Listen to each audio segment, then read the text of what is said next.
Hello, gamers. I couldn't find my water bottle because someone moved it. I'm someone. I don't know where I put it, and I couldn't remember. Whee! What's up, gamers? Rallo evil laughter? Honestly, Chad, did I tell you about the times that I used to have a spray bottle from Arlo? You know, just if you jumped on something you shouldn't have. I barely had to use it, but occasionally I did. And it was just a plastic, small little spray bottle. And basically, he broke them. He broke all of them. I had two, and he knocked them off the table, and they shattered because they're plastic, but they're big, so they hit the ground and exploded. So I had plastic and water to clean up.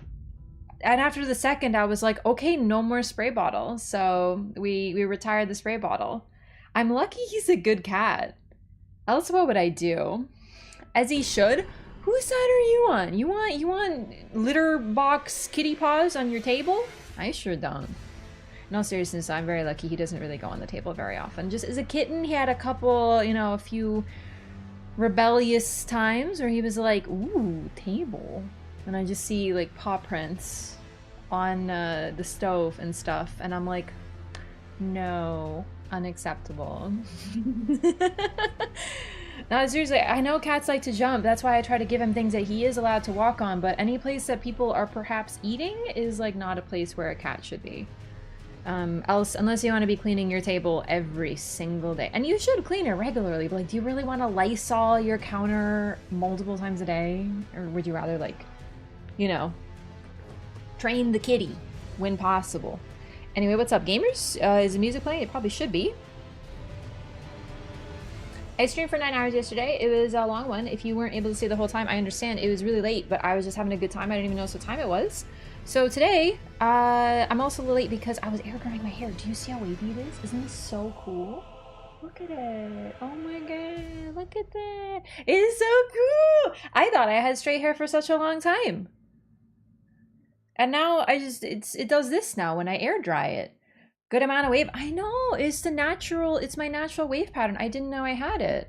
And it's so much like, it handles itself better. I don't have to do anything. It's so much easier. I used to blow dry my hair and I used the round brush and I'd spray and like this and I'd use the arm and my arm would get tired. It was like a whole thing. But my hair was really frizzy and I was like, well, maybe the heat will help.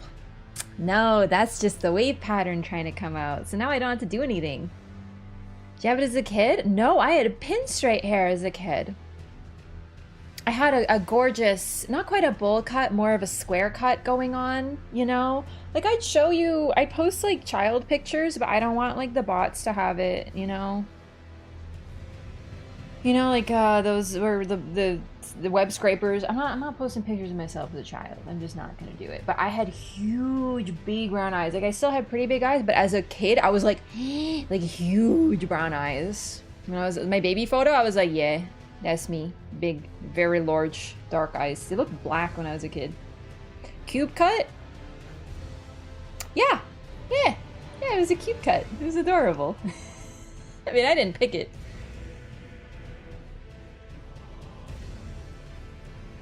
I love when the blob parts too. I know, it's sick, but I love when things are easy. Do you know what I mean? Like I hate effort. You know, like hair is a huge hassle. I don't understand hair wizards, you know, when people are really good at doing their hair. And I honestly think that I'm figuring out the secret is you want to do things so your hair becomes easy to manage and then you don't have to do anything about it. You just kind of, you like woke up like this, you know, sort of situation. So yeah, no, now I have wavy hair apparently. Why complex if easy do trick? Exactly. It's just, I find the trouble comes with hair often, like longer hair, I think, but short hair has its problems too. But it's just, if you're trying to fight what your hair naturally likes to do, right? So it's like, ooh, that's so dirty. No wonder I can't see. If your hair is curly and you want it to be straight, well, you're gonna have to work hard at that. And honestly, you maybe shouldn't because it's a hassle. You know, you should just try to figure out what your hair wants to do and help it do that as much as possible. Not to mention curls look so fabulous. Like I understand their work. I'm not trying to be like, you know. But like curly hair is phenomenal. It's so cool. I was, as someone with straight hair, I was always so envious of all the people with nice curly hair. And then of course the curly hair folk were like, oh, I wish I had straight hair that was easy to do stuff with, you know? I love to get yassified. You gotta have a bit of both. Like sometimes it's like, I want to do my nails and be fabulous. And other times I'm like, tired. Meeting from PokePlush Discord? Oh, hello. Welcome. I had to have some plushies. They're censored right now. They're all hidden. But you can... Actually, you want to play a game, chat? Name these plushies. This is like the best view you're going to have, unfortunately. Whiskey? I don't understand whiskey. What about whiskey? Are you offering? No, I don't like whiskey. Can't even see them. Exactly, that's why it's hard. It's a hard mode. It's Pikachu? Okay, alright. I'm telling you, I can make these all out. I mean, before you're like, but Ref, you know what they all are. So? Okay, this guy, grass type from Scarlet Violet.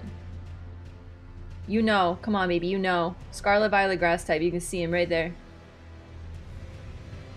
Torchic, Bulbasaur, Turtwig? No Turtwig, but you're right about Bulbasaur right there. Right there, that's Bulbasaur. You were look, oh, look, I can uncensor them briefly with my hand. Hey, Volpi, what's up? Smolin? Patty gets it. Take that, Twitch chat. Wow, Twitch chat actually exposed by YouTube chat. Yeah. Uncensored! That's not working. Poke things are not my century. It's okay. I understand. I know not everyone knows Pokemon. I'm just having a laugh, as the English folk say from the England. Got back from a weekend in the woods. How is the woods? How appropriate for a Volpine to be within the woods. The fuzz is a filter? Yeah. So I don't actually have a bokeh effect. I'm using NVIDIA Broadcast. What was it called? It's the software. It's only with NVIDIA graphics cards, but you can do like a green screen at home, a filter at home. It's just that. It has some like cool camera effects. I wanted to try it out because I'm hilarious and I put this much effort into making a nice background just to blur it. But you know, it's just how it is. I heard this is a Mikola stream? Censored. You can't say the name, you gotta star it like this.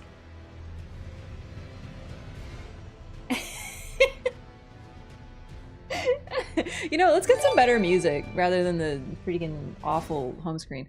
Mild Ride, thanks for the gifted sub! What the heck? Thanks so much! I appreciate the support! Okay, did I fix it? Okay, sorry. Did good at sunscreening and didn't burn. Nice! I didn't. I have tan lines already. Before even June started, I already have tan lines. I don't know how I pulled that off. But I like created an ombre on my own body. So that's fun. Love the home screen music. I do too, but it goes too hard. We're chilling. We're having a nice, relaxing time. And speaking of DLC prep, I'm looking forward to showing you guys what I did today. And by what I did, I mean I got muled. So I have pretty much everything in the game except for weapons. Chad, do these pants look pink on... What color are my pants? What color is this? I'm trying to see what it looks like.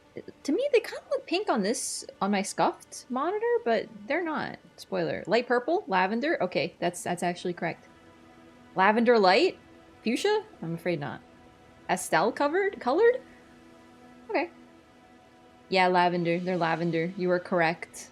Purple? Close enough.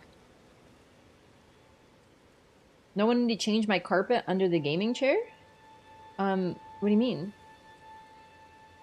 I have a pretty knee? That's true. Look like butterfly incantation pants. They're not purple! No.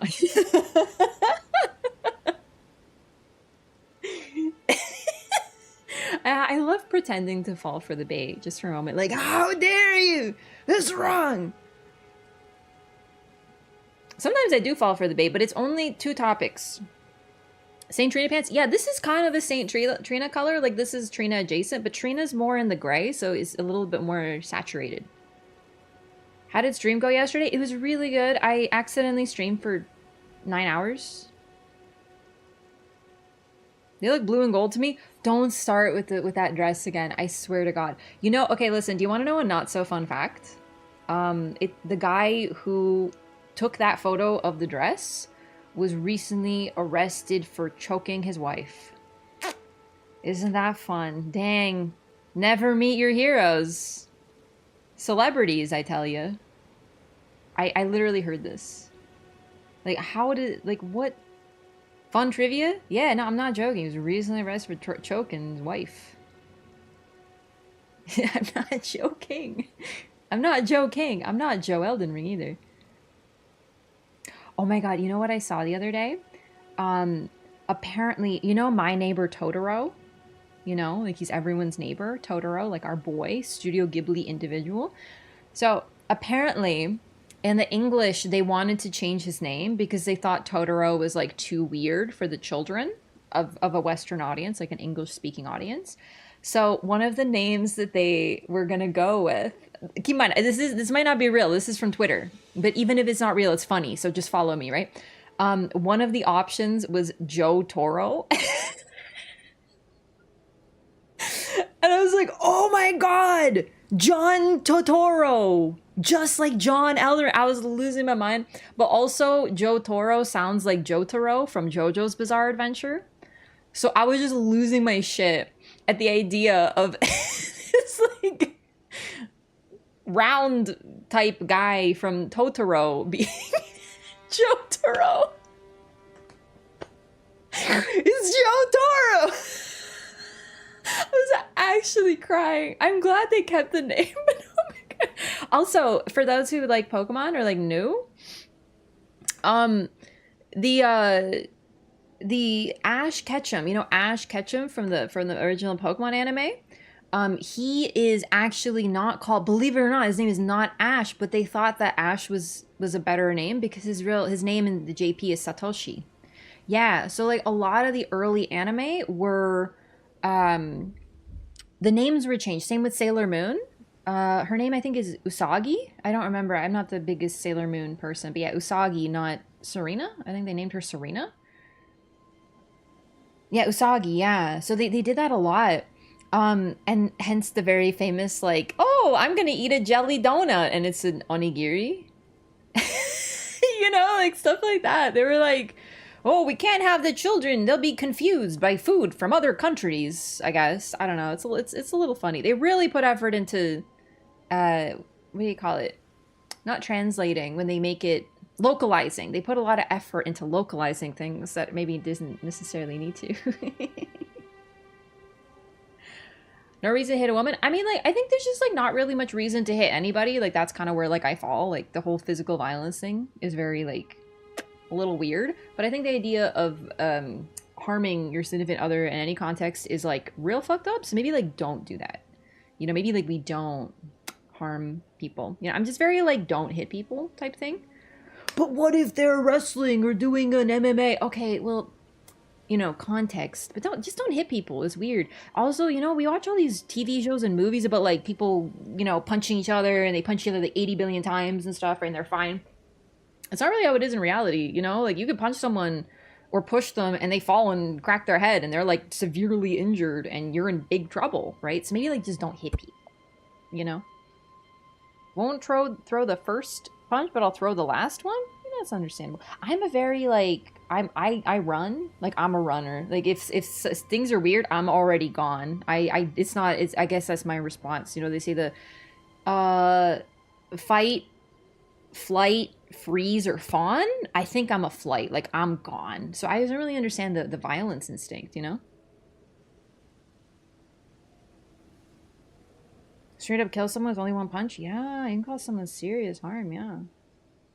Competition vid, your look was more goth? I'm a very multifaceted individual. Sometimes I paint my face with light colors, and sometimes I paint my face with dark colors.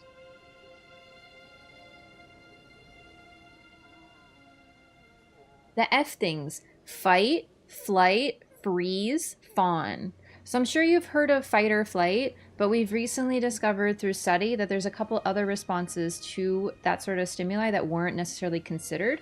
So freeze is, of course, you freeze. The panic just sets in and you absolutely freeze. It's a very common response. It's why a lot of people, they just, their bodies are just, It could also be, frankly, that was an evolutionary response, because for a lot of things, like animals, for example, freezing is actually a pretty good survival technique, right? Like, don't move, don't do anything. So that's why it was passed on. And fawn is the final one, which is, this is a little bit more specific, but you kind of like go along with the situation, because if you comply with most things, you're more likely to survive. Yeah. It's too hot outside to be goth right now. Wait for Halloween. You know what? I do tend to wear lighter makeup around. Well, then again, my makeup tends to be really light. It's really just lipstick. That's the only thing. And eyeshadow. But I very rarely wear those. Ever spook a possum, they'll freeze involuntarily? Yeah. I mean, the whole deer in the headlights thing, like, that's why it's considered a response, is because they freeze. Yeah, it's pretty neat. I mean, it worked in Until Dawn. Spoilies. Just kidding. Procrastination? Oh, welcome. We all are procrastinating here. Well, except for me, I guess. But I'm procrastinating starting the game, so you could argue it's the same thing. Welcome in, Zombie Slayer. I really appreciate you coming from YouTube. Recently discovered linen pants. Oh my god, I love linen. I love it. It's great, except it wrinkles real hard. But it's whatever. You just, who cares? I don't know if a deer in the headlights is the best case for freezing up being a good thing. You're right. I'm not saying it's a good thing, though. I'm just saying it's a thing that happens. Do you know what I mean? Some people flee in fear as PTSD. It's not necessarily PTSD. It's your natural response. So what that means is in a situation that is stressful, you tend to have a natural response. But with training, you can overcome that. So for example, like firefighters, they run into a fire because they're trained to deal with the adrenaline and not their natural response, which might be fight. Well, I guess maybe their natural response is fight and they try to punch the fire. I don't know. But you know what I mean? It's like your natural response, but it's not necessarily, it's like your default, but you can still change it. So with training, you can overcome whatever your natural response is. PTSD is something different. Yeah. PTSD is, I don't fully understand it. Like, I don't now know how to, like, explain it. I'm not a clinician, obviously. So, like, just, if you're curious, take some time to read about it. But it's basically like, you get caught in a cycle sort of thing. Like, sometimes you truly feel like you're in a situation that was stressful when you're not. It can happen at any point in time, and it feels like you're there. It's like a stress response that is out of place. Yeah. Mm-hmm. I'm a clinician talking right now, but, like, not all fleeing is PTSD, right? Emotional contextualizes and strengthens memories. This is useful except when it isn't. Exactly, yeah.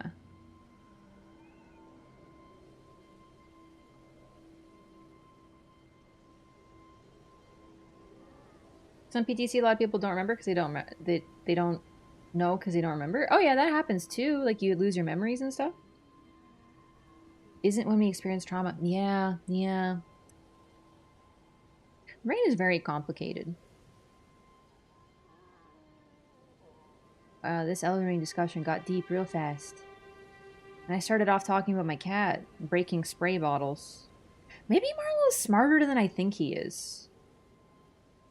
Like, I don't know how he managed to break 2 whole spray bottles. He's a genius.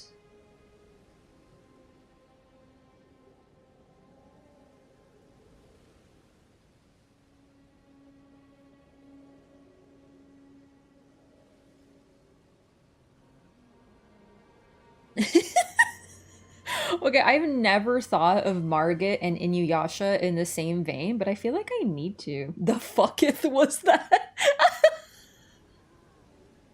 Can we get that? Can we get the voice actor? Can we contact him and be like, hey, can you please, like, roleplay as if you're Inuyasha from Inuyasha? What are you drinking? Coffee.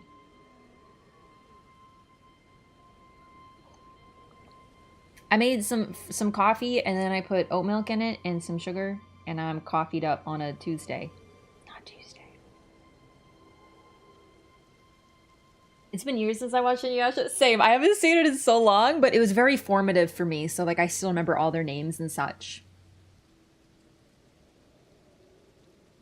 So much more than I expected from a DLC main boss. It's actually not unheard of. Surprisingly, not always, and it hasn't happened since Bloodborne, to be fair, and Bloodborne was 8 years ago now, so I guess it's a little hard to remember, but basically, if you look at DLC, not always. DS3 didn't do this, that's the thing too. The most recent game, 7 years ago, that had DLC, my god, 7 years.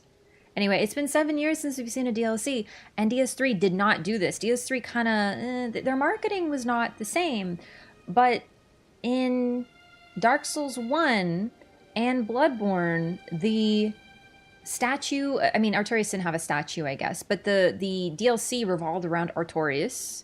I don't really remember the marketing, I wasn't around back then, but for Bloodborne, the statue for the collector's edition and stuff, it was Maria. She is indeed the midpoint main story boss who kind of operates as a gatekeeper. So I'm feeling like Mesmer is going to be in a similar position, considering that's comparable to the position Artorias was in.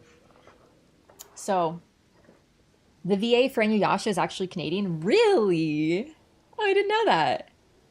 Does Margit Shackle work on Morgott? Yes, because it's more, like, Morgott is Margit, he just changed his name a little bit. And he didn't want to reveal it. So, it's his shackle, it's Morgott Shackle. It's just called Margit Shackle. Probably to retain the surprise for later.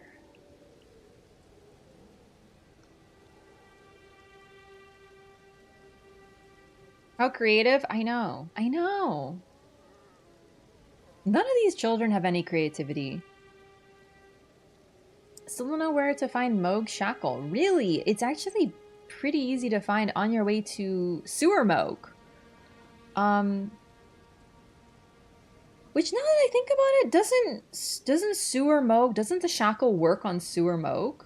It does, doesn't it? That suggests even further that it isn't an illusion created by Morgott, which is a popular theory. I actually just remembered that. Yeah, you can find it. You remember where the scary lobsters are when you're on your way to the sewer? You fall down and then there's those lobsters. It's right around there. Like here's the door that eventually leads to the sewer. So you're walking toward the door right over here, and then you just go this way and it's along the wall. It's a purple drop. It's pretty hard to miss in that direction. Streaming 2 nights in a row or being spoiled now? Yeah, you know I do that on weekends, except for when I don't sometimes. Get to Moog for the DLC? Yeah, that's actually going to be the plan for today. So let me show you what I've been up to. Must have missed that episode of SpongeBob? What do you mean? Mr. Krabs is literally the scariest figure in the entire show. If Mr. Krabs isn't a lobster, he's a crab. Oh shit, you're right. That's true. Actually, wait, there is a lobster in that game, isn't there? The really buff guy. He's a super... Right?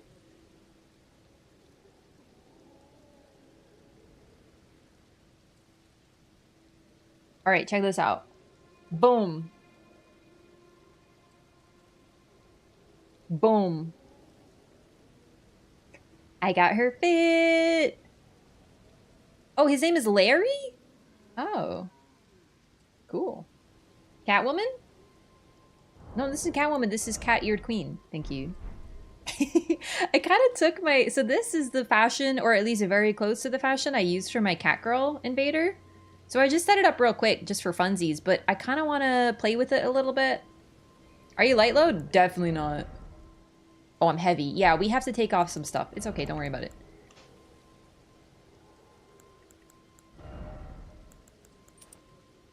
No problem.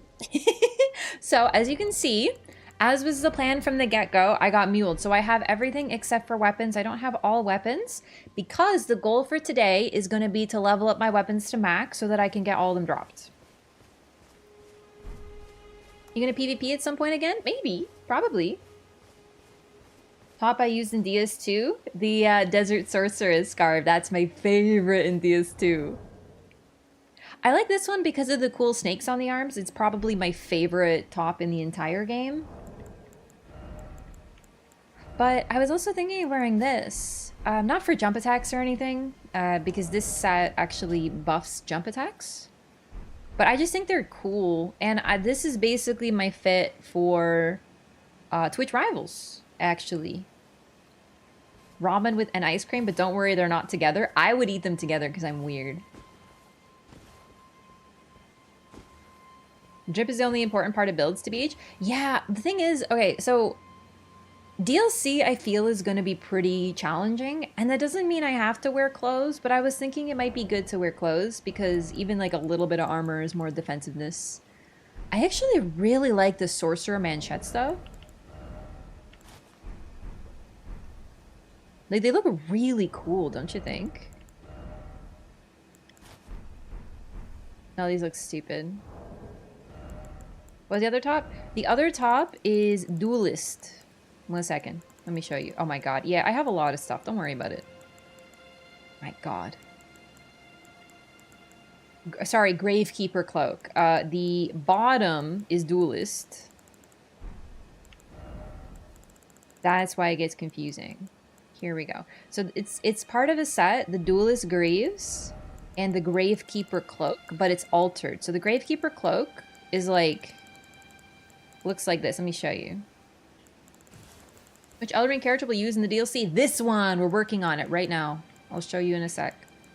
Oh my god, I can't find anything.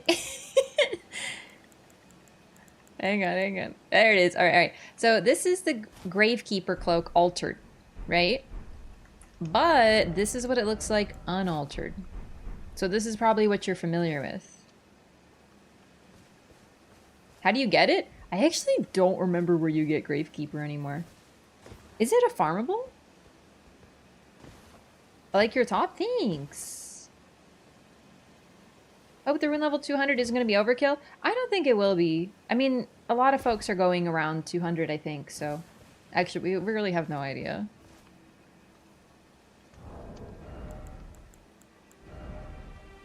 I think I'm going to roll these. The cloak isn't bad. I like bull goats, actually. Like, unironically, I think they're pretty cute. Landale Capital by the arena. Is it... Do you pick it up, or is it a farmable? It's farmable? Okay, yeah, that's what I thought. So, it probably then drops from the duelists.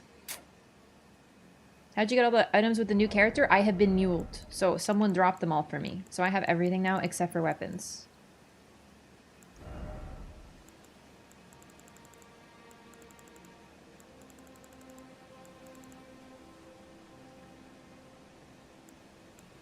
We'll do Rotten Wing Sword Insignia, because that's really good. And I need this so I can wear clothes. Dirty Cheater? Yeah. For me, it's just a shortcut. I don't really want to... I want to be able to bring everything to the DLC, but I don't want to have to farm to get a chest piece. Do you know what I mean? It's like that.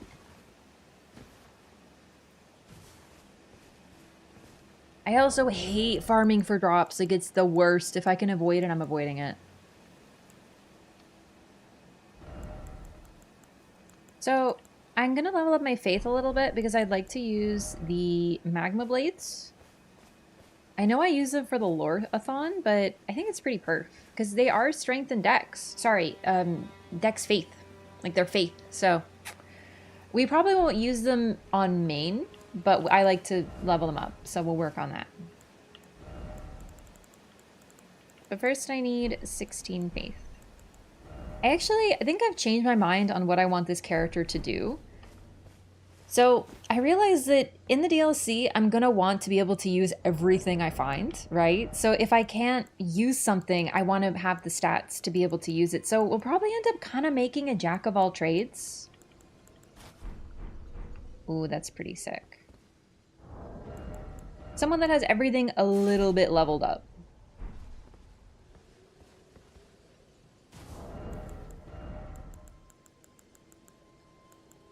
I was gonna run this. Oh wait, this isn't it. Sorry, I got confused. Noble Maiden. Ooh, blue festive garb. Cute. What the heck is this?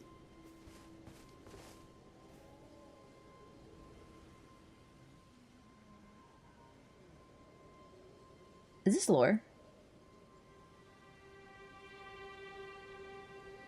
I've never seen this before. I think, oh my god, I'm seeing things in this. This is very interesting iconography. Change the difficulty based on level you enter the DLC. They probably, I don't, okay, they probably won't do that. They'll probably scale it based on just its own thing. But new game cycles might affect it, yeah. Garb worn by the Midsummer ladies in the Windmill Village. Yeah, that's the thing. It's very Yonic, isn't it? Like that bottom part? And the top part, for that matter.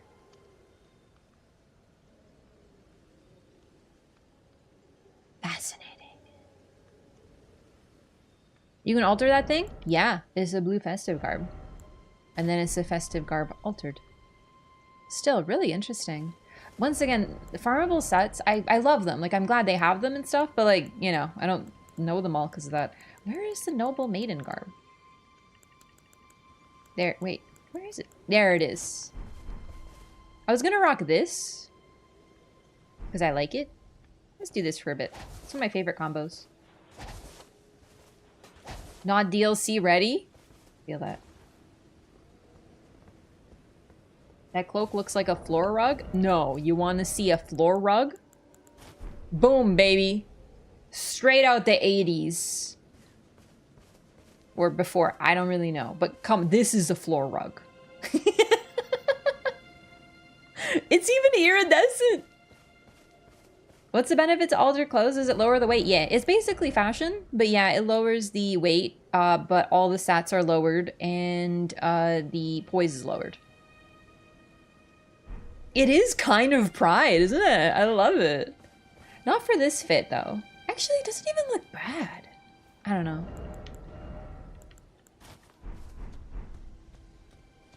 Want that one at the foot of my bed? I feel like it would be nice, and then it would just get dirty and feel very sticky. Radahn also wears a floor rug? Alright, let's see. That's right, I'm gonna wear a Radahn set for just a moment.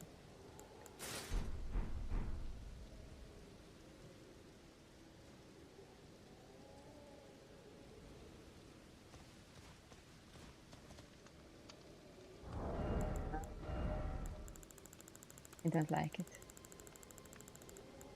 Udens, hello, what's up?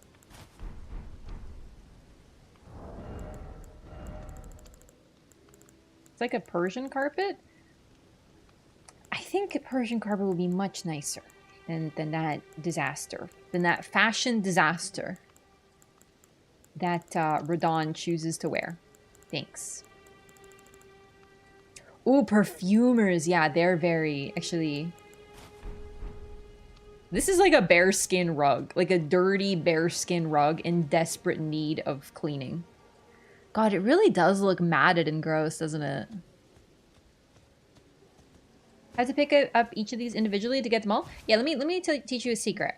Alright, so if someone's dropping things for you, here's what you do. You pick up a shield, you equip a shield. I know, but it's functional, I promise. And when they're dropping things, you hold the block button and you spam triangle to pick things up, and it goes really, really, really, really, really fast. Much quicker. So it's a lot quicker to get everything muled. Wait, I think we're just gonna go with this for now. I'm not settled on it, though. Neat, I never knew. Yeah. Oh, so if you're ever muling, just, okay.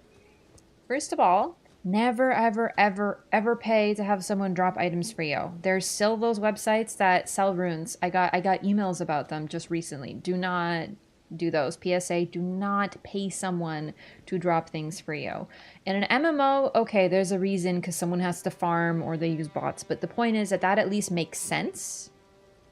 I mean, I'm not saying do it. It's against the rules. So, you know, don't. But at least makes sense. But in this game... what you do is, I have all these items now. Someone dropped them for me. They backed up their save, dropped all the items for me. I pick them up, and then loads the save back up. They lose nothing. So if someone's going to drop you runes, they can drop them at no consequence to themselves. You don't lose them. You just reload your save. So just, you know, there's websites. I think like Reddit has like a place where people will do it. On Discord, you can find people who will probably do it in like Elden Ring groups. Just it depends on what you need. You can probably also like you get muled, then you drop stuff for them. You don't need everything. It just depends on what you want to do.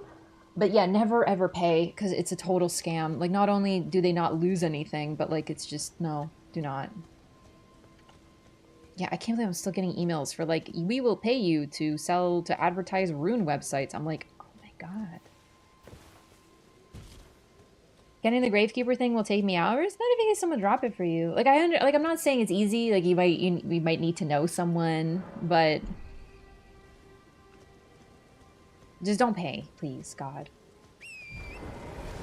Even if you're not that much playtime. Yeah, not to mention, if you have everything on one character, you can ask a friend to help you transfer it to yourself. So you drop everything for your friend, reload your save, and then they drop it all for you. You know? Friends not included. Alright, so where were we? We were fighting Radahn. Let's... I want to get some upgrade materials, though. Okay, what do I have for 1, 2, 3, 4, 5? Okay, I need 6 to 10. So you get a duplicate of everything? Yeah, you can basically drop it without losing it. That would mean I have friends also that play Elden Ring. Yeah, but don't worry, there are other people who don't have friends who play this game and they just go on like Discord, Reddit, like... Found him Discord Elden Ring? Yeah, exactly. Like, there's other people in the same situation as you. They'll definitely help out. You just be like, hey, can you mule me? And then I'll mule you, you know? What are you really looking for? Is it a surprise? What do you mean?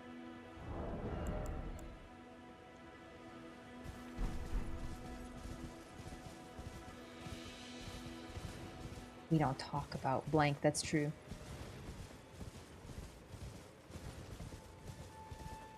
Work on console or maybe just PS5? No, so on Steam, it's the same thing. You just have to go to where your Steam data is and back up your files. So you have to save it, copy it into a separate file, and then you can do the exact same thing. I've messed with save files before. Even me, who's not very good at this. I've done that before. It's not as complicated as you think. You might have to do that if you have to... if you're trying to like install a mod or something, they often recommend backing up your saves manually just to make sure nothing gets corrupted or whatever.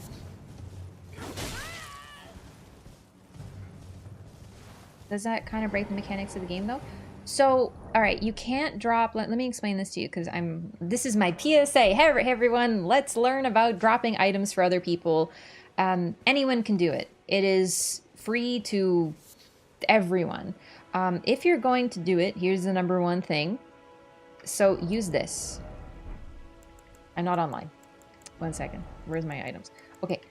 Use the red sign. What this does is it puts on a red sign. Your friend will summon you, and then you will be a red phantom. Do not attack each other. It's just so you won't get invaded. Because the moment, if you use this finger, you can be invaded. It's just how it works. So use the red. You won't get invaded. Then... they drop things for you, but not everything in the game is droppable. Upgrade materials, not droppable. Rune arcs, not droppable. And this is the big one, you cannot see weapons that are higher than your own upgrade level. So if you are at +0, you just started a game, and someone tries to drop you a +25 weapon, or a +10 special weapon, you won't even see it. It's not an option. So it doesn't break the game, it just allows sharing.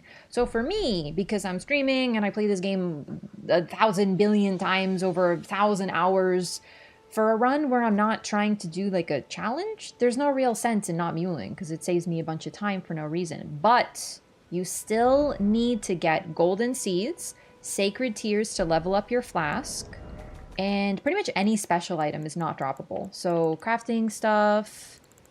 maps, obviously, bell bearings, anything like that, or tiers like these, you have to get them yourself. Low-level invasions full of people dropping items at the church at the moment. I am begging you people to use the red sign. Because, like, I once invaded someone who was trading and I stole from them. It was really funny, though. Like, it gave me great content. You know, I got to yoink one of their things away as my cat girl, because I was role-playing as Catwoman, who does thievery and stuff. But people were very upset. It's like, I'm just explaining so you understand how it works. No one loses anything. When you drop something for your friend, nothing is lost. You just reload your save. Did you drop it at the end, though? No, they killed me. How could I drop it? But then I invaded them again, and I killed them this time. But seriously, nothing's lost. Like, you literally drop things, reload your save, and it's like you never dropped it. So you're just basically duplicating items. No one loses anything. If anything, I was doing them a favor by teaching them. Use the red sign, dummies.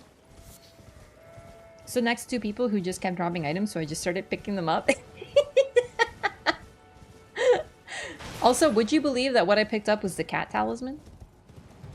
I couldn't make that shit up. Modded some Lord runes just for shopping, saved so much time. Yeah, I mean, listen, it's not the type of thing, you still have to play the game, it just saves you time. But if I'm doing like, when I did my whips only challenge run, I didn't have anything muled because part of the run was seeing what I could do with only whips. So I didn't attack anything until I went to get the whip in Weeping Peninsula and I like planned it out, right? So, but if I'm making like a PvP character, I'm making a DLC character, playing through the base game fair, it doesn't really make a difference. It doesn't, you know, it's whatever, so. Me spending 5 hours farming for body pieces for like armor, for fashion, is not, you know, pivotal content that I need to do. It's just whatever. People are doing cat talismans, they drop everything. Everything. So if you look at my talismans right now, they were just dropping everything in the game, and I was just, okay, that's for me now.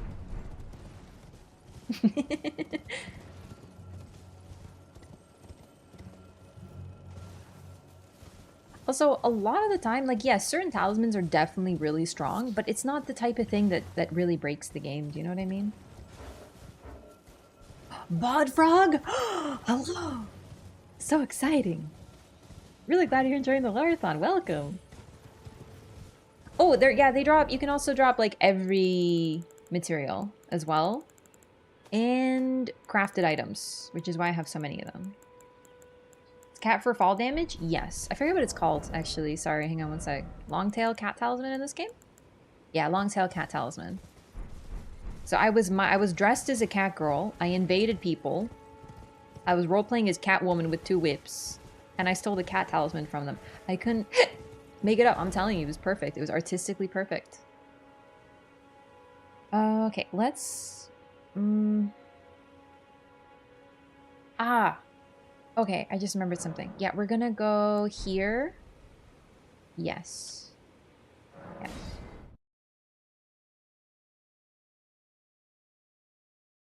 Heard of boss carries, but this is interesting. I mean, I guess my opinion on this is that I don't know if it can really be considered a carry when you summon someone for a boss.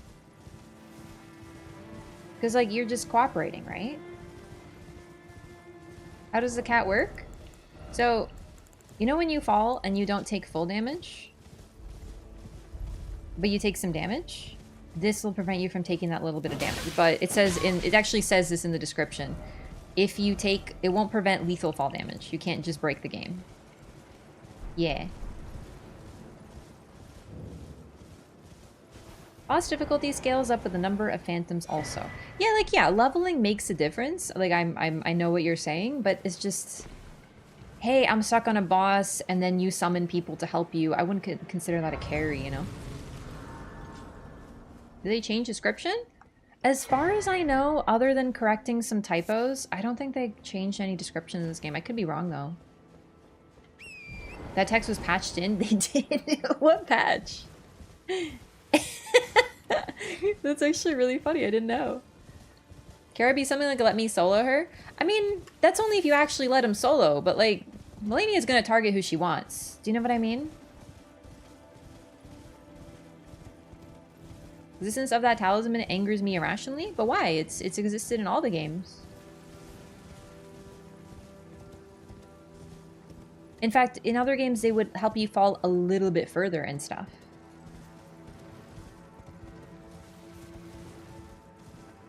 People were yeeting themselves off cliffs thinking they were safe. People are silly. The host and any other phantoms stay far enough away. But yeah, even then, like, I don't know, I really don't think this is the type of game where you carry people. Like, I know what you're saying. And, okay, to be honest, there are some hosts who, like, genuinely don't seem to want to play the game and just have, like, their phantoms do it, which I always thought was a little weird because I would invade them and I'd be like, why are you, you know, like, I don't understand. Because for me, it's like, I purchase the game so that I can play it, not have people bodyguard me. You know, it's weird. And it just feels useless here.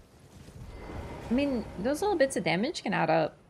It's not the most helpful thing, but it's just, I don't know, it's like a... It's a tried and true item.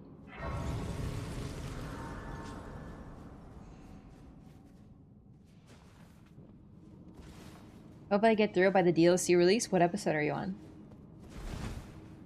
Oh, sorry, that's not it.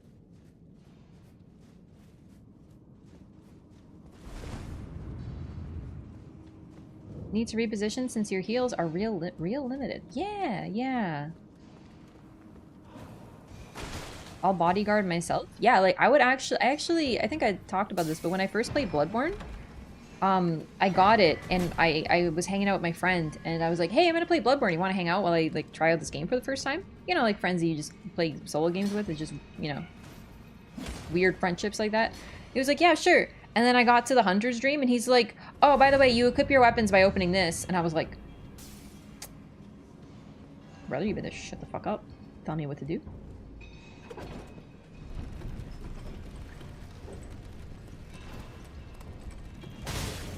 Anyway, I was getting backseated IRL. And then after one more example of backseating, I was like, well, that was fun, but I'm okay. I think I'm going to play this game later. And then I continued it when he left.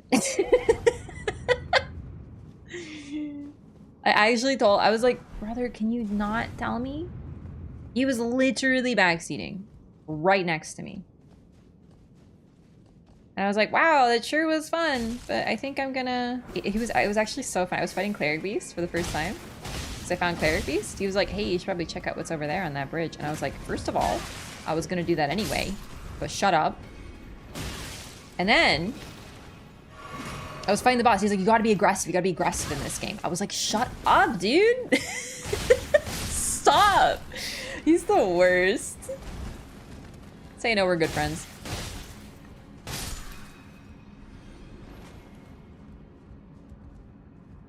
Watching your friends suffer and struggle, dude had the wrong idea? Yeah, but I mean, like, to be fair, I did second try the Cleric Beast.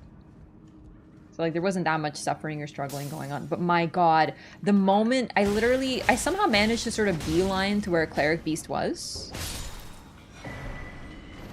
And then after the second try, I was like, okay, I'm gonna try just one more time. And then I beat the boss, and I was like, okay, I'm gonna come back. I'm gonna play this later. And I was like, okay, I'm good. You want to watch a movie or something instead? And, like, not play this video game? Come here, baby. Oh, okay. I wasn't expecting this surprise Vulgar Militia. There was more suffering IRL than in-game. It's true. Oh my god.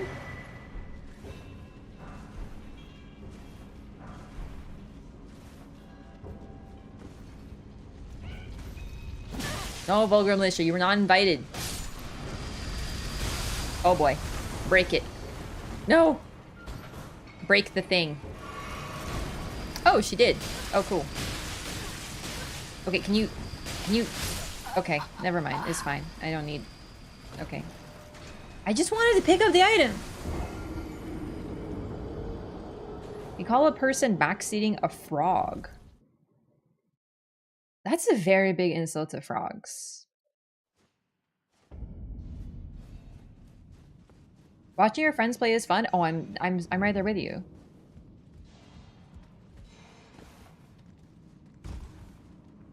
Like, I would always hang out with my friends and play games. Like, they would play, I would play, we might take turns, whatever. It was just, like, fun. But this one friend of mine learned very quickly that if I actually care about the game and I'm very excited about it, I cannot have him around when I'm playing it. If a person's backseating, we say throw salt at the frog. Okay, that's really funny, but kind of awful.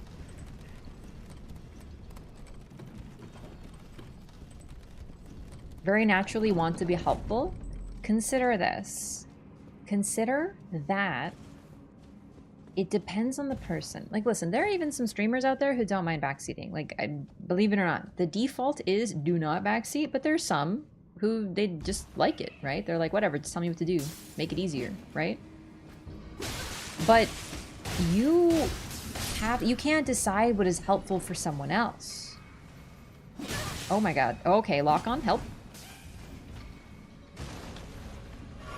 So rather than thinking of it as resisting being helpful, think of it as allowing someone to experience the game is helpful. So for me, people who backseat me are not helpful. I get a lot of like, why are you being so rude? I'm just trying to help. And it's like, if you were trying to help, you wouldn't be backseating because it's unhelpful to me and actively rude, right? I get it though. Sometimes you see someone like doing something. Actually, I don't get it. When I see someone suffering, I go in a game, just to be clear, right? Because I love it too. I don't understand something and I'm stuck in a puzzle and I'm like, oh my god, I want to die. What's going on? I'm having like a meltdown.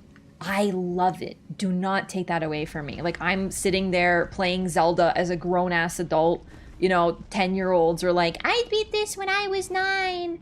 This isn't that hard. And then I'm like, grown-ass adult, like, struggling in that water temple.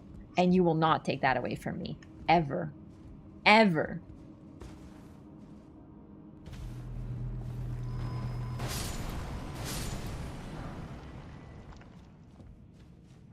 I played Ocarina of Time as an adult, and I almost had to stop playing because it was too scary.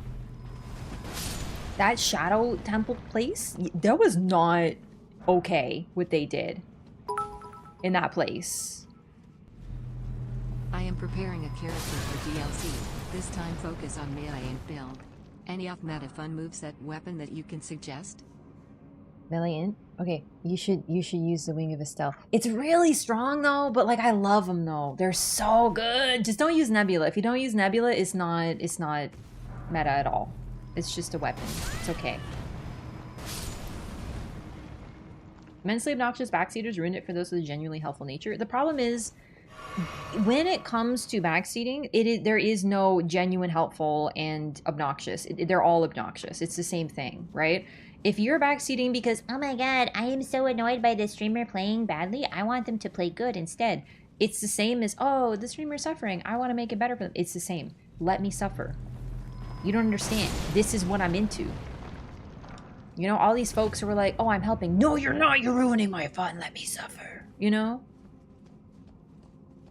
I was playing Dark Souls 3 and there's this puzzle in the DLC that is absolutely stupidly nonsensical. I'm not gonna like spoil it for the folks who don't know. I'm just gonna say one sentence. Show your humanity. Show your humanity. I spent like 4 hours on stream trying to show my humanity at this godforsaken puzzle. Trying everything, and it was the funnest thing. It's some of the best content I've ever done on stream. And I'm not saying that as myself. I'm saying that folks were telling me this is the funniest shit I've ever seen. They were just watching and being like, because it's funny. It's hilarious. We're all here together, enjoying the moment of, you're basically, what you're witnessing is someone's playing for the first time, and there's gonna be mistakes with that, you know? I shouldn't fight this guy, I just realized. Well, I can't leave, though. I just realized I've sort of trapped myself. Oh, well. She lacked critical information. Exactly. It's just funny. But it's not, like, spiteful. You know? It's not like, haha, malice. It's just, it's all of us are sitting there like, ah, you know, that was me my first time playing this game. I, too, struggle with this. If you didn't want to watch a first playthrough, then you shouldn't, like, if you're tempted to backseat, then don't watch a first playthrough. Watch a video that's pre-recorded, or watch a no commentary perfect run walkthrough. you know? Because the first playthrough is gonna have mistakes. How dare you push me away?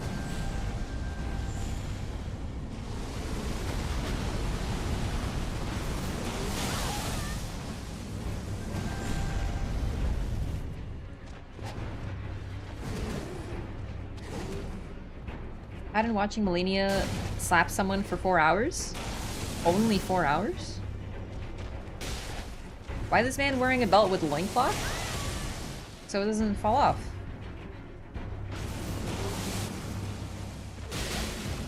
Why does anyone wear a belt?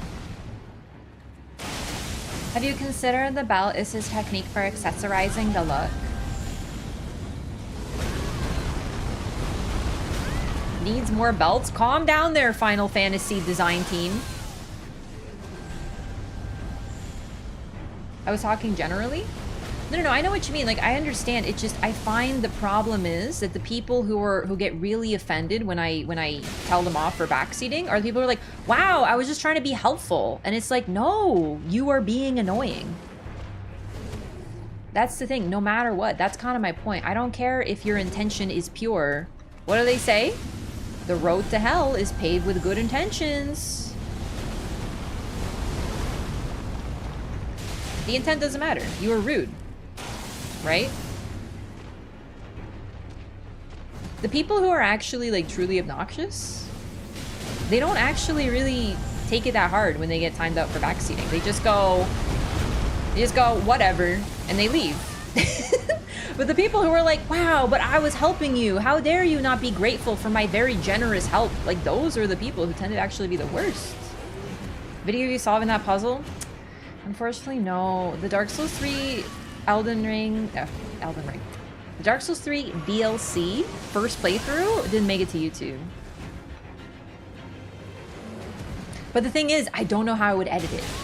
I want to try though. Learn to recognize rhetorical questions. Yeah, I think I still have ! rhetorical in the chat. Also, I know I'm face tanking, but like in my defense, I don't. Like, clearly I could take it. Come here, gamer. Also, in my defense, this guy's really annoying.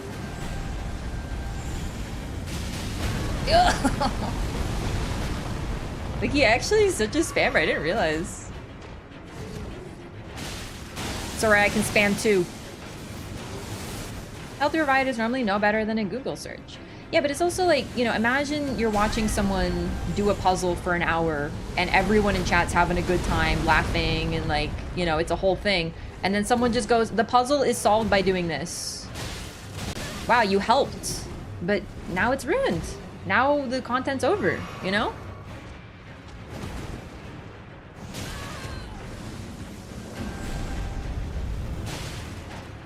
Get back here!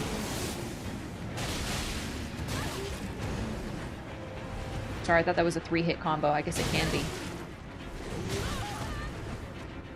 See more meteorites watching you do this on my playtime combined? I know! I've never fought this guy with my stats like this. He really has no chill.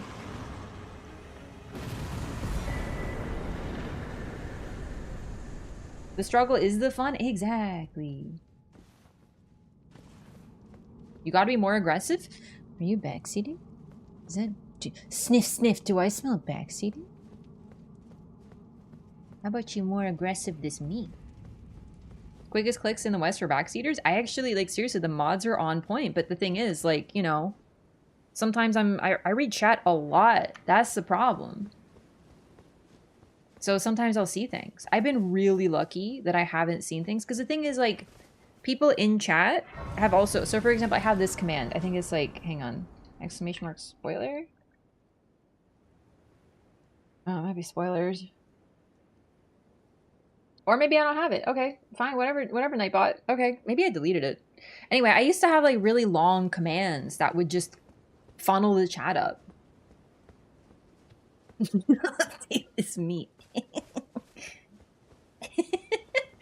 How many levels should I have in a normal playthrough? For like a first time, probably 130-ish average. There's levels to it too. Pointing out something as a spoiler can also be a spoiler. Yeah. Like the time I was playing Hollow Knight and someone very cleverly kept telling me when I said, oh wow, these bugs are so cute, said, actually, they're not all bugs. Like, thanks so much. Like, you're so much smarter than me because you played the game before. Congratulations. Rude. Probably for the best so you can enjoy the DLC fully. Yeah, unfortunately, it's going to be kind of like a bummer, but I think I might have to do like a straight up like chat hidden playthrough for DLC, which is going to be kind of lonely. But yeah, I'm level 49 right now. As you can see, I mainly put points into Vigor. But the main reason I'm not doing very much damage is that my my weapon upgrade is not very high yet because I've been just running around.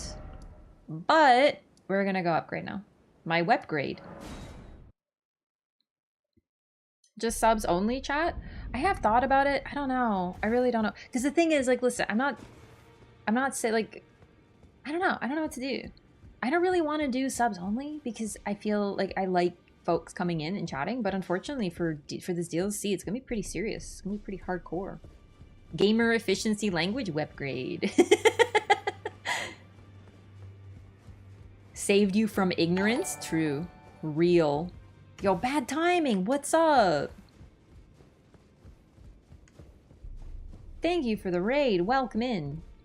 Piva's gonna go no chat for the DLC launch. I'm thinking the same thing. Like, trust me, I don't want to do it, but I think I'm also trying to think about it as a playthrough that I want to put up. Like, I want to really keep it focused, and then when I beat it, then we can move on to whatever, like talking and stuff. I don't want over leveled. I find that on a first playthrough, you're probably going to end up between 130 and 150. And it's sort of where you naturally end up without grinding, I find.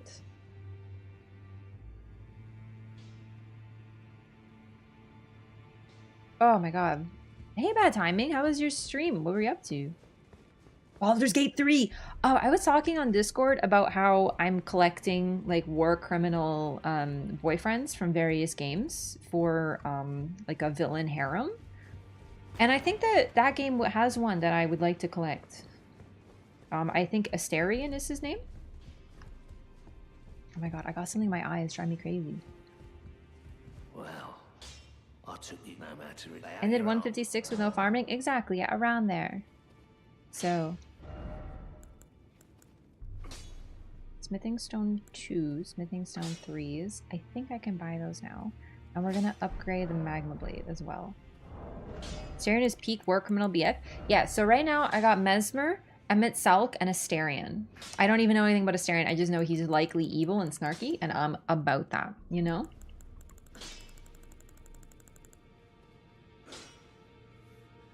Catch the VOD after I played it myself. Yeah, so what I want to do is I'm gonna stream the DLC, of course. Not really sure what I'm going to do about chat. I'm just really worried about spiteful folks. But even the thing is not even spiteful, but like well-meaning folks who just, you know, can't resist the help. I don't know. And, I mean, it's just a worry. Back already, no matter. 2, 3, 4, 5, and okay. So we need 6 to 10. Oh, yeah, right. Epic command fail? RIP. Level 200 too high for New Game Plus endish of it? I don't think so. Extra Life is a lifesaver. They are not. Fextra sucks. Do not use Fextra. Avoid them at all costs. They suck, full of misinformation, and they like to steal content. Even if you don't care about the content stealing, they have been very known for having false information on their website. So you can't trust it, because very often, because they have false information, you're trusting them and then it betrays you. So just don't use them. They suck. They just make shit up. Yeah, they absolutely just make shit up. It's really funny. It'd be funny if it wasn't so, like, awful. Okay. Smithing Stone 6. I don't use Vextra. I'll literally look up a fucking IGN article before I do that.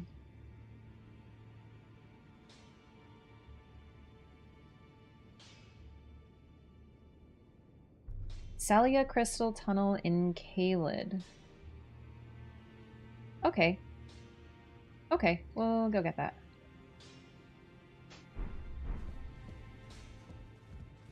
Really aren't too many alternatives. The thing is, it just don't click the first search that pops up. Like, if you're looking for a weapon or whatever, just look up the weapon and find, like, an article about it. You can find pretty much everything. It's just not collated on one website. Is that a little less convenient? Yes. But personally, I'd rather look up random websites than trust one that has tons of misinformation on it.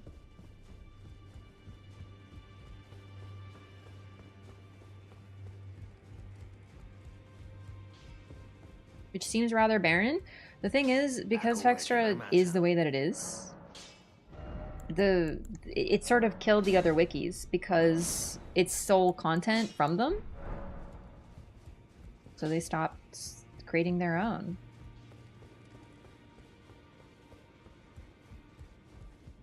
Sounds good, bad timing. Thank you so much for the raid. Glad you're enjoying BG3. Look up videos usually. Yeah, you know what? I'm less of a video enjoyer. But if you like videos, there's probably a ton of really fantastic guides. 3, 4. Good. Good. 1. Okay. Perfect. Other uses like Amazon? Yeah, I think it's just for me, like Vextra, like it's so easy for me not to use Vextra that I'm willing to put just a little bit of effort to not. It's hard not to take it personally when, as a creator, if I broke an NDA by getting a game early and then streaming it when I wasn't supposed to, I would have consequences. But they have done it over and over again. Not that they stream anymore, but when they did, they would get a game, stream it early, break NDA, nothing. Who cares? It's just frustrating, like when people just like that, just like go like, whatever. Yeah, they did stop streaming. But it's not because they changed their mind or anything, it's just Twitch changed their rules, so.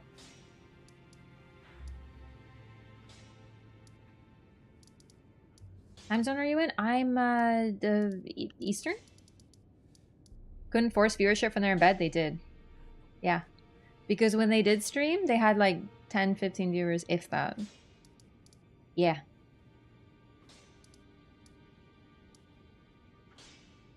It is hilarious. So they just stopped it because they didn't want to show off exactly how many viewers they actually had, which was none, because absolutely no one was actually watching them for anything. Left a bunch of tabs open, didn't realize? Really? Yeah, no. What game did they break the NDA? Well, one that I know of is Lords of the Fallen. They weren't supposed to stream that entire game. How do you get fake views? So there's botting. I'm not really too familiar with that, but mainly what they did is their website, their stream was embedded. So if you're like me and you're like Somber Smithing Stone 6 and you click a Vextra link, although don't do that, you would see their stream and you would count as a viewer because you were just watching their stream, but you're not actually viewing them, but it counts. So embedded in every single page. Yeah. So you know how you had your tabs open because you're like looking something up real quick and you just left it open? Congratulations, you're a viewer now. Golden Rune trading breaks the game? No, why would it?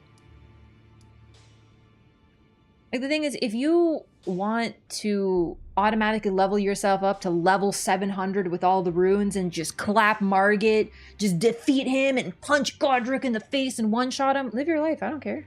It doesn't affect me. Like, I don't like to do that. I like to level up a little bit so I don't have to run around and be like, oh, how do I get a few more runes at this level? You know, like, it's sort of directionless. But like, I don't know, it doesn't bother me if that's what people want to do. One time, I think I told this story before, but one of my friends was playing Bloodborne for the first time. He was having a really rough time. He was stuck on Bloodstarved Beast, which is a pretty difficult early game fight. A lot of people have trouble with that one. So I was like, oh, like, don't worry, you got this. Like, keep going, you know, like the usual encouragement, whatever. And he's like, yeah, I found a way to farm some runes. And I was like, oh, cool. What are you doing? And he said that he would start in the Cathedral Ward and then run all the way to Bloodstarved Beast, defeating every single enemy. And then do it again. And just keep on doing that over and over and over and over and over again. And I was like, but why? That's what he did. So be it. Like, you can do that if you want to. Like, whatever. It was really funny. Why would I trade runes when I can easily buy them online? Oh god, please. Please don't buy runes. Lord of the Rings Shadow War is epic? Wait, do they have like a new thing? I did see something about that actually. Fighting Radahn now? Maybe. I'm gonna try. They'll rune farm when I'm close to an extra level? Oh yeah, I've totally gone and killed a couple enemies.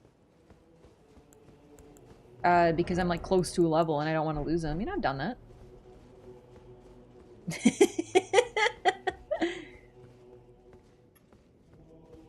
Oh, sorry, wrong door. Wrong way.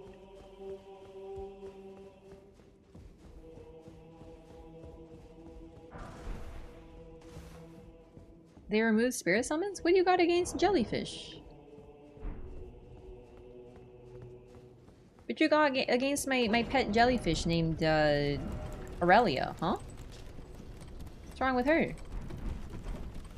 I actually love summons. I think they're really neat. Like, I don't really use them too much, but when I do, it's just nice to have them. And also, it's just kind of fun to be able to pretend you have friends, you know? Like, cool, hot, sexy friends, like skeletal militiaman ashes, you know? Like, cooler friends.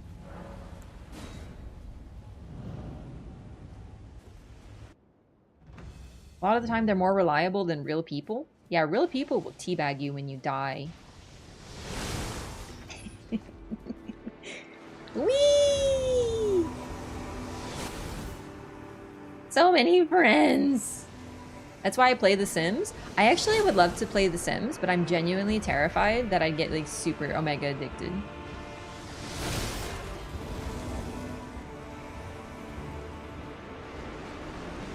Am I winning? Take a look at all my sexy hot friends and tell me if I'm winning. That's a yes. They're very cool, very sexy. And we're summoning Patches. We're gonna hang out with Patches. Because I really want to see what he gets up to. Let's go, buddy. Let's go. Oh, shit. Dude, he dodged that. What a gamer. You got this, Patches. He's taking his time. Look at him roleplay walking. Wow. He's really gonna show Radahn what for. Just wait for it. What?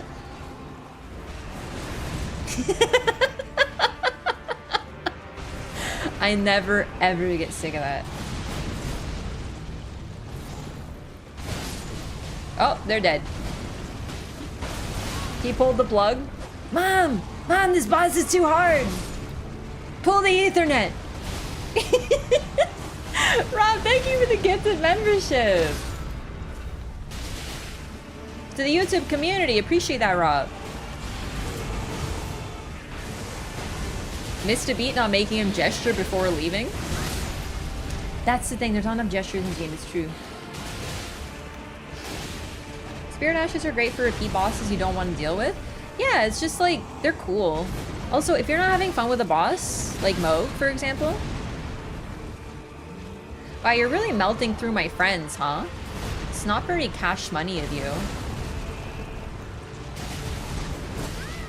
Okay.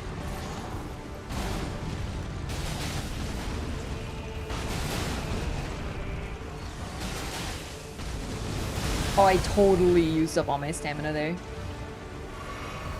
I don't like this fight, like the spectacle and lore, but the fight itself is eh.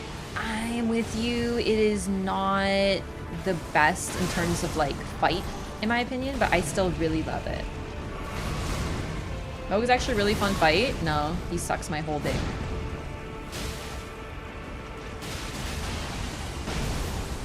I hate him.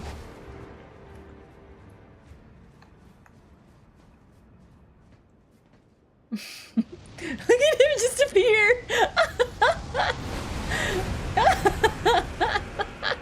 Oh, he looks so goofy. I love this fight. Coolest transition for a second phase. Wasted opportunity not having him scream on the way down like in Sekiro.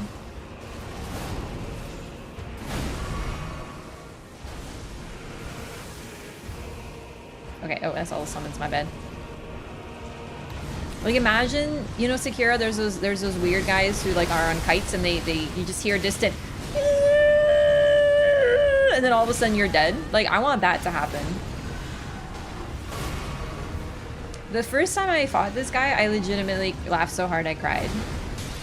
It's a great, it's on my YouTube. You should watch the reaction. Exclamation mark YT. You know you can summon this many friends? Yeah, what can I say? I have friends. Jaren is a phase 2 only summon, as is Theralina, I thought, but then apparently I'm wrong. Oh, he's drilling! He's drilling! Oh lord! Oh lord, he's drilling. Yeah, I'm really popular. All my friends are here to help me fight Radahn. Like Jar and Dog.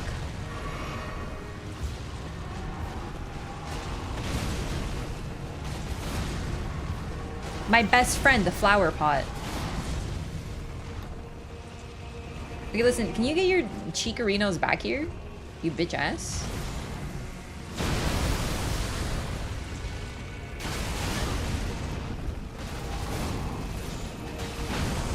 Alright, I'm so sorry, but I have to hit you right in the Leonard.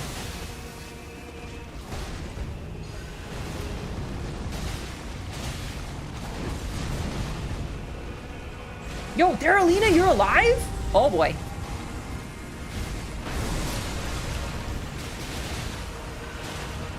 Okay, is Alexander like the best or what?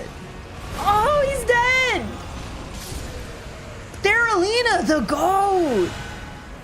And there were some who said she's not a good summon.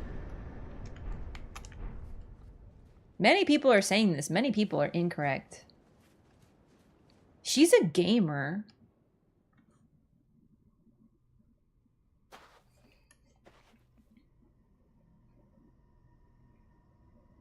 Theralina for Elden Lord.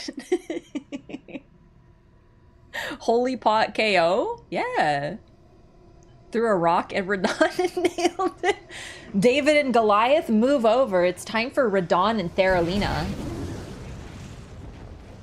Shin ramen is spicy and I'm suffering? Skill issue. Eat more ramen.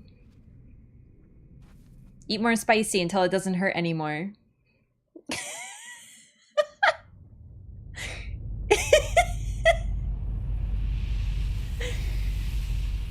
Think Shin is spicy? Listen, don't shame. I know people who think ketchup is too spicy. All right, let's let people have their taste buds the way that they are. Maybe not ketchup, but like legitimately. I know some real non-spice enjoying MFers on this planet. First attempt on this boss in this dude? Yeah, not bad for level 49. Well, it's because you used OP summons. I sure freaking did, baby. Okay, maybe ketchup was a gross exaggeration, but I know people who... So I don't have a very high... Like, I have a decent spice tolerance. I don't really know how spicy I like things. I just like spice. I enjoy spicy food. I haven't found something that was too spicy for me in years. But then again, it's like... Like, I don't know. I just like spice. So, I've been known to, you know, go for food with folks who have different spice tolerances, and I'll eat something and I'll be like, oh, this is really good. You want to try some? It's not spicy. And then the folks I know who don't have spice tolerances eat it, and they're like, and I'm just like, I didn't think it was spicy. I tasted nothing. But for them, they're like dying. You know, they're like sweating, eyes are watering, they're chugging, you know. Get Raph on hot ones? What's hot ones? Only ate pasta with butter because marinara sauce was too spicy. Oh, goodness. It's really funny. I can't eat marinara, it's too spicy. I don't like marinara, but I just don't like it. Eat hot wings and answer interview questions? I don't know that I'd like wings because they get really messy. See, I don't mind spicy food, but sometimes, you know, when it gets on your lips, it really hurts. No, you know what? No. I was, I went out drinking with a friend, and by out, I meant we had a party at her house, and, Polish people have pickles. We always have pickles. If you go to a Polish household, there's pickles. Do you know what I mean? So when they pickle things, they will often put like a tiny, tiny little pointy little red pepper in there. I don't know what kind of pepper it is, but it's like tiny and it's pointy and it's like super like wee. It's like this, right? And they'll put it in there for like some flavor. And I was drinking and I was like, can I eat that? My friend's like, it's probably really spicy.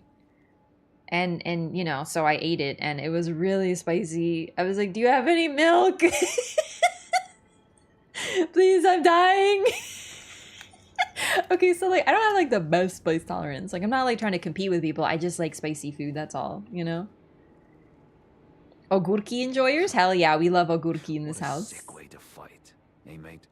The glory of the clash is shared by Radahn. Yeah, don't like actual celebrities go and on then a Hot falling Ones? Star, right before our eyes. I can't fathom how Radahn was holding back something of that scale. Didn't Jennifer He Lawrence was a do that? living legend, if ever I saw one. Well, it's time I left. The wheel of fate has been set into motion. If it's on the cards, I'd be glad to meet again. You are a fine warrior. Thanks, baby.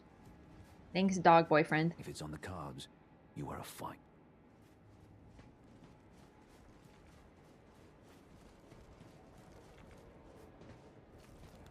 Ah, hello there. Conan It on was a Hot battle Ones? marvelously fought. You are well and truly a champion, friend. I, on the other hand, am nothing but a crock. One A crock hit was pot. all it took to crack me, and for my insides to come spilling out. After that, I hid like a coward. No, you were there till the end, my brother. That is not I true. hardly stand to face one such as you. I was there. You carried. But don't you think I've given up just yet. As luck would have it, there's a veritable mountain of warriors. Gordon bodies Ramsay right on Hot here. Ones? Okay, that's pretty funny. If I can just squeeze this bunch down inside me, I'll be a mighty warrior again in no time. And you know, the bodies found here are exceedingly fine. Who could expect any less from the very warriors who fought in the Shattering? The greatest of all wars. Just you wait. Okay, love you, Alexander. Who could expect it? Just you wait. He actually does the laugh. Also, I just want to point out that Alexander literally goes, holy fuck, holy fucking fuck, that body of yours is absurd, straight up to Radahn and sticks him in the jar.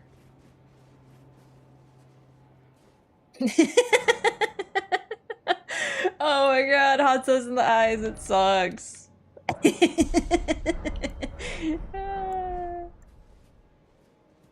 Like, I'd be like laughing, but also like, hello, would you like some milk or something? I don't know what to do about that. Like, what do you do actually if you get hot sauce in your eye? Talked to him 3 times. Oh, right, he has... Oh, he's gone. Fuck. I forgot, he does have special dialogue. To be honest, we're not really like dialogue hunting today though, so it's fine. Yeah, he does. If you exhaust his dialogue, he says another thing after again. So you got to keep going. Hot sauce Miyazaki swamp. So what's gonna... People don't know this, but the next FromSoft game is gonna be... It's gonna come with hot sauce packets, and you have to eat hot sauce while playing the game. And if you stop playing and or eating the hot sauce, it deletes the save data from your game. That's true.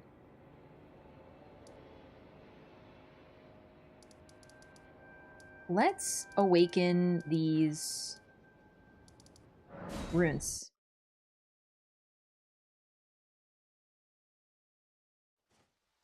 Wow, based. Don't give him ideas. So what happens is you have to take your PlayStation 5 to a real swamp, and the game only becomes playable if you are currently sitting in a swamp IRL.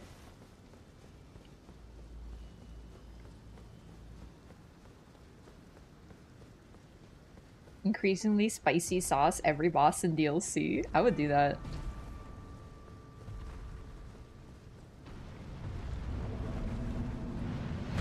Sipping hot sauce while fighting boss.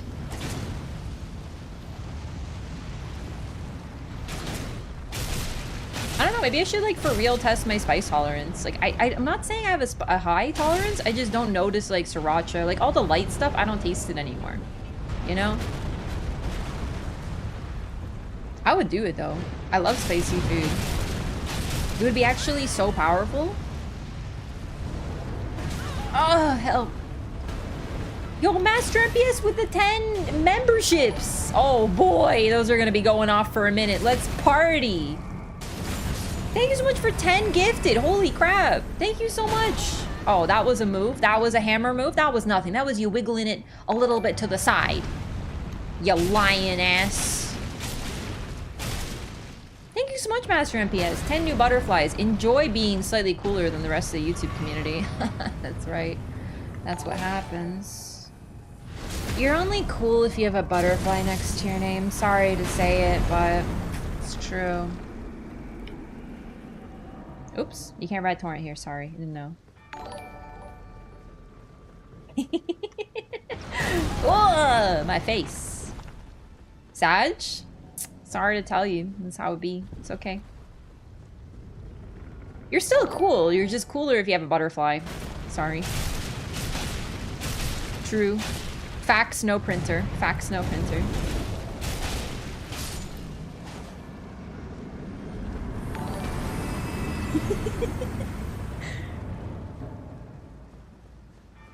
Streamer said I wasn't cool, banned. Oops. And apparently deadly. Yes, I can't wait to butterfly people straight in the face in the DLC. How do you receive the fax if it doesn't print? It's just the fax and no printer. Some sort of graphics mod? No, I'm on PlayStation.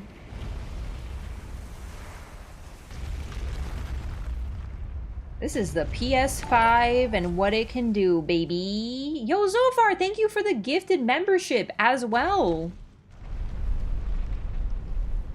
Maybe it's HDR. Don't you have to turn that on?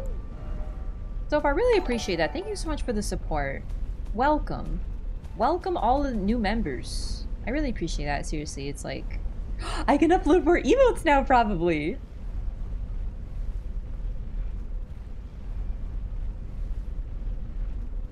Once you've taken care of the draconic tree sentinels and gone to Lindell, the golems outside no longer bother you. Really? We should test that. You still have a PS4? I do.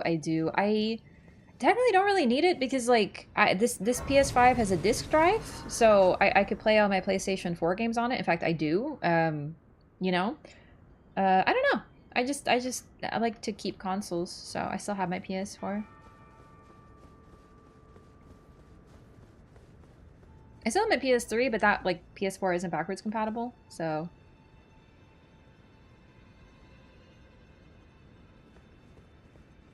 Hi, level up, will you get this tune before DLC releases? I'm thinking 150 or 200.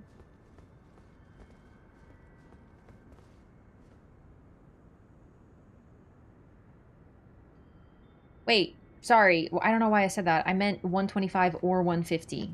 Not 200. That's too high for me right now. I was thinking, I was like, I feel like I said something that I didn't mean to say there. And yeah, I did. I think other people are going 125 to 200. Like, actually, no. I've seen a lot of 200. So I don't know. Collector Edition, you won when Sony released Uncharted 4. Okay, that's cool. That's really cool. Still do have my PS3. Yeah, I like PS5, like, Listen, the only reason I have a PC is for streaming. If I was not streaming, I would not have a PC. I would console game exclusively. That's just how I am. I like consoles. I find them better if I can play anything. If I can't play it on a console, then I don't really care to play it, to be honest. I just like how simple a console is. I don't really care for mods. I'm just used to, you know, consoles. I'm just weird like that. Great Rune do you use? None. I've never used a Great Rune before. I've used Godric one time so I could do the Radahn Ismarika puzzle so that I could get so I could cast the spell. Like that's it. That's the only time I've ever used a Great Rune. But no, like I love having a PC. I love having the option. It's just for me, I don't really get much use out of the PC part of it. I just go, I'm gonna play on console instead.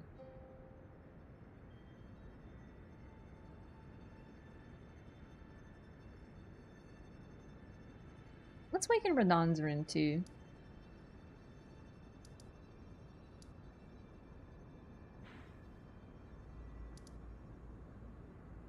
You know, I totally get it though. Like some people are like very, if they have a PC, like maybe you don't need a console, especially right now. There's not really that many exclusives. Honestly, for me, having access to Bloodborne on this console and Demon's Souls is worth it. But you know, I love those games very, very much.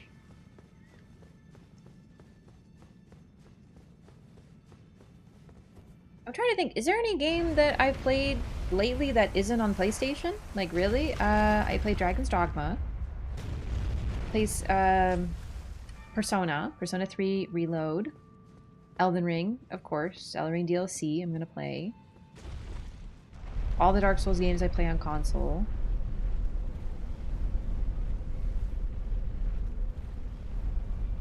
Like, I have some of these games on PC, but I mainly play them on PlayStation. PC gaming is nice too, but more expensive. It's also more complicated. Like really, like as someone who is intimidated by technology, sometimes you load up a game on PC and it doesn't work and things are just weird or you can't install it or this happens or this, and to fix it, you gotta get fancy. On console, you put the disc in or you click the digital button and you play it. For a simple individual, it's easy. And it's cheaper. Like, a PlayStation is expensive, but it's cheaper than a PC. So for me, like, as someone who just values the ease of use, not to mention, when I try to play a game on PC, I wanted to play Hades on PC, and it would not tolerate my controller. I plugged in the controller, it would cause problems. I could not play that game on controller. It took me, like, a month to fix it. I don't understand. Like, it should not be this hard to plug in a controller.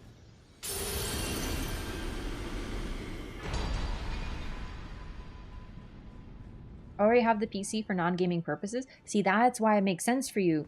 But for me, I've always just used like a laptop, like a simple, I call it my Netflix machine. Like I use it for like writing, when I was doing that a lot, making notes, just anything that I don't want to do on my phone.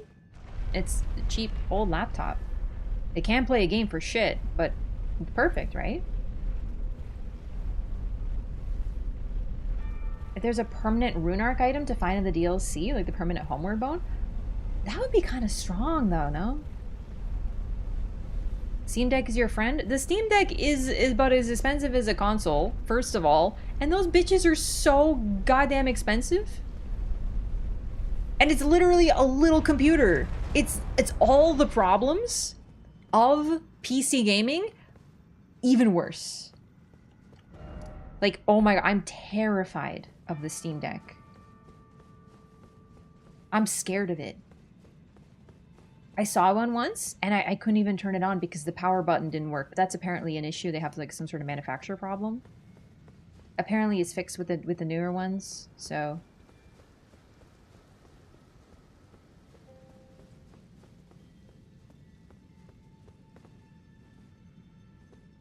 Yeah, I don't know, like it's whatever's good for you. So if you have a PC and you don't see the point in getting a console, I'm with you. Like for sure. No shame. But it's just for me, like console's always gonna be better. Although I do have a lot of fun with like randomizer runs. You can't do those on console. But I've only done 2 ever. So Uses SteamOS Linux? See, okay, isn't that like worse than? That sounds very complicated. You can install Windows on it though? Additionally complicated. You can multi-boot it? Okay, this is what I'm talking about with PC gamers just casually being like, just do a really confusing thing that I don't understand. I don't know what that means. You're talking to a layperson. Imagine I'm your grandma. Huh? Multi-boot? You need another pair of boots, sweetie? I don't know what that means.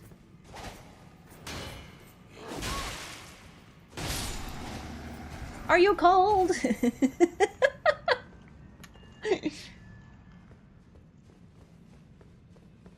Everyone's feet aren't cold? That's true. Don't want to learn to mod, I just want to play a game. Although, I will say that modding's pretty easy. I modded Oblivion when I played that. Just like a little bit. But that's because I played it a lot and I wanted to see everything like a little prettier. Do I want to do this? That guy beat my ass. I think I need to level up my weapon a little bit more. Great runes, but the rune arc system is awful. The thing is, it works a lot like the humanity system. Although, Dark Souls 2 kind of does have what you're talking about. So in Dark Souls 2, when you died, you would become, well, like you'd become a zombie. You take a hit to your health, and the more you die, your health would go down more and more. But if you used human effigy, you would become human again, and your health bar would be restored, and you would look human. But in the DLC, once you complete all of it, they added away like a special crown that you can wear, and even if you die, you will not lose human state while wearing that crown. So they did kind of do that in a previous game, a way that you can have a permanent rune arc. But the difference is that rune arcs in this game are significantly stronger than anything in previous games. So I don't think we can do that.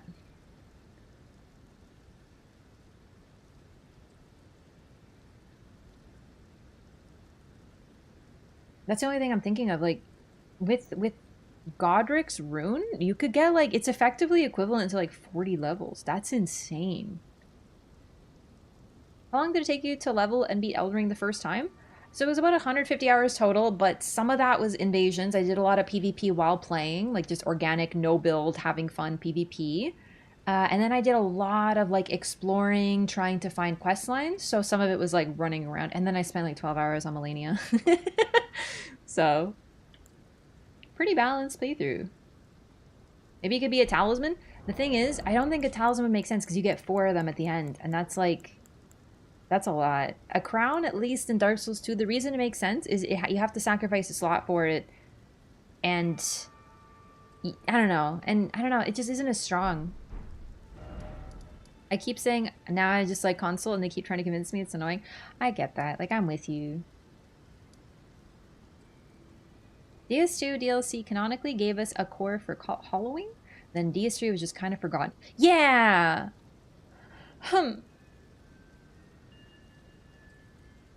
Imagine how annoying invasions would be if every host had unlimited access to rune arc benefits. I mean, a lot of them do already. Like, I invade a lot of rune arc hosts is the thing. It's not that different, I guess. Alright, let's see. Volcano Manor, we just did Radahn, we woke the rune. I have to level up my weapon, and it wants me to go to Celia Crystal Tunnel, so I'm gonna do that. But, I think the best way to go would be here. Yeah. Someone drop for you? Yes, I have been muled. As of today. I got muled today.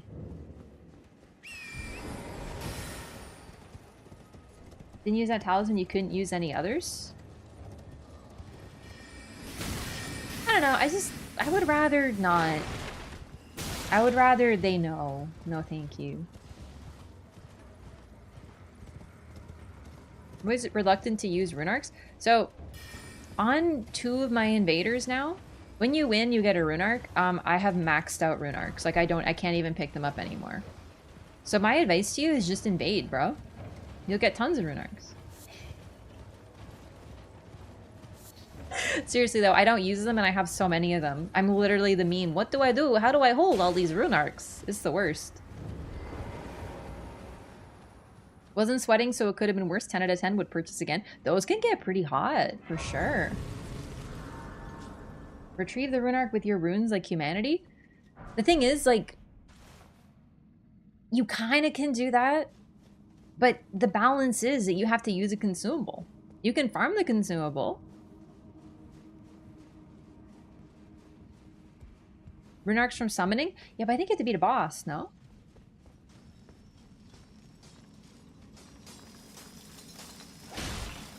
Excuse me.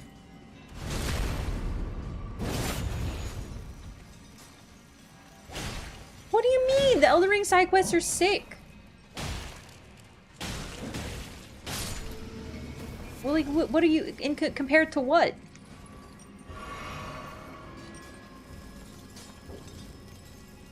Listen, I love FromSoft. Their side quests are the GOAT. I will die on this hill. Because you actually care about them. Oh, do you really fall? Are you stupid? Ugh, fine. Whatever. Ow. Whee!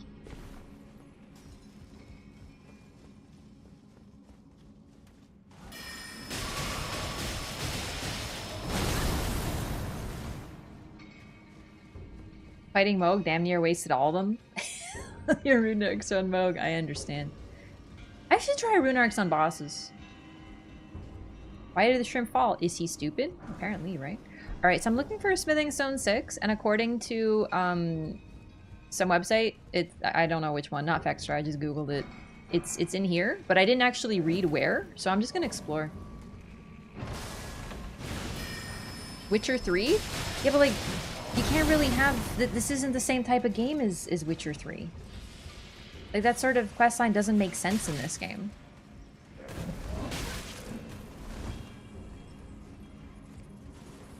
I love Witcher 3 side quests and how well they're implemented. Is the boss? Oh, but the boss sucks. Oh, no. No, Witcher 3, like, I'm a big Witcher 3 lover. I haven't played, like, Red Dead. I've heard it's very good as well. I haven't played any of the Assassin's Creed games since Black Flag. So I can't comment on those. What I will say is just generally, these games are just designed with a different concept in mind. And the thing about The Witcher, the reason they're so cool and they're well implemented is because they're like little mysteries, you know? You go to a town and your job is a Witcher. So you go, hey, y'all got a problem with some sort of beastie? And they hire you to figure out what it is, and you have to investigate with your senses. That doesn't make any sense in this game. There's no towns. You know?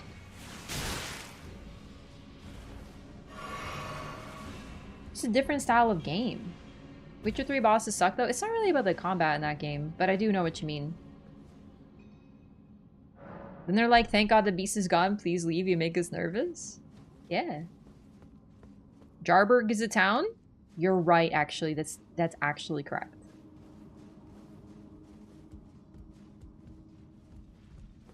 A lot of side quests just feel like doing extra credit assignments. You know what it is? Partially, it's because of the journal.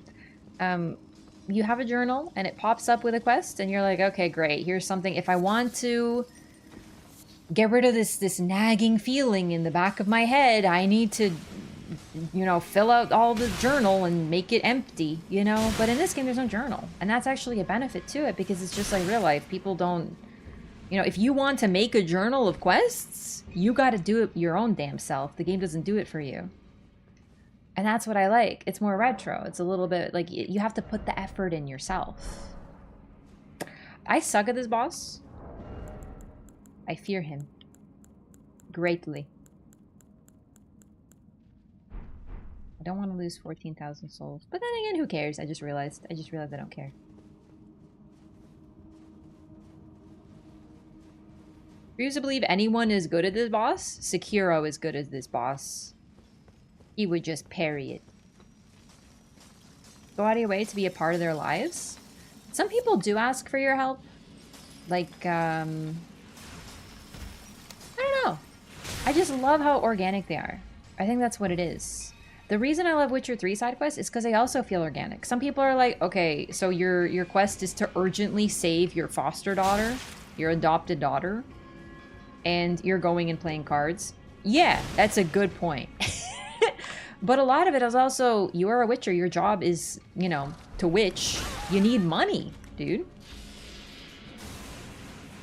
You need to survive in the world, which is pretty hostile. And the reason you need money is that people freaking hate you because they're uncomfortable with witchers. They consider them terrifying mutants and killers. So you can't just come to a town and be like, hello, I would like to stay at the inn, because there's a distinct chance they will not like you to do that, and they will want money. So it kind of makes sense within the world of the game itself. And that's what makes it so well implemented.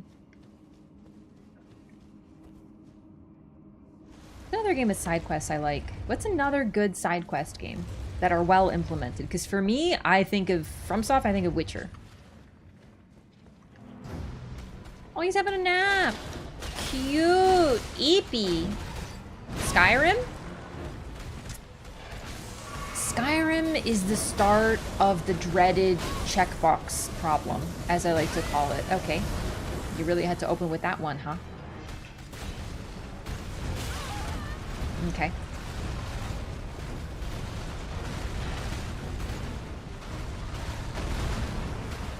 So you're walking around the town in Skyrim and you talk to nobody, and you apparently overheard a triggered conversation that you were not actually close enough to actually hear, and it just says journal updated, journal updated, journal updated, and you're like, okay, well, I guess so. I do love Skyrim, I do, but I think that was unfortunately the start of the sort of the downturn with them. Oblivion, though, I love Oblivion side quests, very well implemented. Disco Elysium, heard good things. BG3, I've heard also great things, just haven't played. Where? What?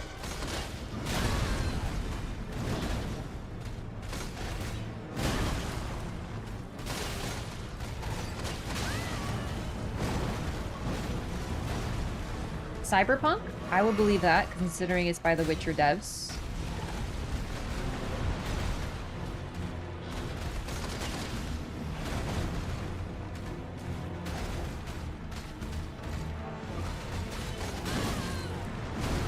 You just gotta treat the whole body like a perpetual hitbox. That's all Starfield is? It is.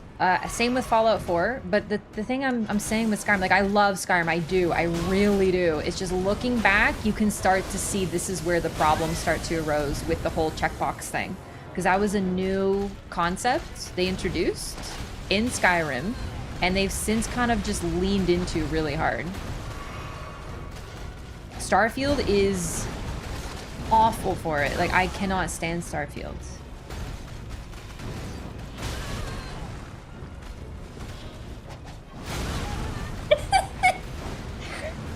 This guy reminds me of the bull from Sekiro. He is the bull, but like even more bull, as I like to say. You know what I'm saying? Ghost of Tsushima side quests, not the trophy collection ones, are alright, I think. You know what? I like Ghosts. I think I started to get a little fatigued by the map, is what it was. Because I was just like, alright, here's another fox I gotta play chase with. Alright, here's another little jump puzzle. Alright, here I gotta chop some bamboo. And I just got a little fatigued. I did. You liked Fallout 4 but thought Skyrim was boring? That's really interesting. Have you played the previous titles? Like, was it like Oblivion, Morrowind, any of those?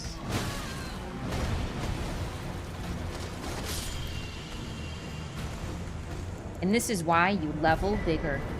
Because you get to face tank and survive. Wow, it really just gives you 2 thingies, huh? Wow.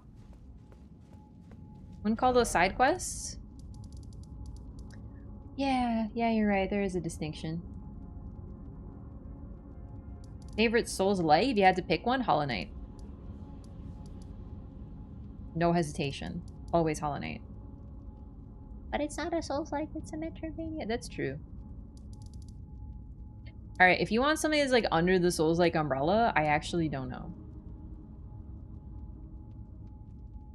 What about Silk Song? And here's where I'd play Silk Song if I had one.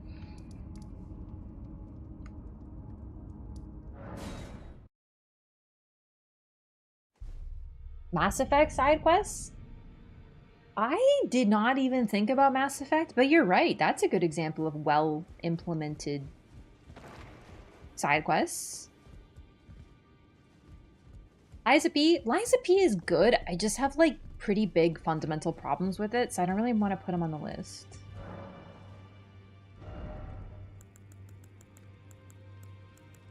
Like, when we're talking favorite, it needs to be, like, unabashed, and that's Hollow Knight. I love Hollow Knight.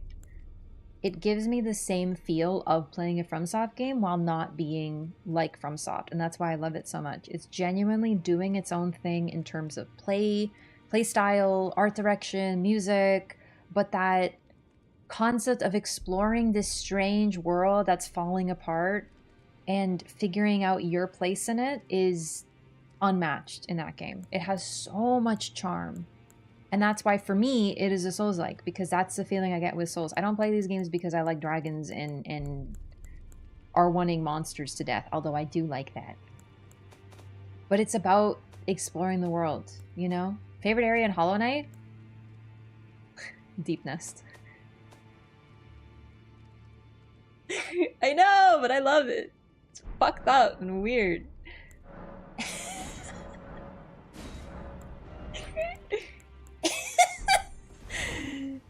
It's horrifying. It's a nightmare zone, and I'm like, I love it. You also love Caelid? I am consistent. I do like the City of Tears and the place that plays the nice piano music. The one that's like a grave or something. That place is pretty cool too. Well, I took you've no matter. It's lay out your own.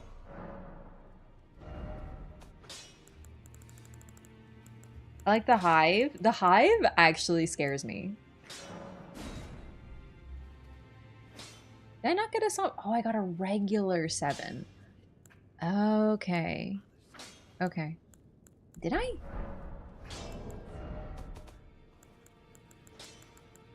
Yes. Okay. Okay. Good. Good. Resting grounds. Yes. Isn't Blyton your favorite area too? No, no. In Dark Souls 1, my favorite area is Painted World. Painted World of Ariandel.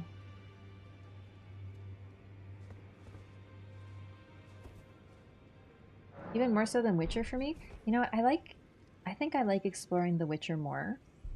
And it's because you can find towns. I love towns. Sorry, Ariamis. Ariamis. My bad. Yeah, sorry. Painted World of Ariamis is what I meant for Dark Souls 1. I do the same thing with Siegward and Siegmeyer. One or the other. I'm like, Sieg guy. Yeah, him. Whatever his name is. I forgot. Okay, so I got a smithing stone, somber smithing stone 6. Say that 5 times fast. Let's get a somber smithing stone 7. Somber smithing stone 7.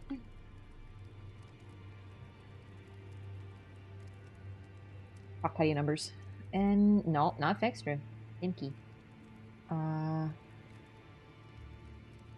Lanedal.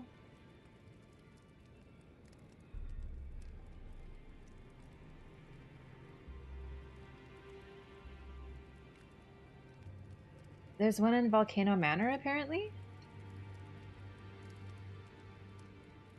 Wait, where is that one?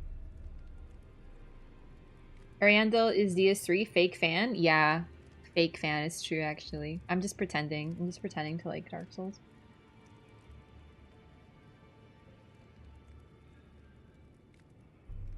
Oh, Nier's good. And patch they did that jump to get it. Yeah, I mean, like, I've already been there, so I can just teleport. The ledge? Yarazomiam. Down the cages after the lizard room. The lizard room? People used to do the weird jump.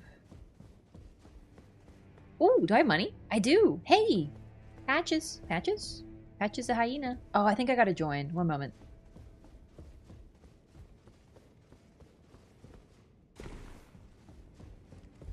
I am Tan Rias, a warrior. Perhaps will you join YXM? Rise with us. Interest now you believe the drawing room, but be sure. The drawer use the Charms key. are really excited about the drawing room. Balcony with an iron maiden napper? Okay. I think I know what we're talking about. I just don't necessarily remember how to get... Wait, it's coming to me. Okay, I think I got it. I think I got it. Alright, so we can invade now, so that's Poggy. But, I mean, like, I'm not gonna. Hey. Who are you? And what in hell volcano? I hope you are... Well, as long as you know that before you can... Hello again. As a scout under late. Brave under late. Okay. Well... For talisman? Don't need any talismans. Well, you see, after much revenge, according to I've got the stuff and champions, it hit me like that my form, of course, my bat and fort, but succumbing to Lanya knows that such is. The pale, that won't be the. They'll be dark. The tale of how. Okay. Not met Bernal? Starting his dialogue with who are you? Yeah, I haven't met him. I haven't been to talk to him. Closest that FromSoft have come to doing a desert? What do you mean? Haven't you played the Ring City in Dark Souls 3? In all seriousness, it's not very much, but there is technically kind of a desert there. It's not really much of one. And Dark Souls 3, the mountain? It's not quite, but it's kind of deserty, isn't it? Believe it. Here I thought, all good though. We'll do. Oh, and that is important. Desert of Ashes, I think? Mm-hmm. Pretty much. It's a desert of nothingness. Thanks for the shackle. Cheers for that. The Dragon Mountain? Is it Ashes? I guess it could be. I'm gonna get the map and the golden seed real quick. Archdragon Peak, yeah, it's kind of dry looking. Yeah, I kind of put it under like a sub-desert category because I too was like, I want them to do a desert. And then I was thinking about it and I'm like, that's pretty much... Archdragon Peak is kind of arid.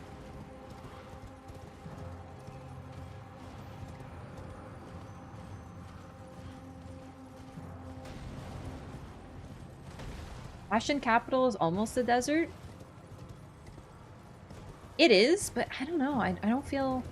I think it's pretty similar to the one I mentioned, the Dark Souls 3 DLC zone, so like kind of same energy. Caelid is a desert? Caelid is too lush to be a desert. It's covered in mushrooms and trees and rot. Like, it abounds with life. The thing about deserts is the life is hidden. That's kind of, to me, the key. When I look at a desert, I think of emptiness and no life visible. Maybe some, like, cacti or something. So I don't think Caelid fits because it doesn't give you that feeling of, like, pure emptiness. Which a desert should do.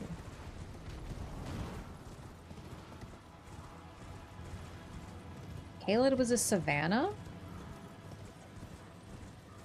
I always saw it because it's so lush, you know what I mean?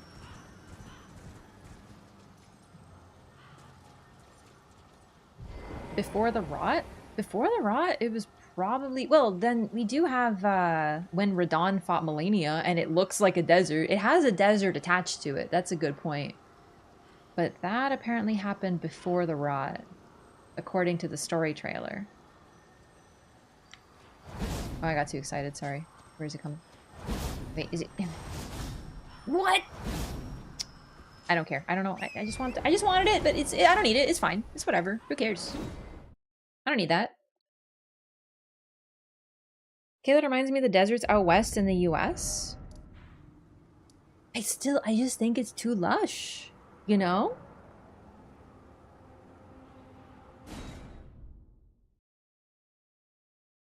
Waiting next to PvE's invader for the hosts and phantoms to approach. I mean, you're not a bad person.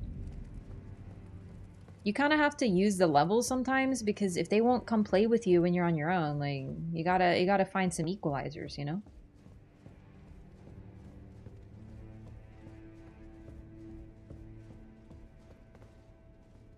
Alright, let's explore the Volcano Manor.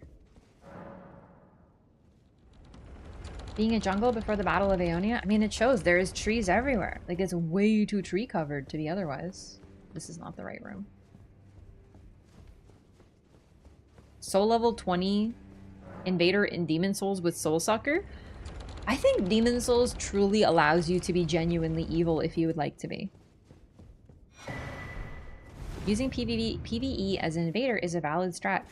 Like, I agree, but the thing is, too, it's not even one of those, like, oh my god, the invader used PvE. It's like, so you have 3 people. If I come out, you 3 will charge me and kill me, so I got a space. I have to use... You know, I gotta be clever about distancing. And sometimes, unfortunately, distancing leads me into enemies, and thus they aggro. I'm not, like, sitting there being like, hee hee, I'm gonna get enemies to attack you. I don't want enemies to attack you. I want to attack you. But unfortunately, that's what happens sometimes.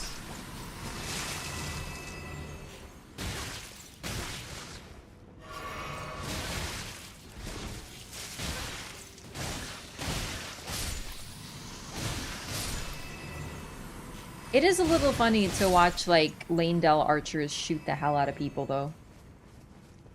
Y'all can have friends, so can I. Or as I like to say, when people are like, please, I just want to play with my friends. So do I. I want to play with your friends, too. You know? The invaders that hid for 30 minutes? I mean, like, that's only if you're boring. I've done that, but only if people are, like, really boring. If you're not interesting to me, then I will just sit there like a lurking beast and play hide and seek with you. It's really entertaining to me.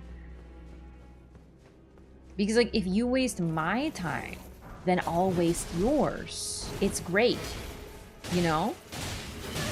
Like, I had this one guy who I invaded, and he was trying to summon people for that boss. The Godskin Apostle. So, he summoned... 1 phantom and then a blue came in, so it was 3v1. I took out the blue, I took out the gold phantom, it was just him. He ran from me in circles for like 2 minutes until another blue came in. And I'm like, are you fucking kidding me? Like, just take the L, my brother. But he wouldn't. So a blue came in and I'm messing with the blue and I'm fighting him and it's another 2v1, so I fought like, you know, 4 people total in this one invasion. And then eventually I'm like, you know what? I'm gonna psychologically torment you. So I transformed into an item, and I hid in the world for like 20 minutes talking to chat.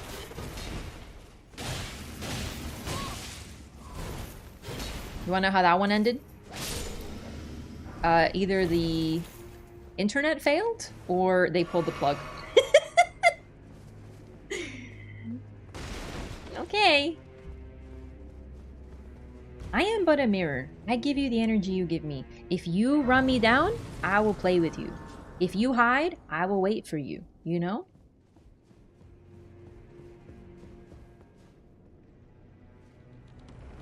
Some Skyrim, the voice acting is bad. What? Those are the same voice actors from Oblivion. I love them.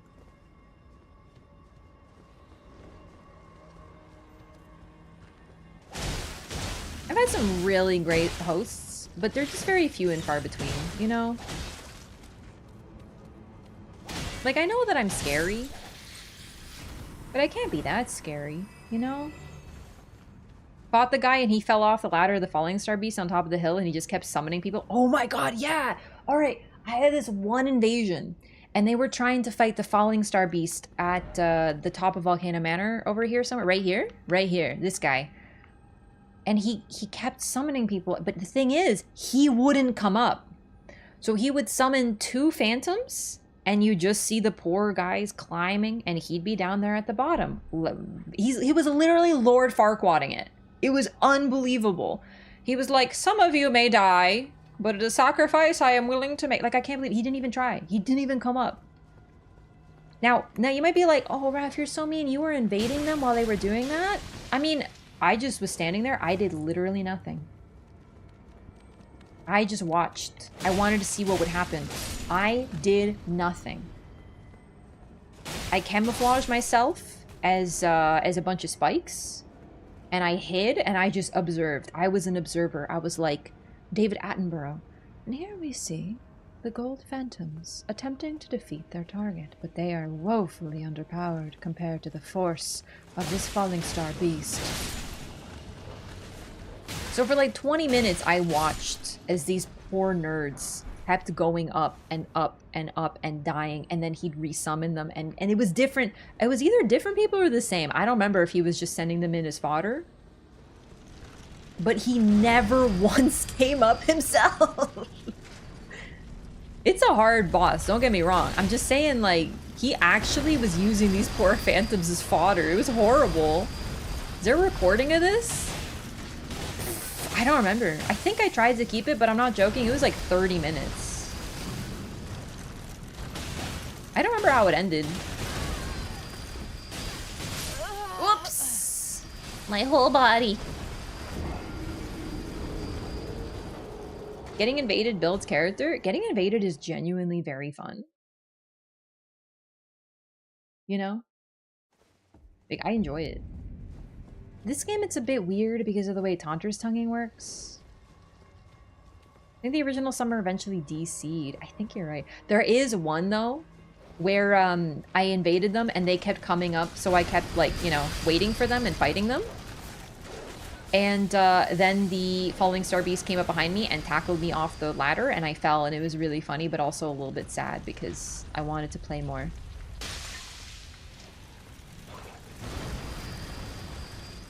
Really, as a king, just sending his men in? What a true Elden Lord? That's not my Elden Lord. Blowing the blues off the ladder with the cannon. I did not have volcano pots, and I did not have the cannon at this time, so I was kind of limited with my capabilities, but I really just wanted to observe. You understand. Watching summons drop hand cannon ammo for invaders. Yeah, no, honestly, oh, dang it, the dogs. The dogs are the big threat. That hat's supposed to look like cat ears? It is. This is the cat-eared queen. You've heard of the glow-eyed queen. What about the cat-eared queen? Move over. You're getting deposed, bitch. Raph, actually, she's kind of like already been deposed because we know that Milicent defeated her, and now there's queen. Shut up. I'm deposing everyone up in this house. Depaused? Stupid.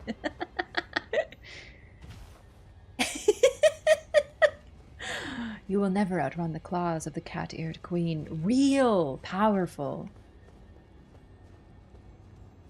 Alright, give my souls back, you mean dog. Look, he's eating them!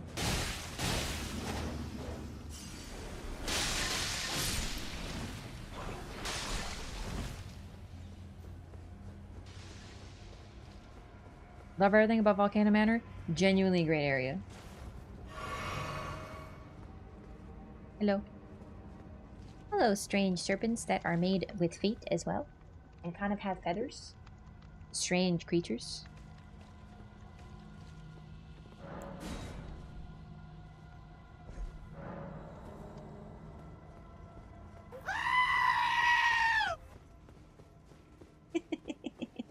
Thanks for the sheep scream. Sorry, I can't read the name. I don't know how to read. Snurds? Snake birds. Snurds. I like it. I didn't need to get this, actually. I hope I still have enough keys. Yeah, I got 8. That should be enough. Rob, why did you change your name again? Rom Toppin?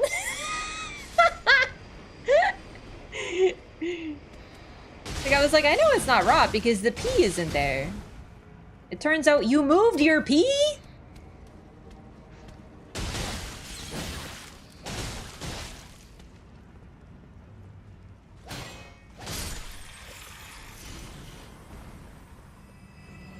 Rom Toppin is really funny.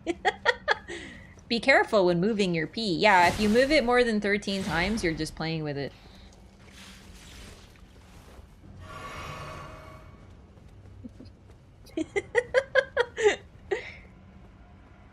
It was chafing? Okay. Well, goodness forbid a chafing pea. 13? I don't know. It's just what I was told. Nothing beats the terror of alien isolation. What about the creepy dollhouse in Resident Evil 8? That was scary. I did not like that. 13 is exceedingly generous? Okay, maybe the people who told me this are fucking horny. I don't know. 15 times. Taking a lot of time out of your day. Piano jump scare Mario 64. I haven't played Mario 64. Isn't there like a secret thing here? Hang on. Oh, nope, not there. I remember now. See, I want to get to the secret torture room. No, the secret torture room.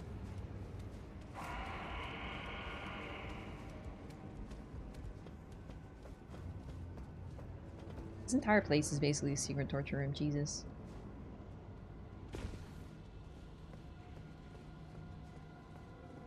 Oh, you know what else is scary? Visage. Just the entire game.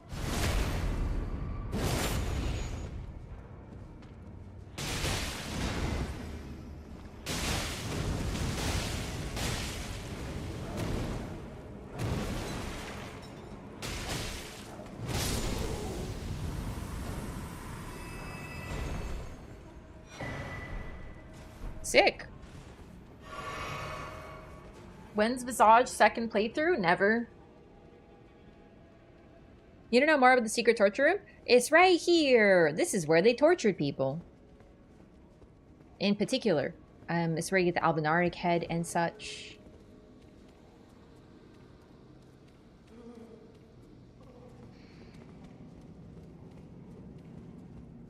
Never seen this room before? Yeah, I found it very recently during the lore through, believe it or not. I did not know it was a thing.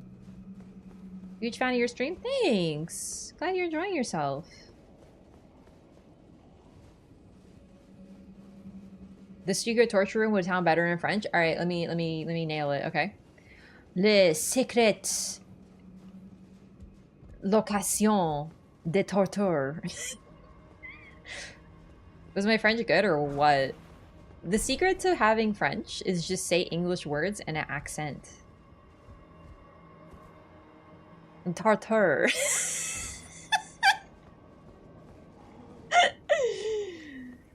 That's the thing about French is everything kind of sounds like food. Tartare. No, that's tartare. This is torture. Hey. What's up, gamer? Are you good? Like, are we chilling or? Oh, you can see his head in there. Okay, look, you can actually see it's an albinaric head in there. If you take a sneak, you see the secret ghostly secret head, but then he's got like a second mouth. See?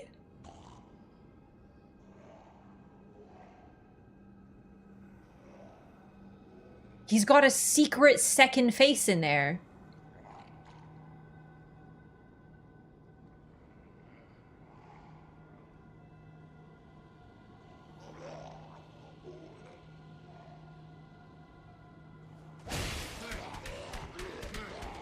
Look, you see his legs too. They're all like phantom-y.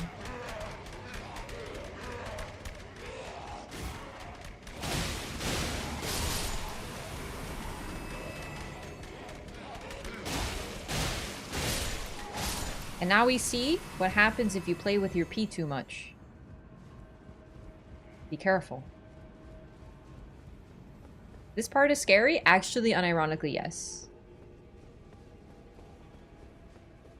La chambre de torture secrète.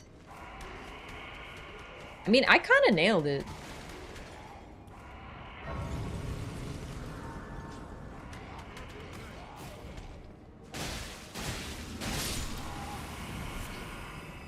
So this is the guest hall. So this is where they keep guests.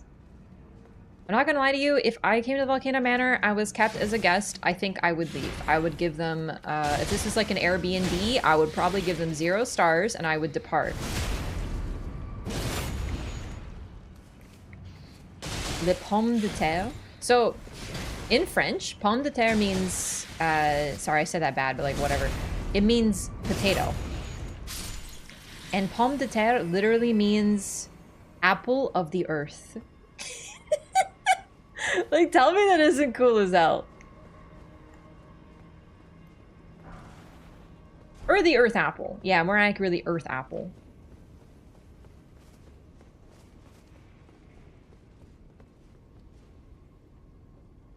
You want to know extra? Look up pineapple. Every single language uses some variant of ananas. So French, it's ananas. In Polish, it's ananas. And then there's freaking English. It's just like, pineapple. It's like an apple, but it points you. It pokes you, so we're calling it a pineapple. And it's like, my brother, where did you get that? English is freaking nonsensical sometimes.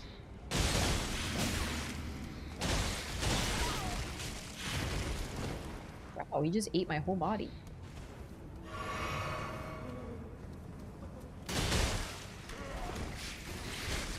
Doesn't grow on pine trees and looks nothing like an apple? Listen, you talk to the people who came up with the name. I didn't do it. Oh my god, saved.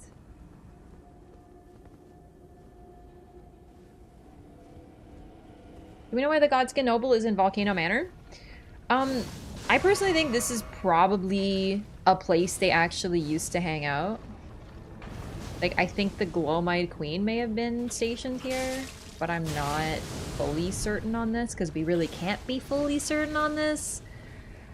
But, we know Riker didn't make the place. He was just given control of the place. We know there was something here that was older than him.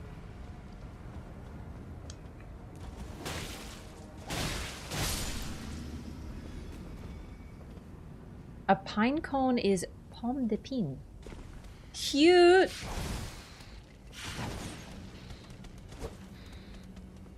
Is Aglay the name of the god-devouring serpent? We don't know. The thing is, there's skin there, but it's not just skin. It looks like there's actually like a serpent entombed there. But it could just be skin also. It's kind of hard to say. So it's possible the Godskin guy is just there because, well, yeah, there's a god there, right? There's a bunch of skin, but it's also possible that they actually, like, this was one of their bases or something. Maybe. Or maybe their actual base. AJ Wilcox! Yo, thank you so much for the Prime! Welcome in! I really appreciate the support!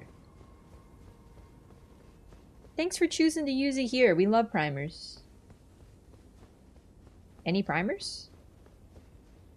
Yeah, there's also this guy here, which is interesting. But the thing about the Godskins that is actually pretty weird is they're freaking all over the place. Well, it's actually not that unusual, all things considered, because their ruler is gone and they can't seem to make more because the way that Godskin apostles are made appears to be like they're born, but then they're swaddled, and that's what makes them so fucked up.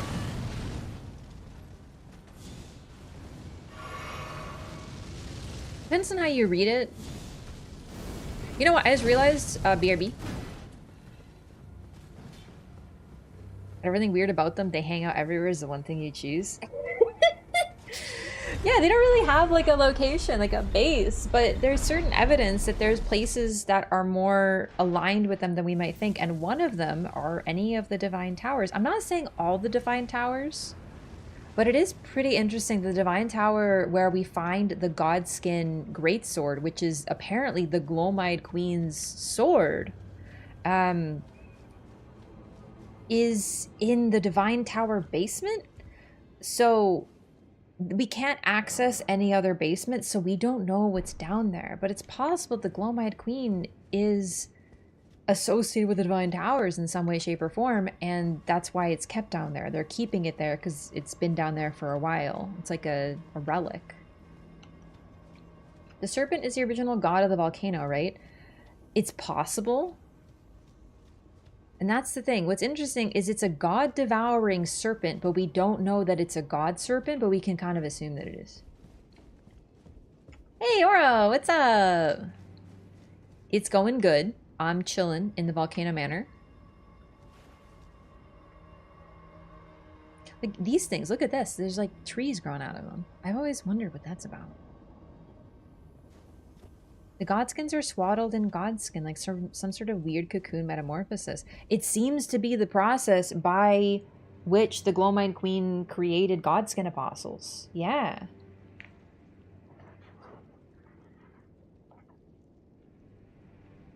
Mainly use YouTube? Yeah, no, Twitch is my main thing. The YouTube thing is, like, I'm really happy with YouTube. Like, it's cool to have the ability to co-stream, and, like, it's awesome and stuff, but, like, Twitch was how I started, and it's definitely the more robust platform for the time being. Rykard sacrificed himself and is controlling it then? So the thing is, it's odd because he allowed himself to get eaten by the serpent, but Rykard controlled this land, and then he chose that. So it's not like the serpent was here. Maybe he was locked up. I don't know. Item source for Rykard coming later. He discovered things in Volcano Manor. It's his spells. I don't have any of his lava sorceries, but look up any of the lava sorceries that are associated with Rykard. And it says that he discovered, I believe it says hexes on Gelmir, which suggests that he was like, to discover something else that someone else left, you can't be the first one there. Also, Rykard's like really cool and all, but it's just, I don't think this is his style. Like, I don't actually think he built all this. It doesn't fit with anything else. Compare with Caria and compare with Fort, what's it called, Redmane? And this place is something a little different. That's why I don't think he actually made it himself. Part of the snake statues and after? No, I actually think the snake statues are a sign that he was not, like, there was other stuff here first. Because the snake was here, or existed before him, and I think that these snake statues are more linked to, like, the formless serpent. Who is the OG inhabitant? We don't know. We can theorize. I theorize it might have been the Glowmine Queen. I think there's some evidence for that. The main thing is the throne and the iconography surrounding it. Thoughts on faith dex versus faith strength or pure faith? So I'm making a faith build. Like, this is dex faith. It's gonna be. So I have access to potentially new stuff in DLC. I've never tried it before, so I'm afraid I can't tell you too much about it. But there's a few wait, don't do this right now. There's a few weapons that are faith dex, so it's not bad for sure.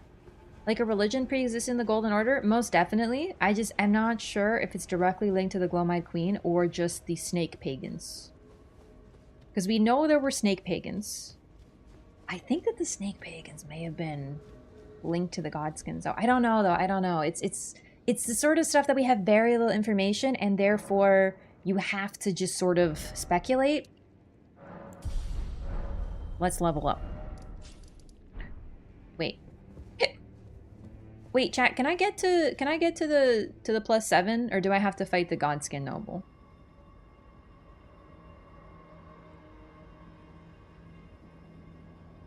Snakeskin shedding is a lot of Godskin to work with. Yeah, the thing is, I think they also the part of the snake religion was sacrificing people. They used ceremonial weapons to sacrifice for sacrifices. And when they say that, I'm assuming people. You can't be sure. It's possible now, but very hard. Oh, okay. So I'm just gonna have to fight the boss. That's okay. I didn't realize it was so late in the level. He kind of sucks, though. I'd like bleed if I can get it. All right, give me 1 second, though. I'm just gonna use the restroom, and then I'll be right back, okay?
Okay, hello. I tried to find my cat. I don't know where he is. Like, seriously, he's like a stealth boy. Next thing you know, you're gonna tell me that cats are some sort of ambush-based stealth hunters or something. Started this game for the first time a week ago. Ah, you're at perfect timing! You have time for the DLC. And I'm fat rolling, which is kind of crummy. Here's the secret. Do you want to know the secret of Vagabond? If you're still using Vagabond. Okay, so Vagabond starts with a weapon, a shield, and full armor. The armor immediately makes you heavy load. Take off the helmet. Just take off the helmet, you're good. You're fine. Or take off the shield. One or the other. I always start Vagabond. Oh, and they start with 2 weapons. Yeah, no, sorry, take off the weapon. Yeah, no, light goes smarter. But also take off your helmet. Do it. Hope you're enjoying. However, okay, listen, I'm like playing pretty late and I'm going to be talking about stuff. I don't want to spoil it for you. Like, welcome by all means, but I would hate to damage your first playthrough, you know what I mean? First playthrough I chose Vagabond, I regretted it. Really? You know what? It's hard, but I will say that the reason I play Vagabond a lot is because its default stats are really good for building PvP characters. Like, because I make a lot of lower level, like 70-ish. No, it's not like mid-level, right? But for 70, you still got to be really careful with each point. Vagabond gives you the best bang for your buck with a lot of things.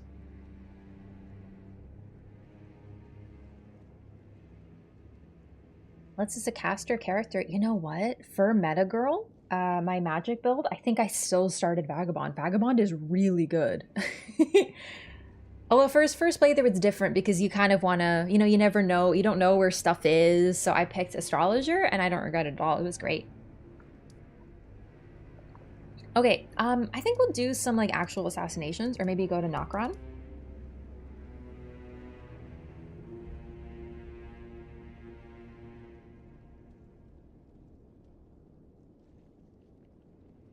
Name a mage without Moonveil? Me! I did use Moonveil during my first playthrough, but it's the first weapon I found. I replaced it when I found something better. I actually really genuinely find Moonveil unfun though. Like it's not, I don't enjoy using it either. Believe you me. So even when I'm doing PvP, I don't use it because it's just not fun. Wretch would make for a better PvP character? You'd think, but unless, if you're building something really particular, Wretch actually wastes a lot of stats.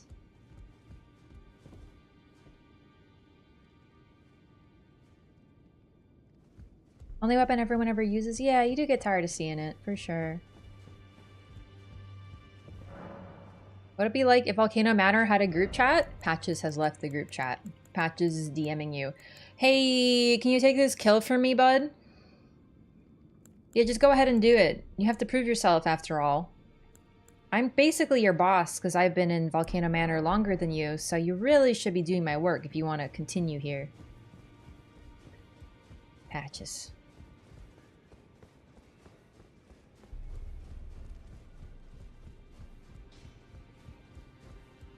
Well, I took you no matter. Lay out your own.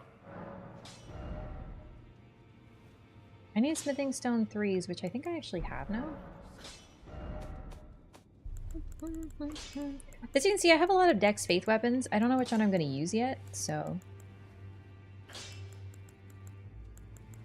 I was thinking black knives because they really are cool, but I don't love daggers in this game. They're really good. They're better for applying status, realistically, but they're still strong because they attack really quickly. But I don't know. I don't know if I want to use them.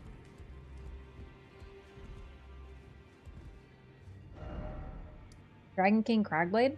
I don't love it for PvE. It is good though.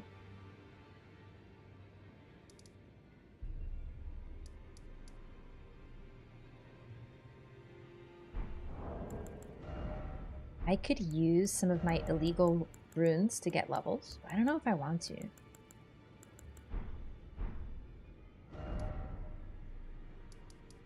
Let's do Nokron. Oh, you know what? We should progress here, actually. Cheatsy runes? Illegal runes! Warning, warning, illegal behavior.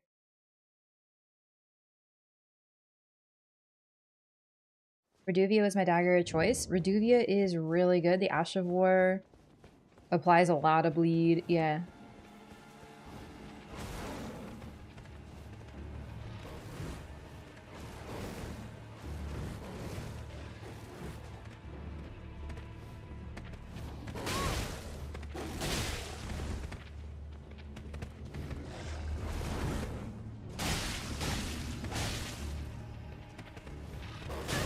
God, I forget how annoying it can be to use curse swords because like everything moves in such an awkward way that you're doing hits and you miss like half of them. I think that's true for every weapon that has pretty short range though.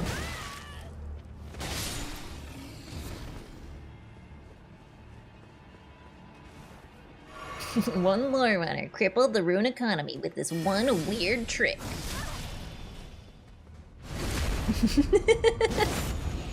Yo, thanks for the 3 stream streak. Going all the way to New Game Plus? No, I don't really like going to New Game Plus. I think I might try it sometime. Like, I know that I've seen... Friendly fire. I know I've seen people do, like, New Game Plus runs. Like, I know K-Dub does that a lot. I remember for Bloodborne, he was just doing, like, max New Game runs and stuff with different weapons. It's neat. It's something I might want to try at some point. Flowing sword scale with? The Nox flowing sword is just not that great. The other flowing sword, the flowing curve sword, is better, but it's not great either.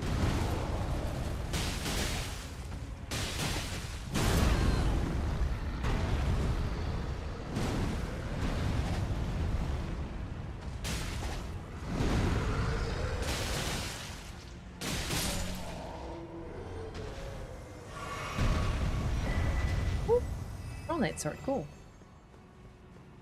New Game Plus equals Revenge Run? It's true, actually, yeah.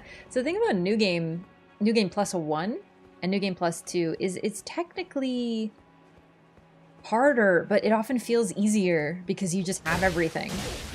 So you don't have to run around or, you know, look for runes. You just go straight at the boss and you're set. Nox weapons were better?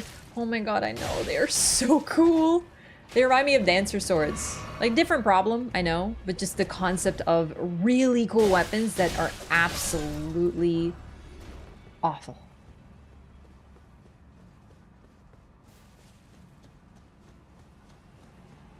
New Game Plus Godfrey does absurd damage. That body of yours is absurd.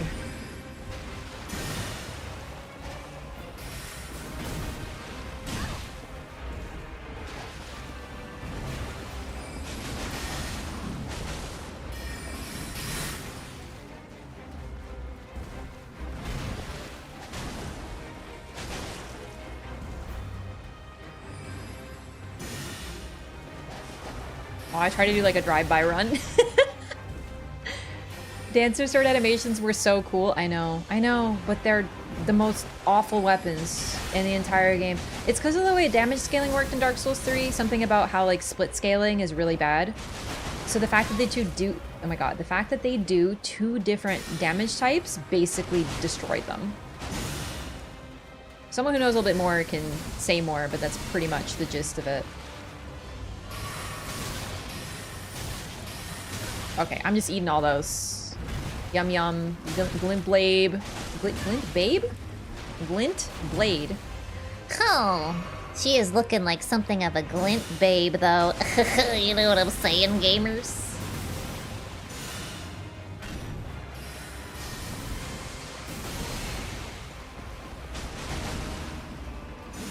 Three types of damage because physical?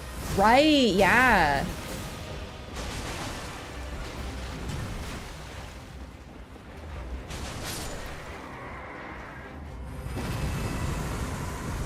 Bye, Ghost Loretta. See you when you're not a ghost.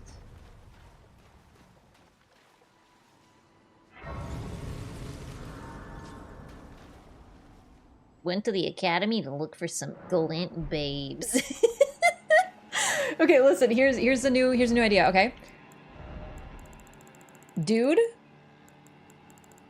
goes to the academy. He looks like this, but like he's really jacked, like huge, like just like imagine Godfrey's lower body, but wearing this hat.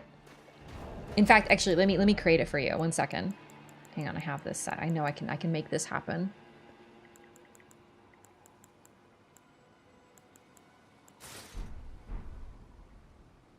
Okay, this one works for what I'm trying to pull off here. Okay. Hey baby, I came to nerd school just to find some glint babes. You know? Beautiful. I'm imagining it now. Killer cartoon. I'm telling you, this would be fire content. It's a dump truck? Yeah, they need to make these special for me because my, you know, thighs are so big, you know, because I lift. Yeah, like, you know, I don't make like my whole personality or everything, but I do like lift a lot, so, you know, like my thighs are really big, you know, because I eat like a lot of protein and I like lift, so. But like, don't worry, I don't talk about it all the time. Anyway, I'm gonna go to the gym later today. Like, what are you planning? You want to come to the gym with me or something?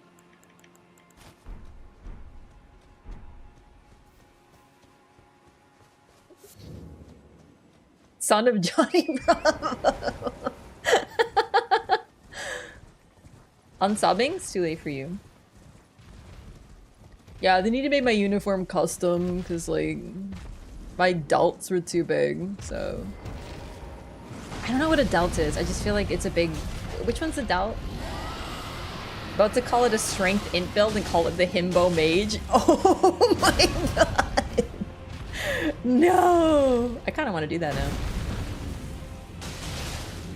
Okay, here's a new concept. Yes, like for sure. I'm giving that one to you. I'm gonna make a new build. And she's gonna be wearing the Burger King crown. And then I don't know what else, something else. And she's gonna be the glint babe. Do you even know what a delt is? Yeah, it's a muscle, bro. And mine are huge, bro. Get off me, bro. I know what a delt is. I don't know why I'm so good at this roleplay. Like, I really don't.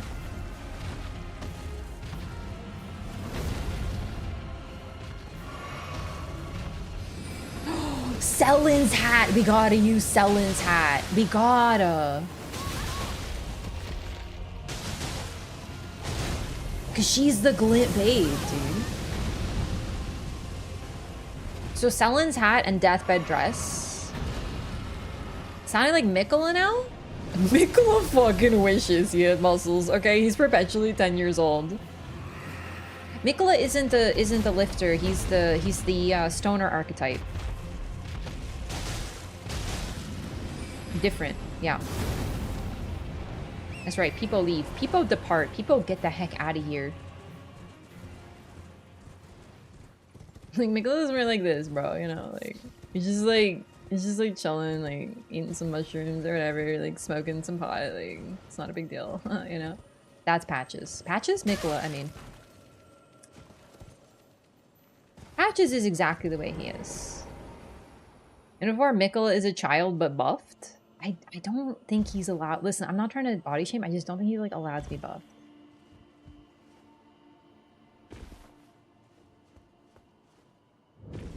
Which Elden Ring character be a lifter? I think Blythe. The only correct answer is Godfrey. Yeah, Chad, don't mansplain delts to me. Just saw that. It's perfect. Don't mansplain delts just because I don't know what they are. I'm kidding. They're probably a shoulder muscle or something. Isn't your upper shoulder? See? I'm a gamer. I saw that later. Believe it or not. Read what's first. Why not? But please, a little. Bubby's bigger thighs than Mesmer. That is a very low bar. The man is gaunt. The man is capital G gaunt. You know what I'm saying?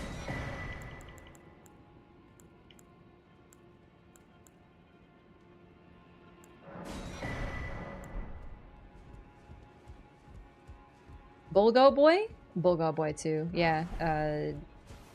Tragoth. Tragoth. Is it Tragoth or Tragoth? Mesmer's literal twig legs? Yeah, and I love it. It's the ideal body type. It's the ideal male body type.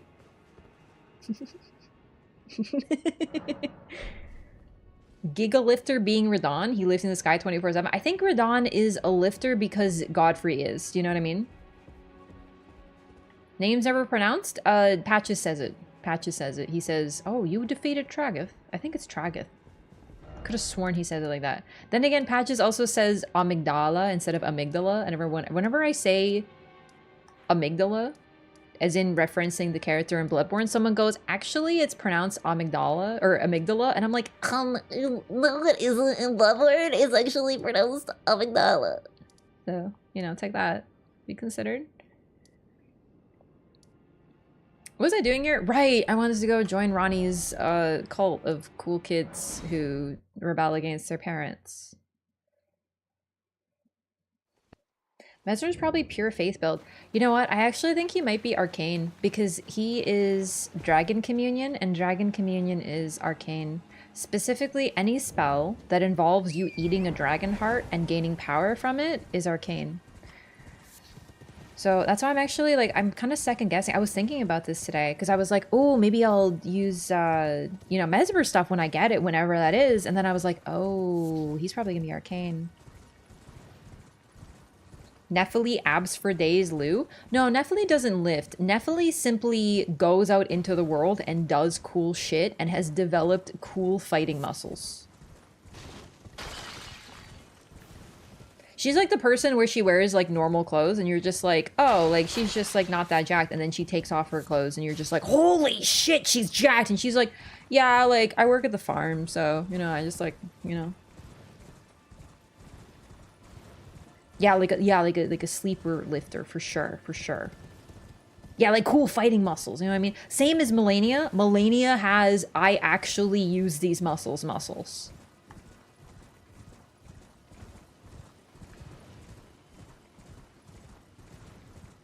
Muscles are genetic? I mean, your muscle insertion points are kind of decided. But like, you just kind of make muscles, you know, you gotta use them. Yeah, there is some genetic component to muscle, but you don't like get born straight out the womb yoked as fuck because your parents are. You know? Do you imagine a buff baby? Straight out the womb. Yeah, his parents lift. Nah, there is genetic component to this stuff, but it's like, it's not, you know. Anime muscle physiology? In anime, your muscle size does not correlate to how strong you are.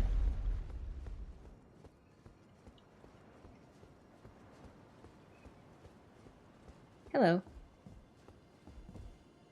Love Nephili's voice actor? Oh my god, right? Oh. Again we cross paths. I believe I said my name was Renna when last we met. It pleaseth me to see Torrent hale and hearty, but tarnished.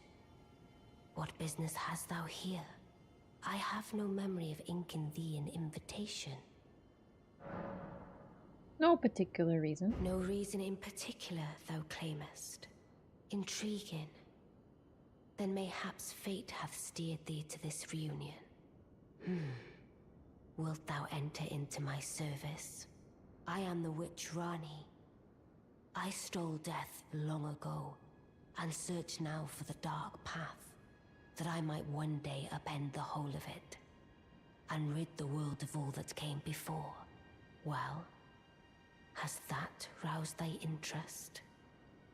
Listen, I'm just gonna put this out there, but like, imagine playing this character and having no idea what's going on. Like, imagine you accidentally run into Ranni. Like, imagine if the way I played this was legit, and this is the first playthrough. Like, this is the equivalent of walking into, like, the like, Lex Luthor's hideout. And him being like, what are you doing here? I'm trying to, like, destroy the world and or Superman or whatever. Or maybe make him love me. I don't really understand Lex Luthor.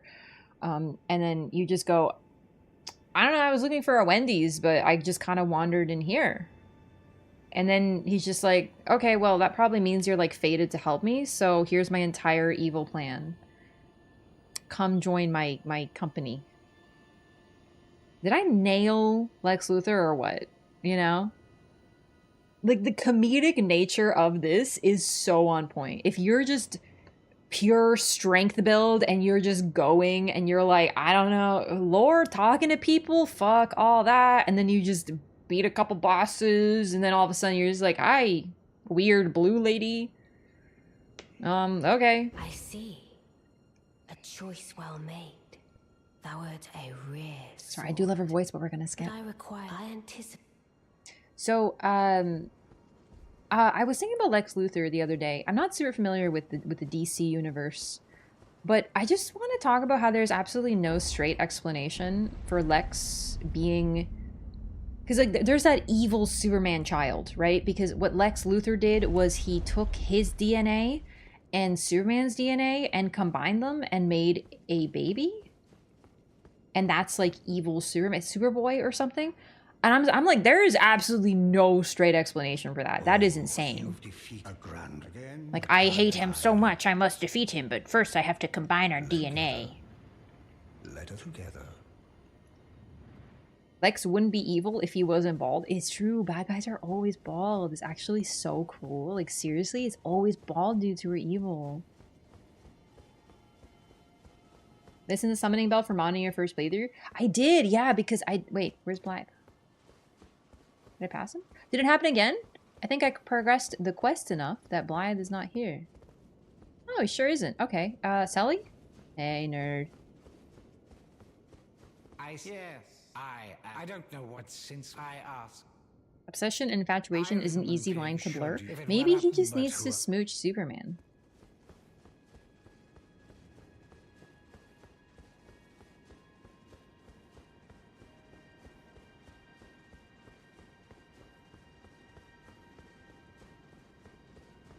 Yeah, so the reason I missed the summoning bell is because the way to get the summoning bell is you have to teleport to the Church of LA without going too far.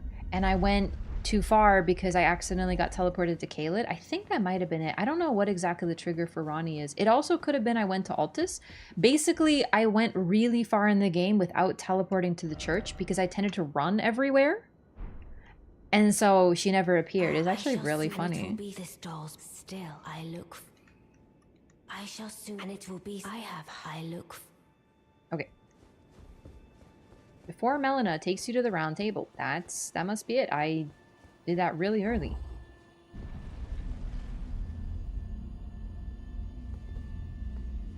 Pretty much, Liurnia works too, but any zone that progresses you, that you can, like if you leave Limgrave, including Stormvale, Liurnia, Caelid, then Melina will be like, let's go to the round table hold.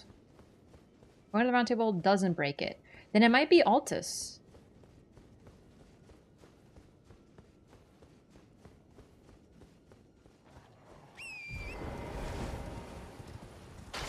Lex Luthor is Superman's Iguazu. Thank you for translating it for me, who understands Armored Core. So he's jealous. He's a jealous bitch. Okay, say no more.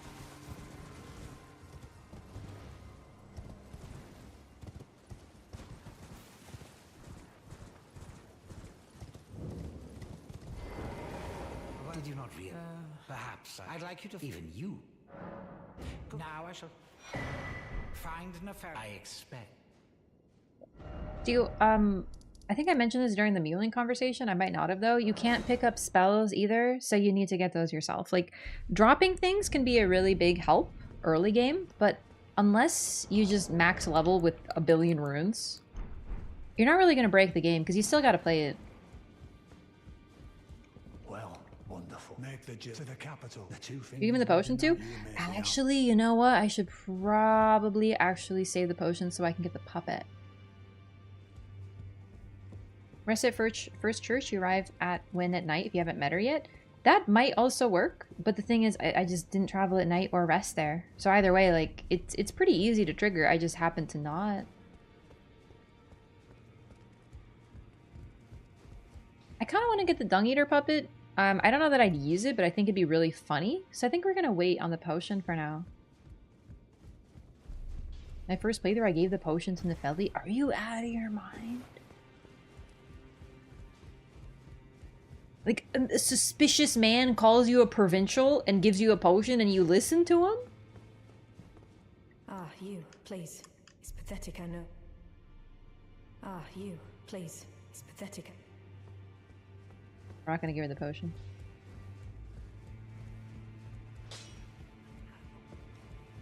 He is wearing a big hat. which is a sign of authority in this society. I need a bigger hat. Well, Altus triggers the Radahn festival? It does. It could also trigger Ranni because of that. So, when I, basically, I triggered Radahn and I hadn't fought him yet or met Ranni. So, when I went to the Three Sisters, there was no one there. Ranni was simply not there. I needed to defeat Radahn for her to appear. So, because of that, it's possible that I wasn't able to trigger the Renna thing, the Renna event. Is that potion modality syllabus? Oh, how the round table. But, oh. Well, if you want, not that I could fathom. Ah, indeed. So I had honestly determined, I suspect, a dose of You should be able to drink the potion and immediately ends your playthrough? That's actually near automata, yeah. Did you hear that Celovus is actually puppeteering Theralina at the Radahn Festival? Yeah, we mentioned the end of last stream, but one of the puppets that he sells is Theralina. The fact that she doesn't talk to you, yeah, she's likely a puppet. Like, it's possible it happened later, but it's most likely that Celovus has her. Please, it's pathetic, I know. So you know all right. For indulging father, I would have done anything, and yet I betrayed him. And to think he'd owed him. Where is the justice? He once told me that he would never allow the dog. Was he simply like? No. How could I say that? Father has all. And now. Be really careful, I'm not going to go for the potion. There we go. Chances of Theralina being our maiden?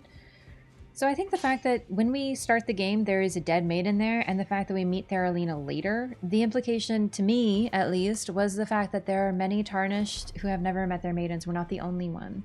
So it's possible that they're hinting that Theralina is our maiden. But considering the start of the game and the item that you pick up there, that suggests to me that that's supposed to be our maiden. And we meet Vari right away. I don't know. It could be both. Like, it could be either, it's whatever you think is more interesting, to be honest. But we are not the only Tarnished who has lost their maiden. I mean, throughout this game, we meet no Tarnished with maidens. The only one that we meet, technically, quickly, is Dialos with Lanya. That was likely his maiden.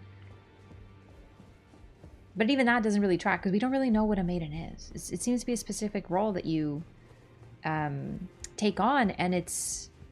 Although, I say take on, but it doesn't seem to be a choice, right?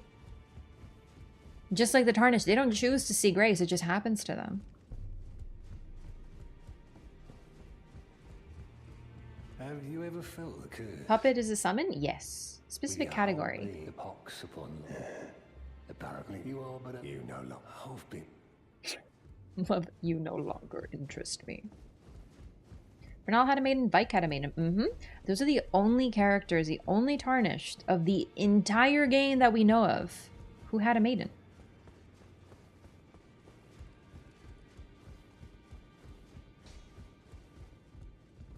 Refers to Lanya as a servant of his house. The thing that I find really interesting, though, is that she came here with him. And Tarnished seem to be the only ones who are sent here. So, and the Volcano Manor hunts Tarnished. But rather than hunt Dialos, and rather than hunt Juno, not right away, they don't hunt Dialos or Juno till later, they target Lanya. That's kind of when I started thinking about it more. And I'm like, is she actually a maiden? Because maybe that's why. That's what made me second guess. Because it's really weird for the Volcano Manor, who tends to target old freaking Tarnished who have been here since the start, to go after a servant, right? And at some point I was thinking about this. This is during the Lorathon that I was considering this. I was like, okay, maybe it's possible that Lanya isn't a maiden, and that they just pretended to kill Lanya. Like, they didn't actually kill Lanya. It was just like a false flag, right? Like, someone else killed her, and then the Volcano Manor took the blame. But they're specifically they're targeting Dialos. They want him to join the Volcano Manor. They are reaching out to him. They have reached out to Juno, and they have reached out to him specifically to be like, hey, come join us. And they wanted to weaken them, and one thing they did is take out their only friends, including Dialos' Lanya. The fact that they targeted her so quickly is really unusual, unless there's another reason. Maybe maidens are scary to them. And considering their goal. I don't know. That's the only thing I thought of. It could just be, you know, a convenience, right? Like for Dialos' story, Lanya needed to die. But it did have me thinking about it, because this game, it wouldn't be the first time this game does something that has further significance when you think about it.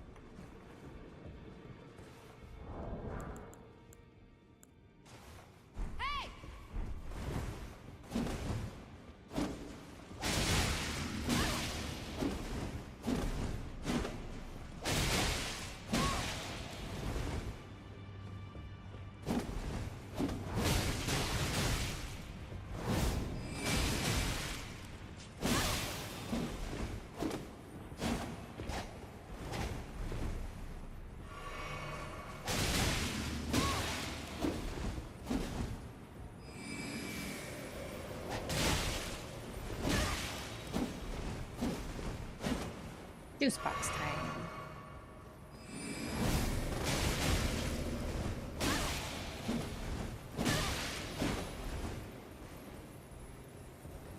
No juice? Is that like another player? No, this is an NPC. He just gives you something that I'd like to get.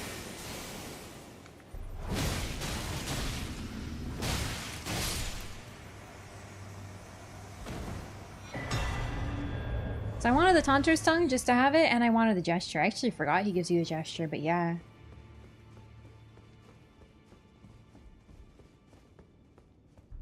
Justice theory. But it's not just Body's theory, it's pretty much everyone's theory. Like, you load into the world, there is a dead lady there with an item that has not been picked up by anyone else, with a message, and then we roll up and the first person we encounter is Vare. As part of Vare's questline, he tells you to kill a maiden. You don't have to, but that is what he's trying to get you to do. And the fact is, his questline, I've talked about this before during the Lorathon, but his whole questline seems to be getting people, manipulating them to follow in his footsteps. So first he's like, hey, you should be a good person and go to Stormvale, just like they say, and then you should go to the Volcano Manor, sorry, to the Round Table, and you go to the Round Table, and you meet the Two Fingers, and if you try to say, no, I don't want to do that, he gets angry at you. In other words, he's trying to steer you in a very particular set path. You have to be a good little Tarnish, go to Stormvale, defeat Godric, then talk to him, he goes, good job, go to the Round Table, then you go to the Round Table, you meet the Two Fingers, and only then, after meeting them, you're supposed to tell him, yeah, they're a bit weird. So basically, the fact that he leads you on such a specific path suggests to me that he's kind of getting people to spiritually success him. So yeah, we know he's a maiden killer because of that. Pick an Elden Ring stream, and here I am. Nice, welcome. We're pretty late in the game though, or at least we will be. So just be careful of spoilers. I don't want to spoil it to anybody.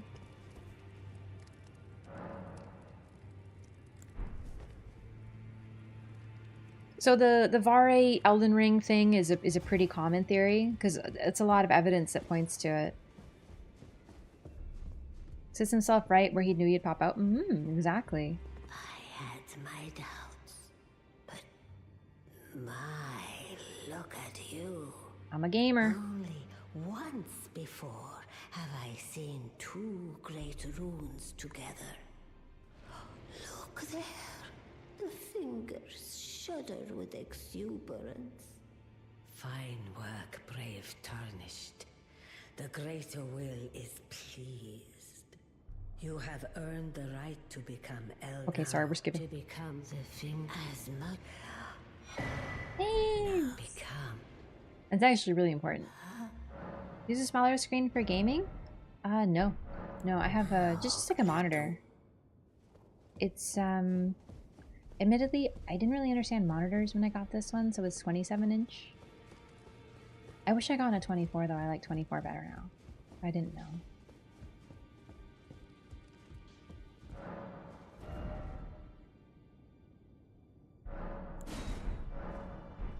Oh, Philia! Oh, right. Hang on. I gotta go do an assassination real quick.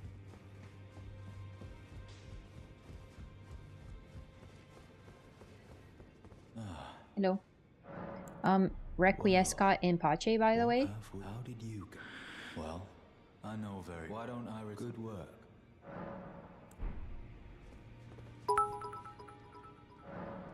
Uh-oh. Where could he be?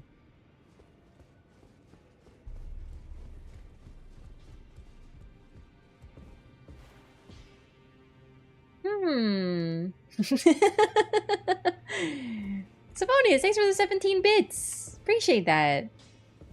Back to Catgirl. This is the cat-eared queen after all. To be honest, this is like my go-to headpiece. It's like this is my chosen Elden Ring headpiece. I don't feel like myself if I don't have the Twin Maiden crown.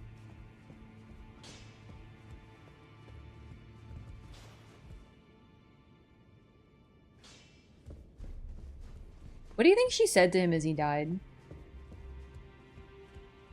Do you think she held him as the death root like popped out of his body and just said, "Skill issue"?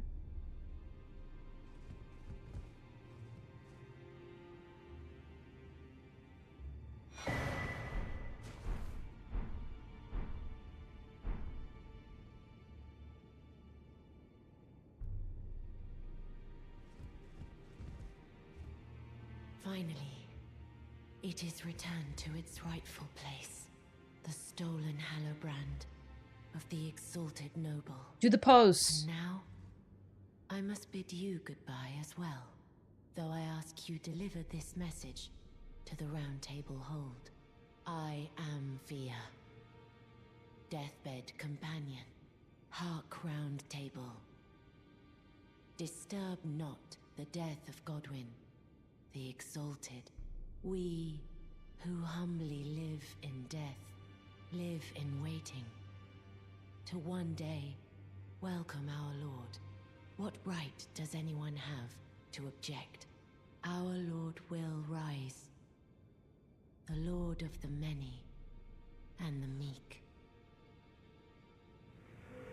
And she floats away. Took his armor, but he's still wearing it? Can you imagine if you just left him naked? Alright, hang on. I didn't have a chance to write that down. Hey Gideon, Fia just left and she said that don't fuck with Godwyn because he's coming back. Like don't they just leave them alone because why would you object? And the Lord of the Meek and the Many. Nailed it. All right, thanks. Bye.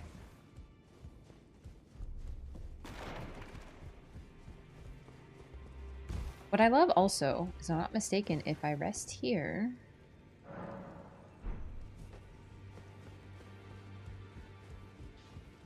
Yeah, the door stays open. Does his body stay? Damn, honestly, respect. Whoever's this janitor around here.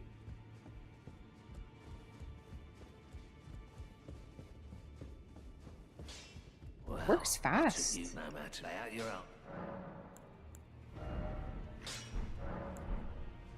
Godwyn is Lisan Al-Gaib. Oh, dude, I just saw that movie, so now I know what the heck's going on with that.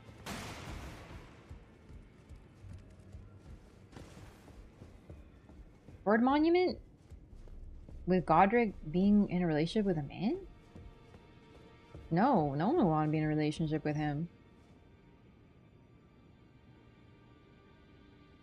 Gideon doesn't flinch.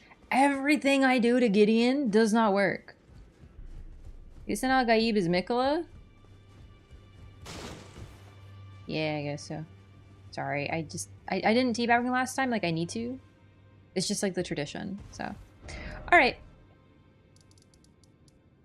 What are we doing? We can go to Nokron. How many runes do I have? Not enough for a level. I want to get just a little bit more HP.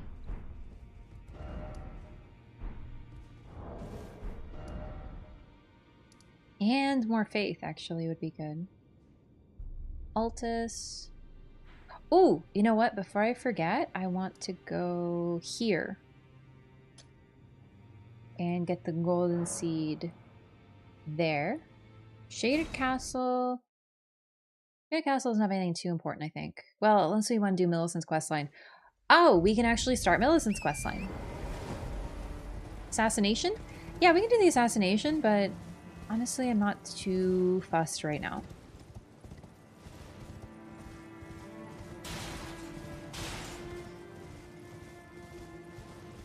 I can't unsee it though. Like seriously, after realizing how much the Dune 2 character is like Eren Yeager from Attack on Titan, I'm like, oh dang it. Can you do Malenia before Morgott? I can't. I'm probably not gonna fight Malenia. But no. No. If you mean like mechanically? No, because you need to defeat Morgott to get the thingy from Melina. Yeah. Quest log in this game, do you have to remember them all? You just have to remember it. Or just like make notes.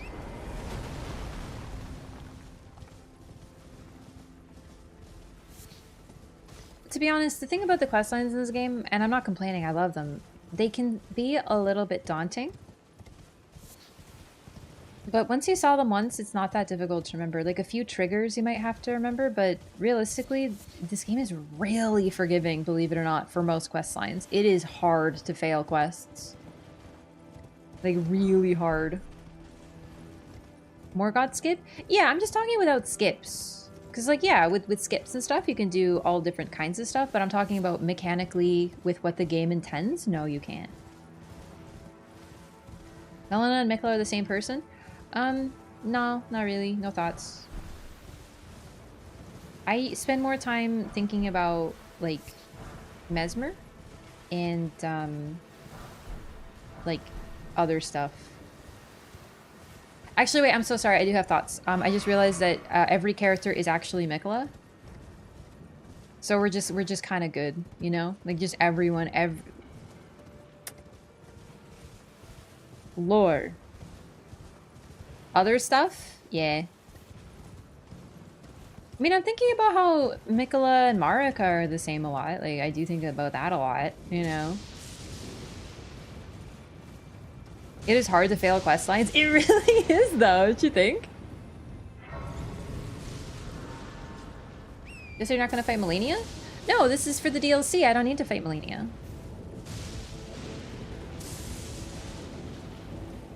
This is all Mikla's dream? Yeah, I am Mikla's dream girl after all. Is Miyazaki also Mikla? I mean, if Miyazaki plays the game, then he becomes the player, at which point, yes.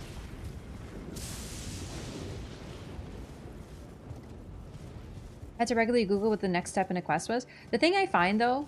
Oops, I'm so sorry. I didn't mean to. My bad. You can do that, but wow, that was a good shot.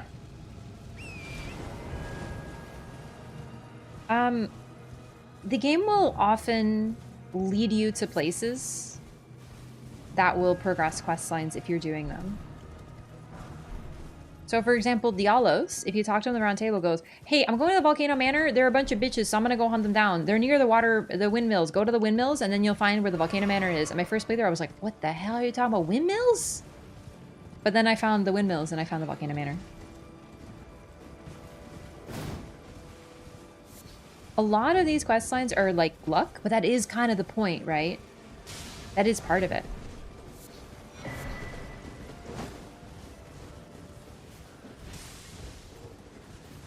Item weapons are must-haves.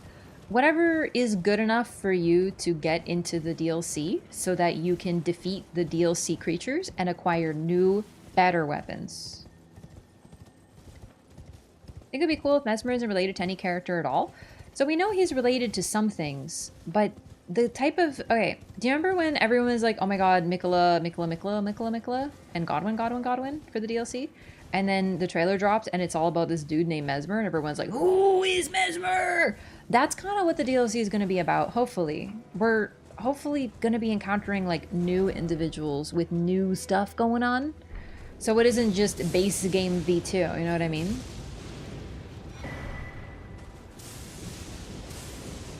The tarnish is Mikola all along? No, I'm built different.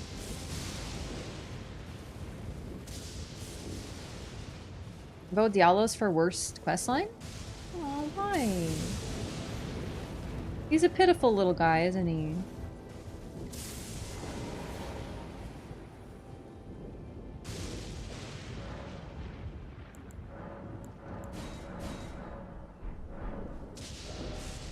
It's a sad questline, but the thing is, it kind of happens that way, doesn't it? Squeezemo, thanks for the follow. Welcome. I have to get out of here. That sound tilts me out of this earth. Estravale, thanks for the follow. Welcome.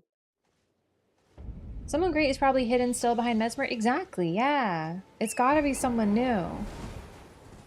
Joins the Volcano Manor, does nothing, goes to the jar place, does nothing, then he dies.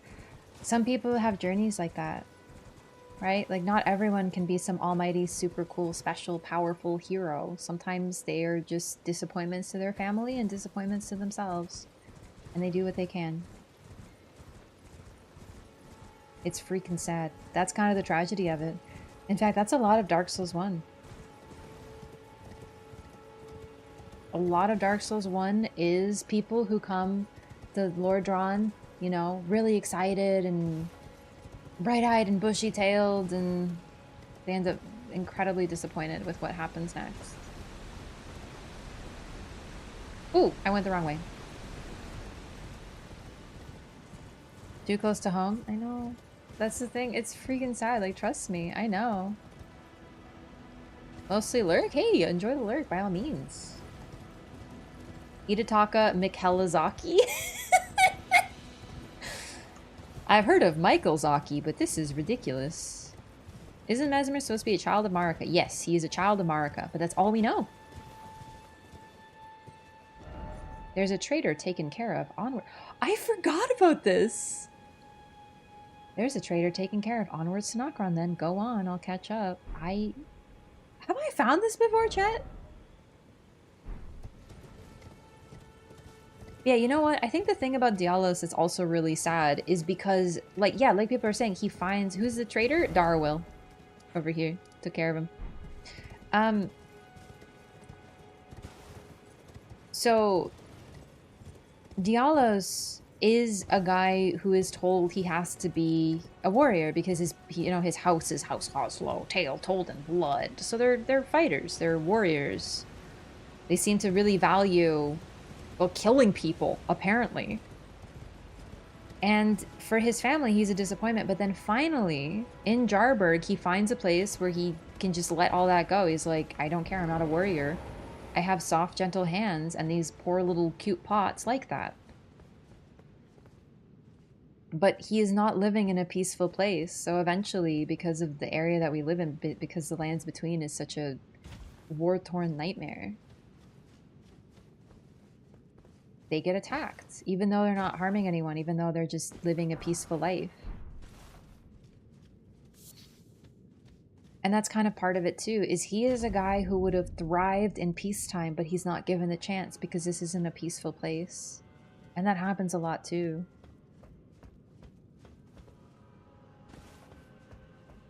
Like, everyone thinks it's really cool to be a super cool special warrior going to various lands and fighting everybody and being the strongest, but like, what if you just want to like have a farm and grow some food and like have a dog?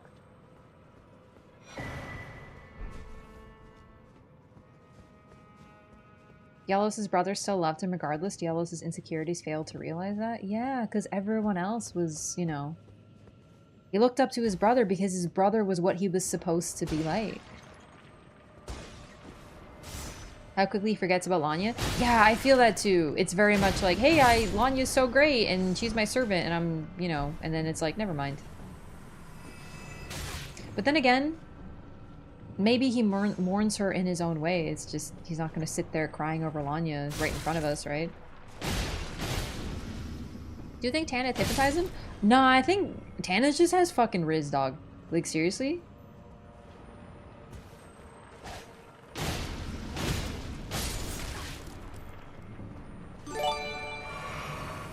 Yo, Raptman. That's right. I'm not used to your new name yet.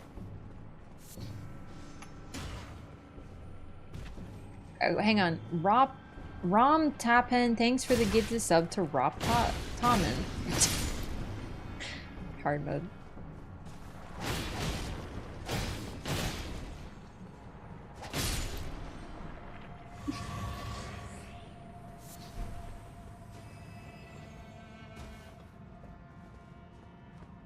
Tanith Riz patches, you better believe she's got it going on. Dude, she's got Omega Riz for sure. The only one who's more of a Riz Lord is Rykard, and he's incapacitated for the time being, so he sent, you know, Tanith to be his recruiter.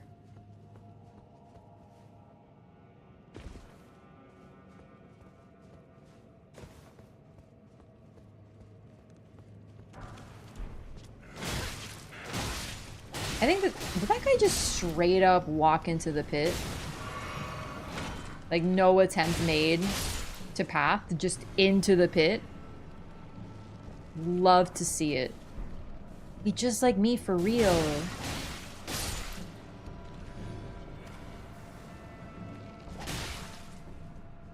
Yeah, so Dialis lacks will. Like, he lacks resolve. He's really not a very strong individual. In pretty much any way. He's fickle. So Freeze's like, I'm gonna avenge Lanya, I swear. Never mind, I'm actually gonna join these people because they seem okay. Never mind, I'm not gonna join them because I don't belong here. What am I doing? You know, he doesn't have much resolve. It's just his personality. He's kind of weak-willed. You know, not everyone has some superpower Omega Will, and he is indeed one of them who does not.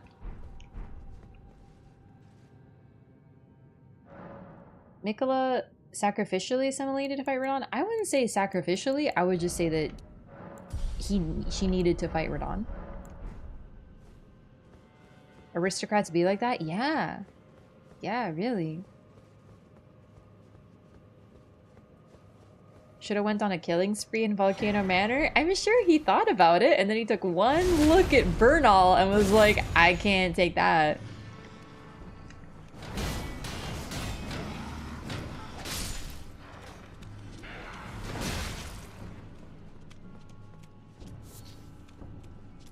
It just seems like he's doing what he thinks he's supposed to do. So, okay, I am the House Oslo Scion, so I have to get revenge for my servant who was killed. Oh, it's actually really hard. I think I'm not going to do that, actually. You know?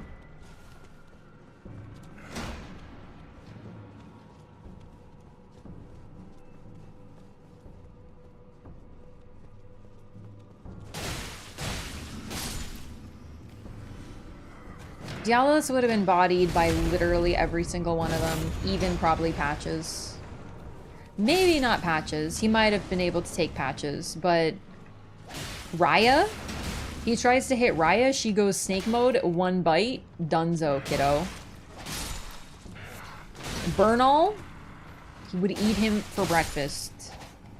Tanith would simply stare there going like this while her Crucible Knight stomps the shit out of that little nerd.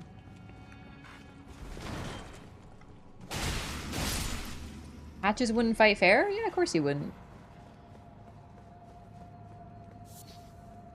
Yalos was apparently doing work for the manor, presumably. I'm just saying if he went after them, like if he actually did. But yeah, no, he joined them. The thing is, we don't know what he actually did.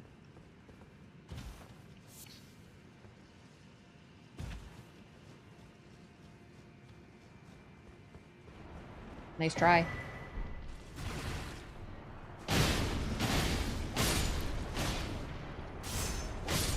I think Patches would make a strategic retreat right to Bernal.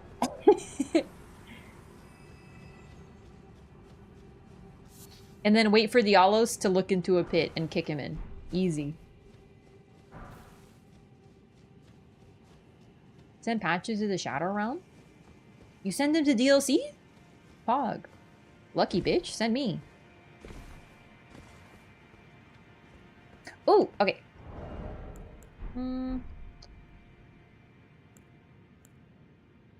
Okay. Yep.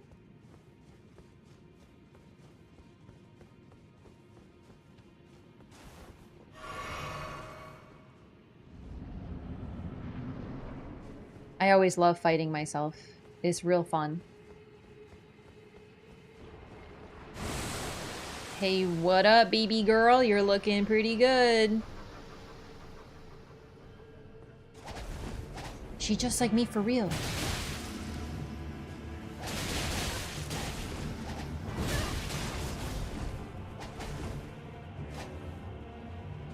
Oh, the empty jumps! She's just like me! Dang, she got me out of it.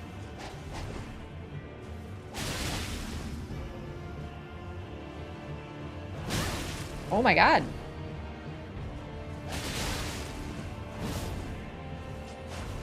Was that a running R2? Oh my goodness. It was! That's actually pretty cool. I should use that more. Wow, I like that a lot. Thanks! Oh, I'm in the blender! I'm getting blended!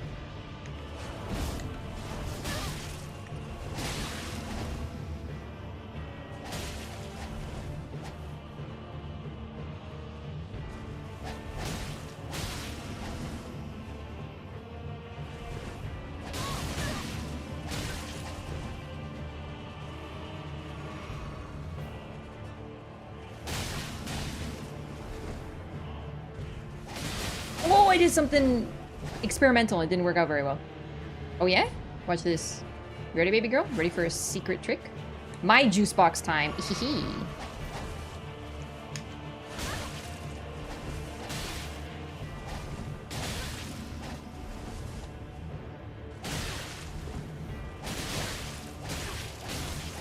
It's not like fighting a person at all because a person would be panicking by now, is the problem. No juice? Baby girl, come on.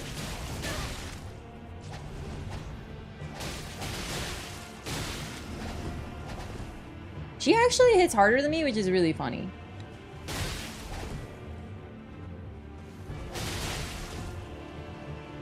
She does also edge walk, yeah.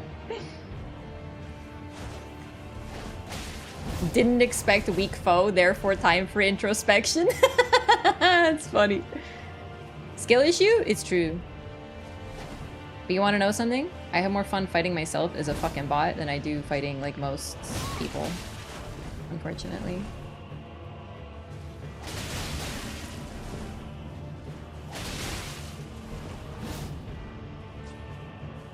I have one more spinning slash available. Boom.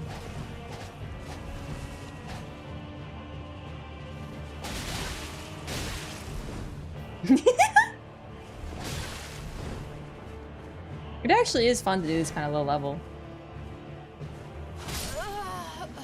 Like, it's not perfect, you know? It's not like fighting a person, but like, generally, like, fighting a person is like much more boring than that, unfortunately.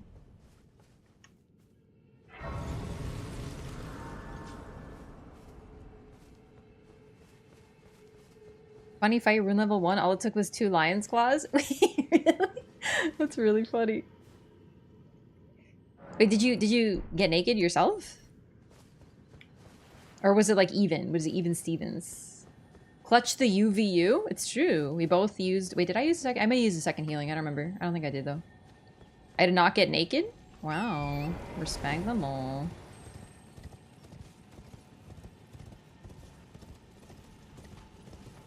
Spell spamming kite? The thing is, it's like a lot of PvP. Like, actual PvP is a lot of, like, the same shit, you know? If I saw myself, I'd be like, you single? And you'd already know the answer, so you'd be like, ooh. You know? What if you just strip and rearm? It's actually a little bit sad to me how many people who tell me they do that. Every single time I fight them, they're like, actually, you should just take your armor off and your weapons, and they just are naked. And you're like, and I'm like, but why would you do that? Like, it's fun. Yo, thanks for the follow. Welcome.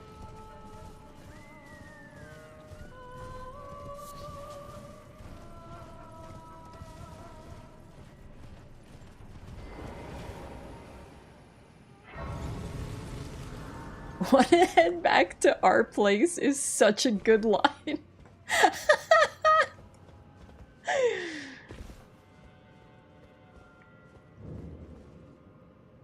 What if the robot, what if the version of you is just like a robot? What if like the tears are kind of like robot-y? What if they're just like, I do not have a place, for I am but a mimic tear.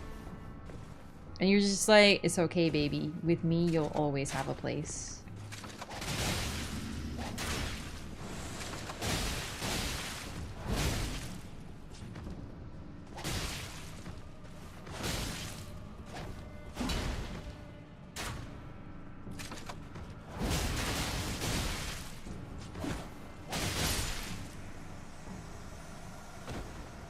It's sad they think this strat would not have occurred to you.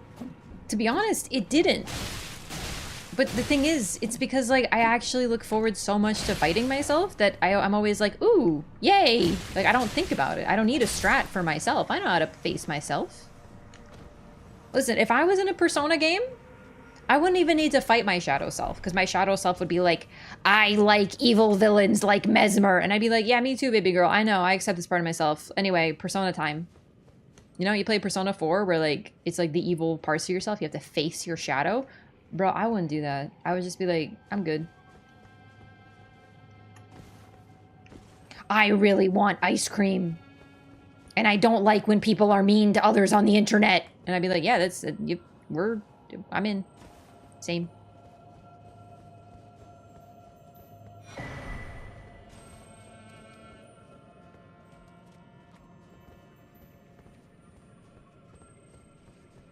You remind me I have ice cream?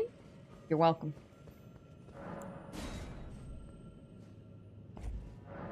Dark U is kind of base. Like I don't really have like any deep dark secrets or whatever. I don't know, maybe I do.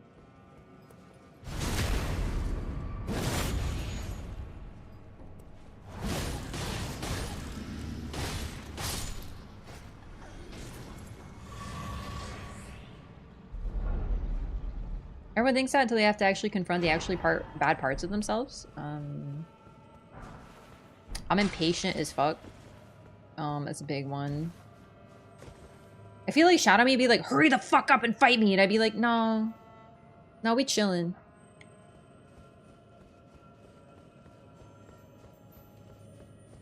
Yeah, the dark side. I don't know.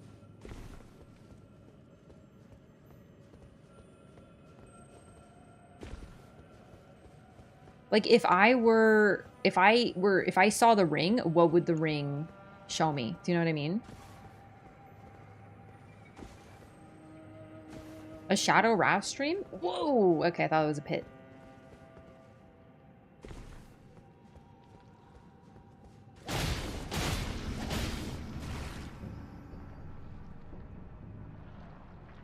I don't want to go down there to deal with you now. It is a pit? Well, it is a pit, but like I thought it was a bigger pit. How do you get the item in here on the cross frame above the magic ball? Observe. Oh, okay, I can't show you. I'll show you again. It's just a raft PvP stream. It's true. We do get to pretty dark places sometimes. So, during the first playthrough, I did a lot of PvP, and I cut it out of the first playthrough because it was just PvP, so I just, like, cut it all wholesale. And in one of them, I got, like, really depressed. And I don't remember what happened, because, like I said, I don't watch the PvP, I just cut. So I just cut. So I go back to PvE, and I'm like, I'm really sad now, it's sad girl hours. And everyone was like, what happened during PvP? And I'm like, I don't remember, but it was probably the normal stuff.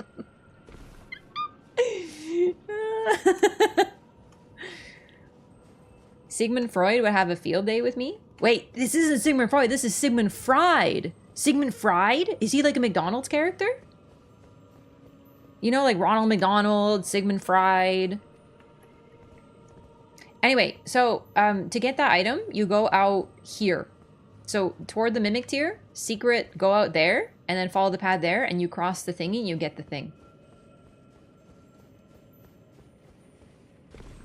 Sigmund Frida of Ariandel.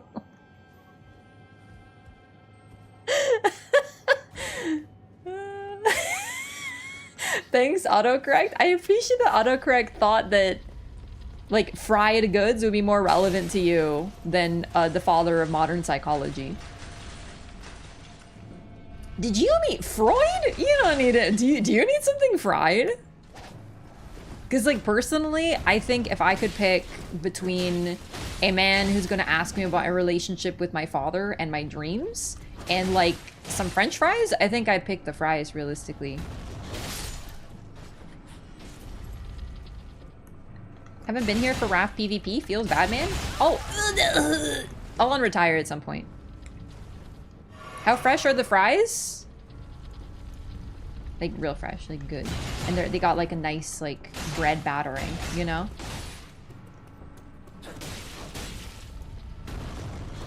Baby girl, I invite you to pick a better side because you're about to get betrayed by the ball.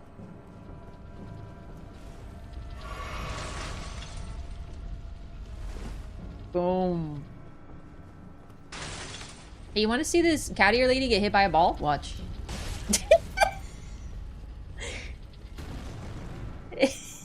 I never get tired of it. Freud would give you cocaine? No, he would do cocaine during the session to help his, like, psychology. Well, he might actually also give you cocaine. It's true.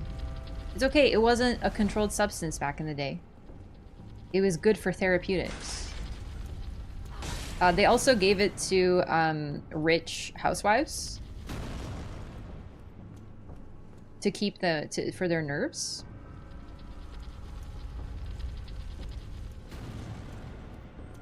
It wasn't like, it was cocaine, but it's just, it wasn't like, you know, it was basically cocaine. It was like the same thing. So if anyone's just like, oh my god, the days were so much better when, you know, everyone was, you know, miserable and didn't get to choose what they did with their lives. It was just decided based on the genitals you were born with. It was like so great. Just tell them that, like, they literally gave people cocaine to, like, function in that society.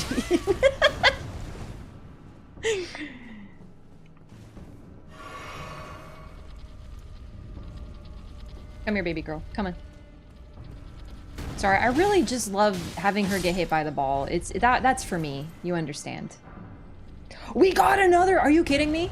I have legitimately never gotten this as a drop. I've always needed to get it dropped for me. For the first time! My very own hat. The original Coke wine? I'm sorry, Coke had a wine? Surprised Elden Ring doesn't have a huge fan as a weapon? That's next.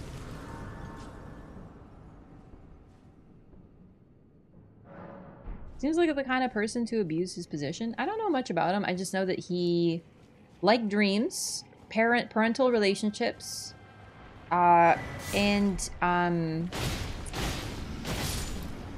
the thing is, he came to every single conclusion based on how everything was about sex, effectively. That was just like his whole thing.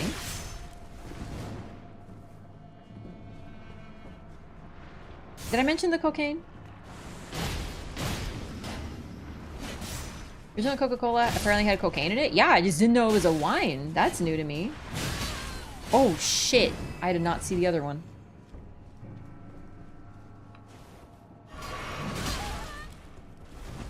Cocaine to children for toothaches. That's also true. Yeah, just basically everyone was getting coke left and right.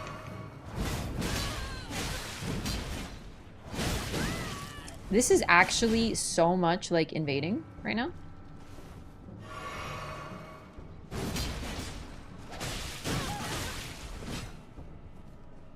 I'm getting flashbacks. My man might have been projecting. I think he was, like, a bit. You know? No one has ever been so influential while also being completely wrong about everything. Yeah, the thing is, I think the big thing that he came up with was asking a lot of questions. But the thing is, the problem with him is that a lot of what he studied were, like, the really extreme cases. So, like, criminally insane people. So he would study someone who, for example, this is actually an example that I read online. I was reading about braids. I was curious about, like, braid symbolism and stuff.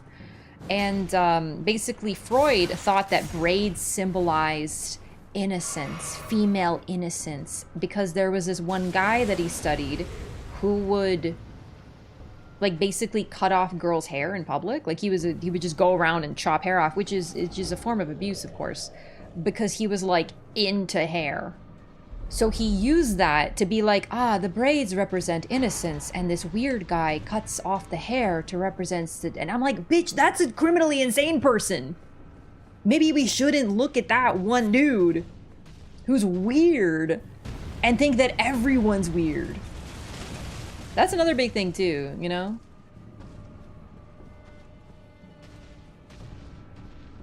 I'm into my mom, therefore everyone is. Yeah, it's a bit of a weird one. He's an oddity.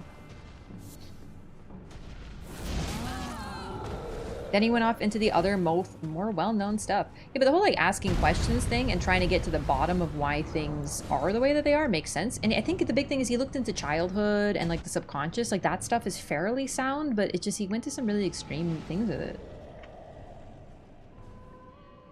Oh, also, sorry, Arkham games? I don't remember if I answered that. No. I heard they're really good. Just haven't. Zada wrote pretty extensively about the effects of child abuse on future development, laid some foundations on developmental psychology. That's really sick. Would you believe I did not know that his daughter worked in psych? I actually did not know that. To be honest, I don't know a lot about him. Really, it's just cocaine, couches, parents.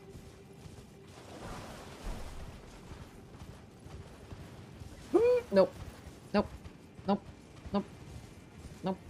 We're good. We're cool. We're cool. We're cool. We're cool, right? We're cool. We're cool. Okay, I lost him. No, no, no, no, no. He sees me. Run. He's howling. Can we pet that dog? No. You don't want to pet that dog. It's a bad dog. I know what you're gonna say. There are no bad dogs. There's only bad owners, but like that's a fucking bad dog. I'm sorry. Maybe the owner's bad. And honestly, if you listen to the lore, the owner might be Radahn, and that tracks as well.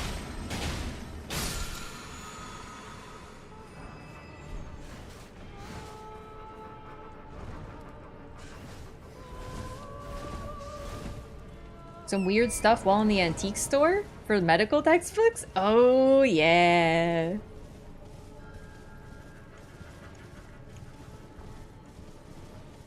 Can I pet that dog? You can certainly try. That's a good answer. You can try. The thing is, you might be like, haha, because the dog will kill you? No, because like you can't catch the dog. It's always running around. This fight is your worst favorite in the game? This one? Not like Godskin 52? I agree. It's a little bit of like a repeat. I can dig that, but really this one? I'm just happy to have more music.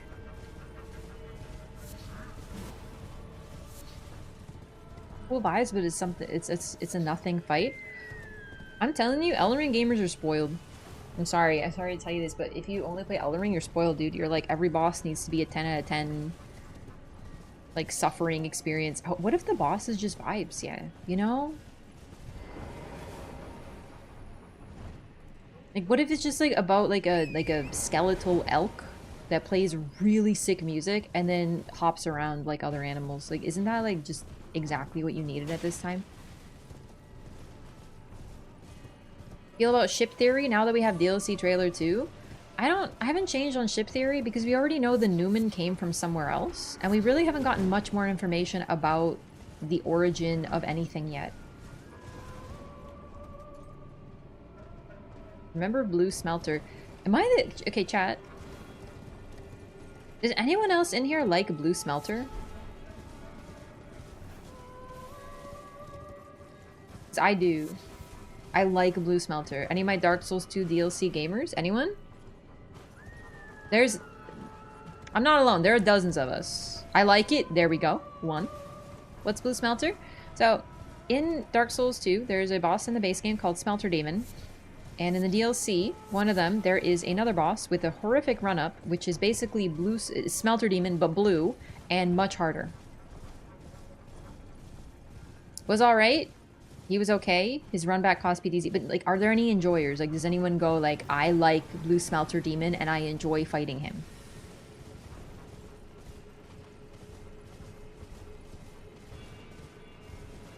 Havel Bros in the run-up? I don't remember Havel Bros. No one says I love Blue Smelter Demon? I do, though. He's fun. He's like harder smelter. It's great. I love him. I do. I think he's fun. The run-up can be a little bit of a frustration for sure, but like I love him, dude. People told me Blue Smelter had the same moveset as Smelter Demon. It just wasn't true. I don't remember the moveset super well, but like, maybe he's the same. Maybe he is something different. Oh, it's that one! Silly, the one by that she's singing by. I'm not saying it's the best part of the DLC, because like Alon and Fume, but I still love it. Only good DS2 boss is Dark Lurker. Dark Lurker is pretty cool, but I disagree it's the only good boss. Also, I don't know that I love Dark Souls 3 bosses more than Elden Ring bosses. Like, the only bosses in DS3 that I'm like, wow, like I do like DS3, but the only bosses that I'm like, wow, are pretty much Gale and Frida. And I don't mind Nameless King. I feel like I get annoyed by the chicken face. I don't like chicken face. I understand the purpose of chicken face. First you defeat the chicken and then you defeat the chicken rider, but I just really get annoyed by the chicken. I would just like to not fight the chicken. Oh, Demon Princess is good too. Oh, and Twin Princes. They're really good too, actually. What do you think the recent character with the sword reveal is? I think it's the speaker in the trailer, and I think that she's a lady who follows Mikola. Very safe bet, I know. Pontiff is cool. I just don't love fighting him. You don't fight the chicken, you fight the camera. Haha, I am a Bloodborne gamer. You think I'm concerned with fighting a camera? But no, you're right.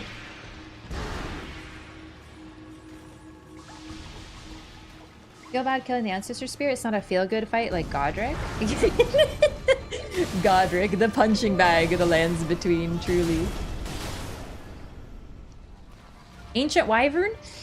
Don't love Ancient Wyvern. That's fair, but that's a gimmick. Like, whee!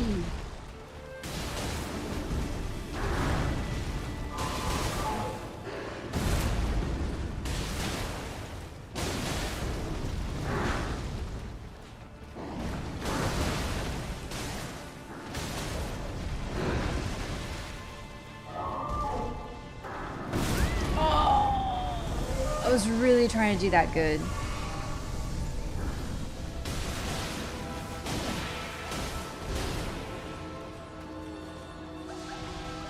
Ancient Wyvern is a stage hazard? Yeah, it's kind of like a bit of a Mario moment, don't you think?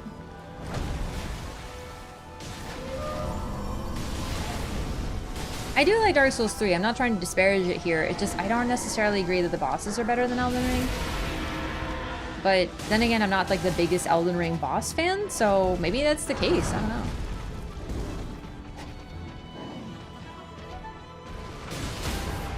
Ooh! Cool! A stagger.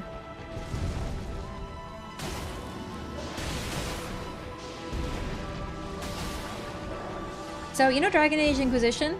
Not a great game. Definitely got my problems with that game. But one thing I loved about it, that you could ride elks. I just loved it, dude. I thought it was sick. I always played an elf, and I was like, my elf would definitely ride an elk.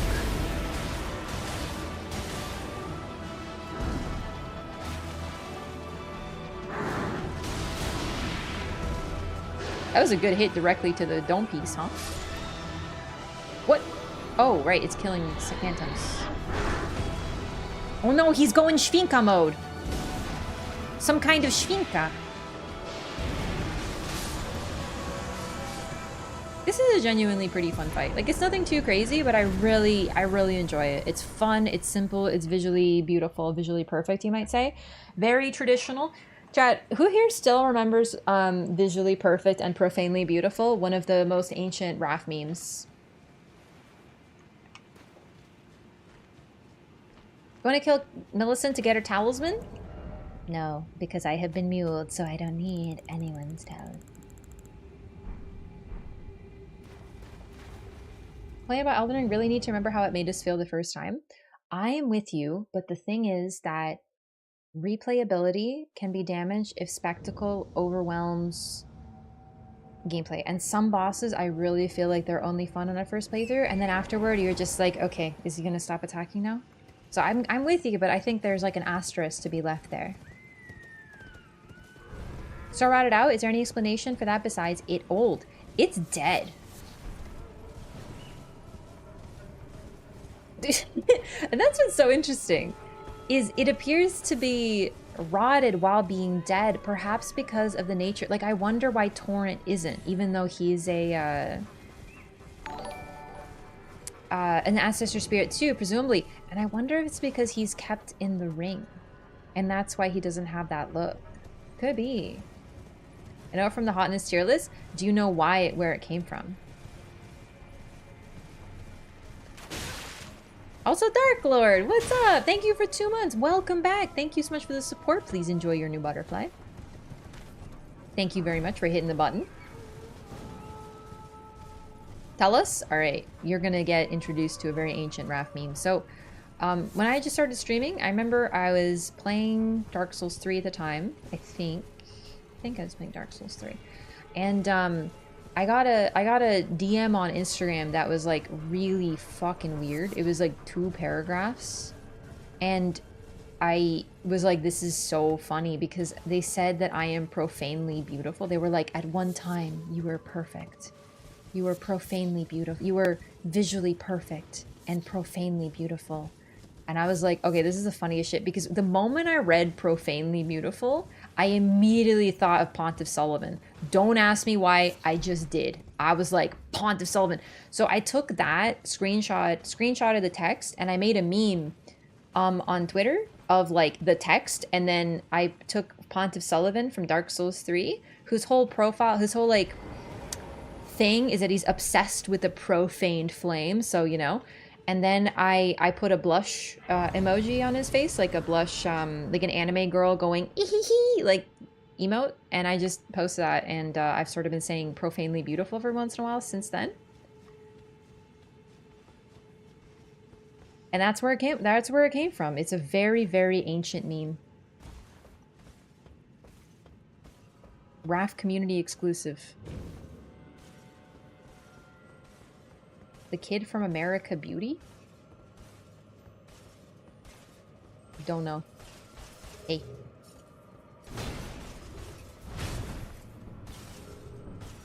Before I even got here? Oh man, this is a long time ago. It was like 2 paragraphs worth of message, and I was like, I do not understand. Yeah, we're getting like actual Raph lore. It's true. American Beauty? Oh, isn't that like kind of creepy movie that's like, it just feels like someone wrote it with one hand, you know what I'm saying? But everyone's like, oh my god, it's such a classic. And I'm like, you good? I don't remember you playing DS3 on stream. Yeah, so I played DS3 before when it first came out, but I also played it on stream, but the DLC was the first playthrough, and I think it was that era. Wrote it with one hand, sounds like its own film category. Yeah. The kid in it talked like that? Oh dear.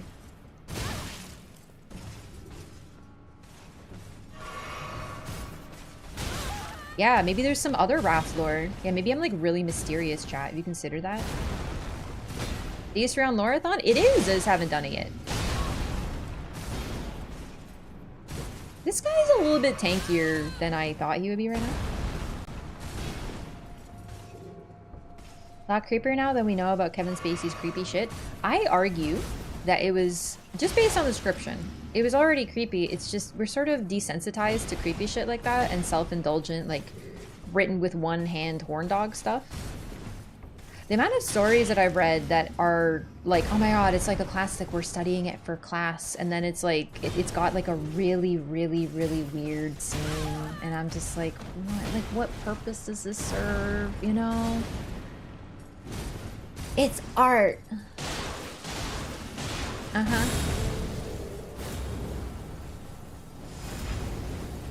Okay, I'm gonna get this guy to fall off the map. Just you wait. I'm gonna do it. Stephen King? Yeah, Stephen King, in one of his books, there's a character and he's describing his daughter. The character's daughter, who's 14 years old, and some of the words that were chosen were... Wow! Like, I don't think anyone should be describing... Like, it's just creepy, dude. It's just freaking creepy. Raph used to play COD was enough for me. I don't want to know more. Yeah, I have to remain mysterious. It's true.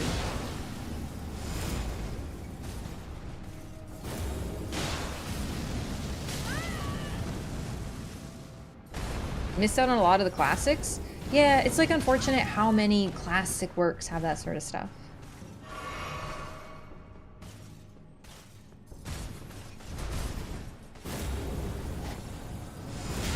He's refusing to fall off the map.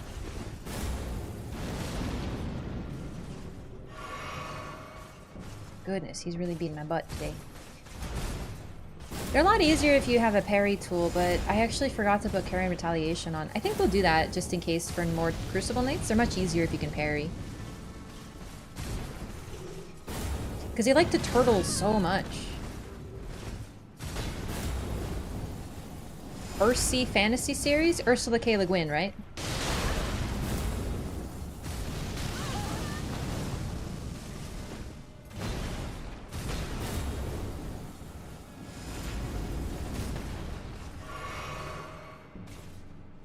Yeah, the thing is, a lot of classics, you might notice something about that particular novel which might mean why it doesn't involve weird, creepy descriptions of 14-year-old girls. Do you know what I mean?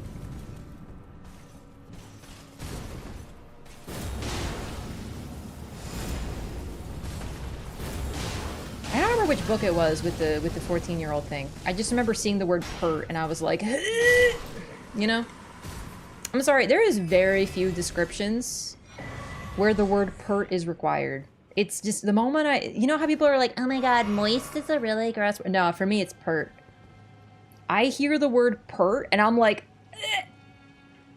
Bluetooth mode. Because it's always used to describe, like, well, 14-year-olds in Stephen King novels, you know what I mean? It's like, I hate pert, I hate it. Never a good idea to underestimate a Crucible Knight? Yeah, but like, also he a bitch though. Not sure if I've ever seen that word in my life. I read a lot. What is pert? Pert is like firm and perky, like combined kinda. In fact, perky's another one. You'll often find firm and perky used along with pert. They're very like comparable.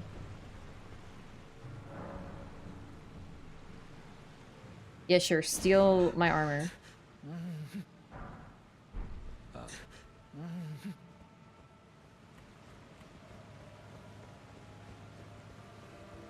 Attractively lively or cheeky. Oh god, I hate that. Alright, I think we're gonna run back here because I took more damage than I thought on that one dude. Bird's always been my fave adjective for a nice butt. You know what, like, if it's used, like, I agree, there's some nice butts out there, but it's just whenever it's been ruined for me. It's like the Radahn helmet. Like, if you, before I had played Elden Ring, if you showed me, hey, Raph, what do you think of this helmet? I'd be like, wow, it's pretty cool. I wouldn't use it, but look, it's got cool hair, and like, wow, that's a cool helmet. But now when I see it, I'm like disturbed. Do you know what I mean? Like, it's ruined for me forever. I can't look at it anymore. So that's the problem. The word itself is largely fine, but it's been destroyed for me. That damn profanely beautiful plastic bag. Yeah. I don't know what we're talking about. The Poop Night set from DS3? Wait, I didn't get a map? That's weird. I have forgotten the map. I actually don't remember where you get this map now I think about it.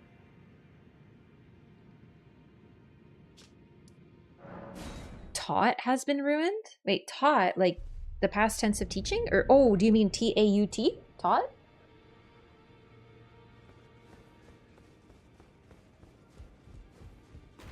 Maps are for people who don't know where they're going. Then I definitely need maps. I don't know where I'm going.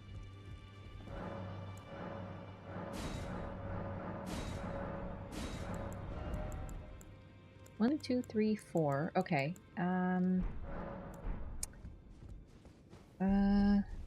Right. Snowfields. Mount Top of the Giants, I mean. Pert the Profanely Beautiful will be the final DLC boss, I would love that. Because then I could defeat the things I hate the most. Well, I took you for no matter. It's all as lay out your arms then. Alright, I really need to upgrade these. +8 is not cutting it anymore. It's getting rough out here for a gamer.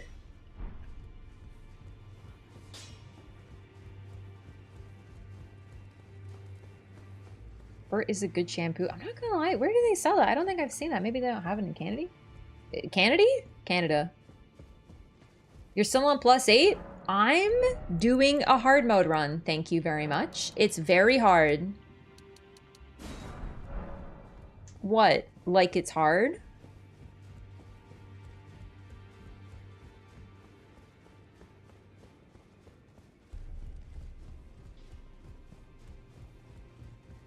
No matter. Wait, I need 3? Oh, shit.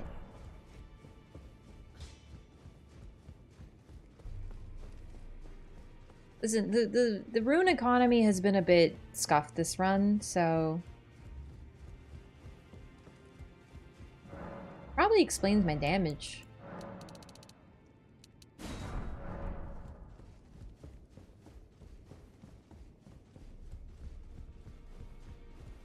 What about the word prel? Prel? That sounds like a made-up word. No In before, hey Raph, all words are made up. You know what? You're right, actually. That's true. Okay.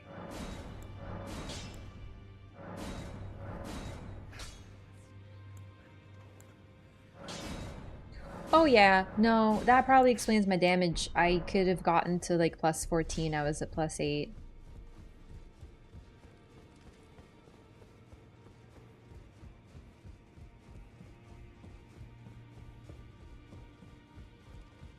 Helms in Elden Ring are kind of weird. I'll give you that. Some of them can be kind of weird. Or... there, okay. But some words were made up longer ago. It's true. Feelings towards pert are mine towards cringe. I actually am kind of with you on cringe. Back already, no matter. I feel like cringe has become a trend. Do you know what I mean? Like, you can't just... everything's like, oh, that's cringe, bro. Oh, cringe. You enjoy thing cringe. Like, we need to get the folks some adjectives. Because everyone, like, nowadays, everyone just says cringe. And just cringe, that's it. Like, what is cringe? Please define your emotional state. Because cringing is a thing. You know, when you watch someone... you know, fall over and you're like, ooh, you know, like you cringe. But nowadays people just go on Instagram and they just go cringe. And it's like, what is cringe? Please explain, like use your words, use more than that. I personally find it rather cringe when people wear mismatched colors. Okay, great. Stupid opinion, but live your life, I guess. It's just weird. People will literally be like, that's cringe, bro. That's really cringe. I find that very cringe. You're not cringing. It's not cringe. You don't know. You wouldn't know cringe if it smacked you in the face. Truly. We need new adjectives. We're moving on from cringe. It's over. I have mismatched socks on right now. I'm not gonna lie to you. I actually like used to always wear mismatched socks because it was more fun because then you get like 2 different socks at once. So you had like a really colorful checkered one and you have one with cats on it and you get both of them. Like honestly, sometimes I feel like Miquella's a little bit cringe, but I don't say it because I'm capable of further communication. So I'll say like, I find the discourse surrounding a singular character while ignoring all the other ones kind of cringe. Yeah. You know, like that's me. I'm right. That's my cringe. But I'm capable of verbalizing it further. Pog has gotten extinct. I am out there pogging. I can't help it. I'm broken. The youth all say things are kimo, which is like a short slangy version of gross, but the usage vibe is similar to cringe in English.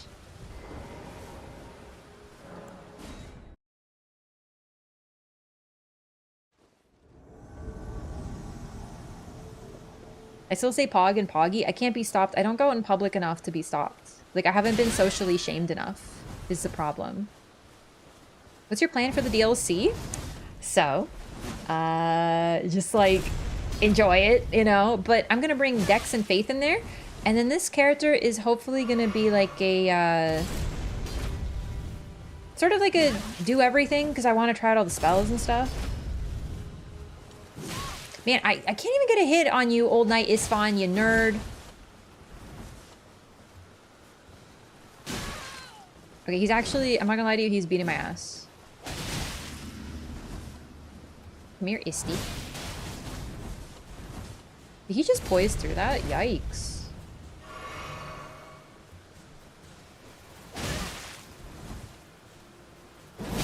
He's doing the hit and run and the jump attacks. He's too powerful for me. I was told not acknowledging cringe as a commonality is the complete opposite of based. I was like, wait, what? Such a fancy way of wording that. Someone actually said that to you with their whole voice?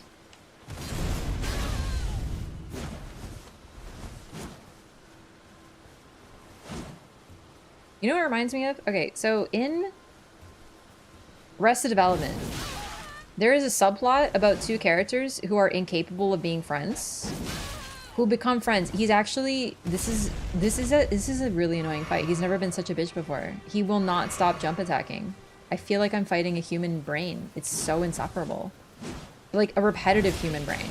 Anyway, in Arrested Development, there's a scene where two characters who are incapable of friendship become friends, but they don't understand friendship, so they think that they're in love with each other because they have no concept of having a friend. And it eventually devolves into them thinking that they are enemies, but then they're kind of friends, and it just them going to each other and being like, same, we are same. And that's kind of how I feel about the cringe thing. Just two people just being like, same. All right, I might actually lose to Isfan for the first time in my adult life. I'm not proud of it, but that's okay. He's an old knight. You know, he's been in the game a long time.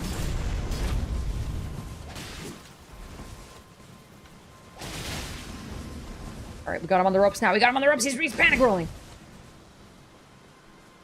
This is why you respect your grandparents, is because, you know, when you were still playing video games, you know, they were learning the sword. They were learning the way. I am gonna die. This man is terrifying. So you're doing the Volcano Manor quest? Yeah, I just felt like it. I don't know. Fuck! Oh!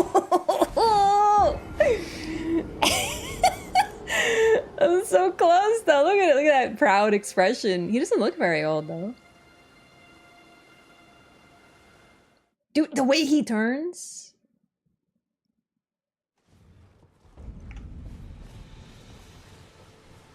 Cringe? Yeah, see? Cringe.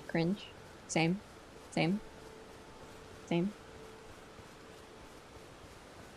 Alright, I'm gonna beat up Grandpa. Damn, Grandpa got hands. Yeah, it's true.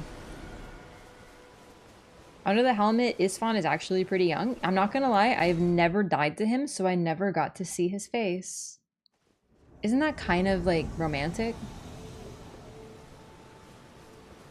Take two, baby.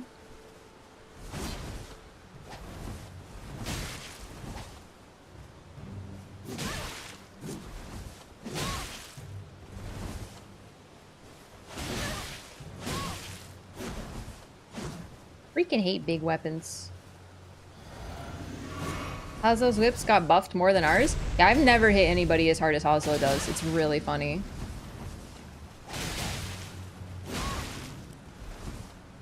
Okay, fine. Give me a second. Okay, wasn't quite what I intended, but it's okay.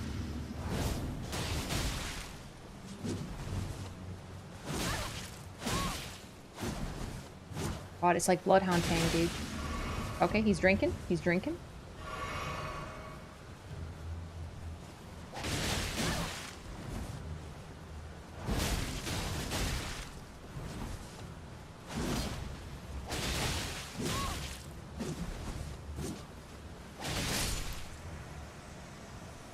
Alright, that one, like, a little better.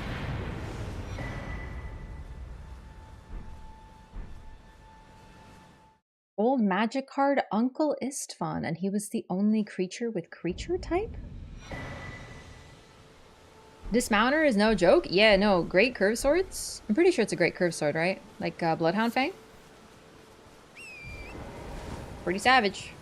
Good thing Marlo was around? Yeah, I had to pass the controller to my cat there. I was just like, buddy, here. Take over for me. Oh my God, I love the top. Thank you. Thank you. I don't know where I got. I think I got this one from Forever 21 a very long time ago.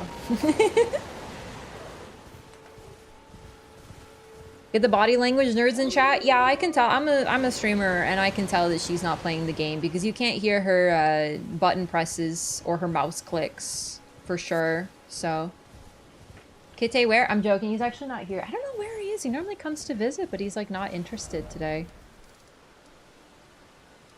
Might be nap time.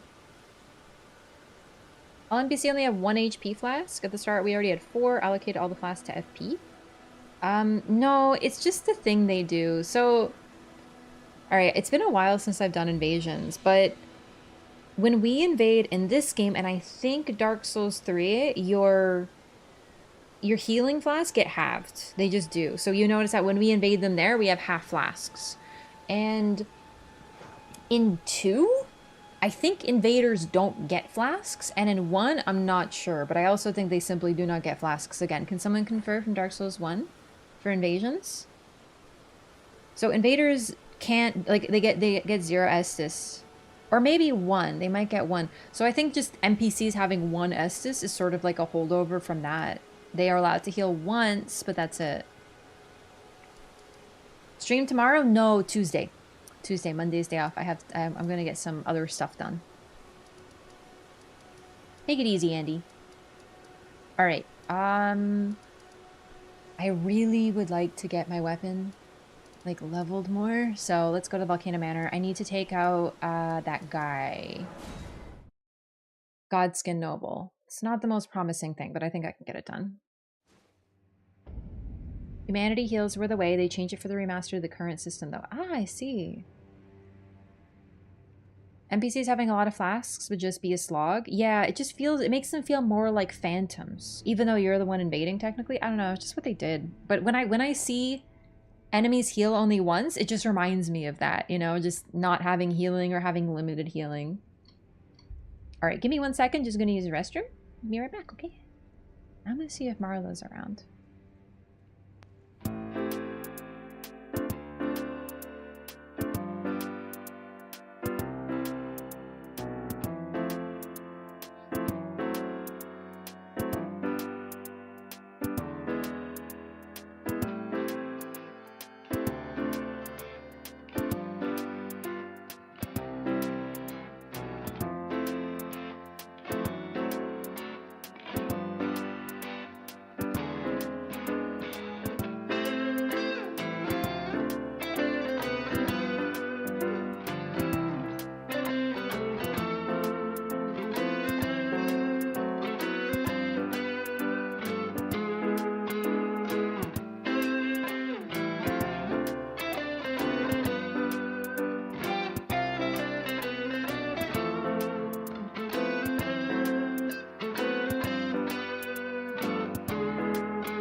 Marlo!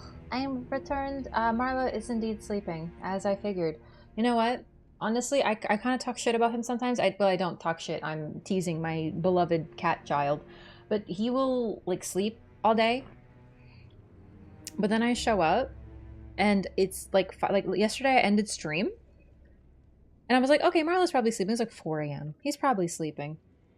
And then I just hear, and I'm like, what the fuck? I was like, Marlo? And I turn on a light. I'm like, is there like a robber? Is there some sort of like criminal in my abode? And then I just hear, and there he just runs up and his eyes are wide and he's happy and he's like, hello, I have been getting into shenanigans. And I'm just like, oh boy. So, and then when I was like, hey buddy, you want to go to bed? Like, come on, come with me. Because he's been hanging out with me when I sleep, which is like a 50-50 thing. He's like, no, I have to look out the window. No, I must observe. So, yeah, man, he was up all freaking night, so no wonder he's so tired today. Less HP and more flasks?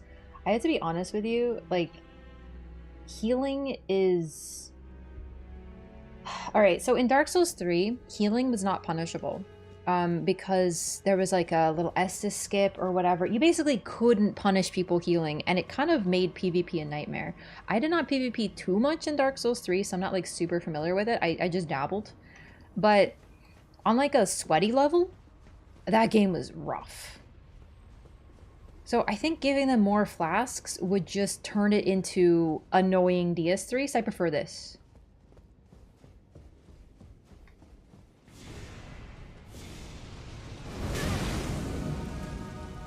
Game is not so cool nowadays. This one? I don't know what to tell you. If anything, it's never been cooler.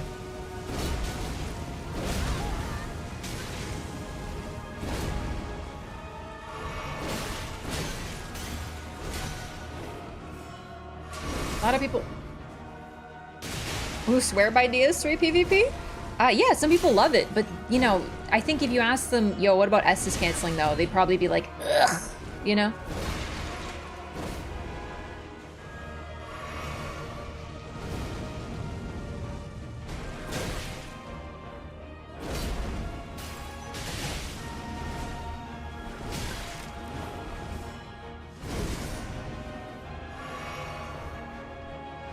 I'm not saying it's bad, it's just there's definitely some frustrating parts of Dark Souls 3 PvP. Also, if you're an invader, for a long time, DS3 was where it was at. It's all we had, right? Oh, yikes. That was weird. Oh my god. Okay. Where are my inputs?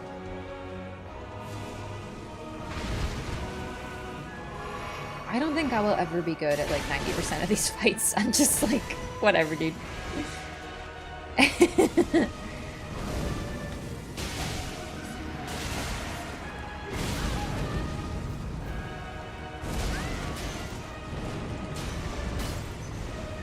Ask chat how many hours in DS3 they have on their PSN profile.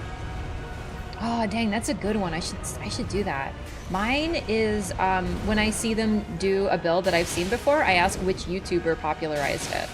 Like, I imply that it's only because of the YouTuber. Holy shit! I lost track of him. Saints is better, though.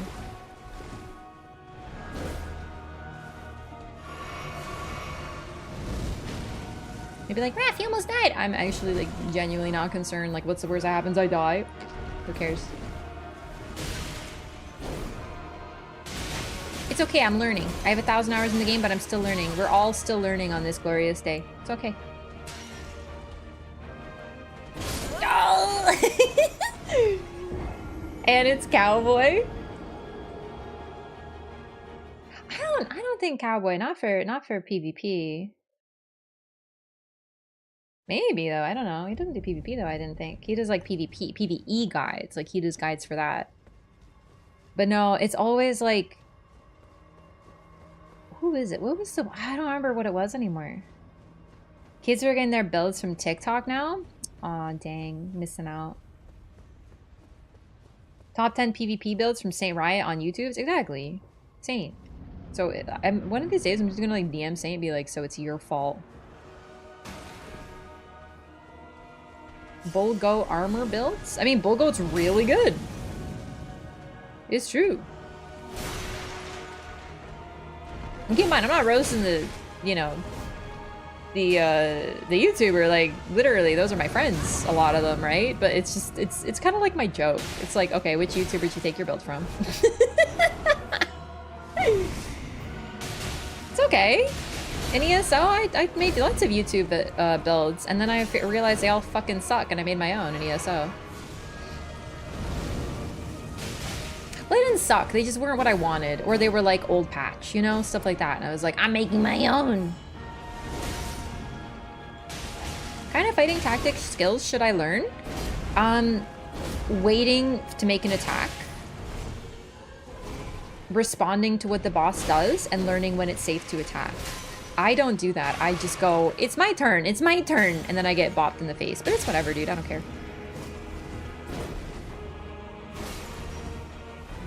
Oh, relax, Hefty.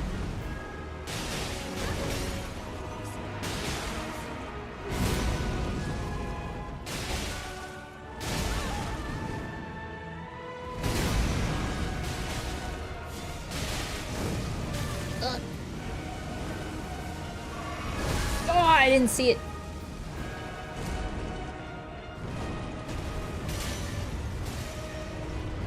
Oh, that came faster than I expected. Spacing a bit more. So, you want to learn how far away attacks are. Kind of. So, how do I explain spacing? Is this PvP or PvE? Because it's different. Spacing is more important for PvP. It's pretty important for PvE too, though, but it's like vital in PvP. PvE then?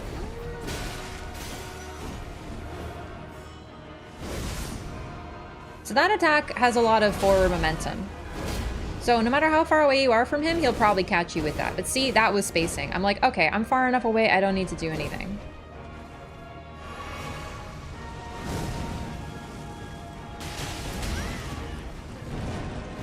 Oh shit, he rolling. Oh shit, he coming. Oh! Whoa! Okay, we're good.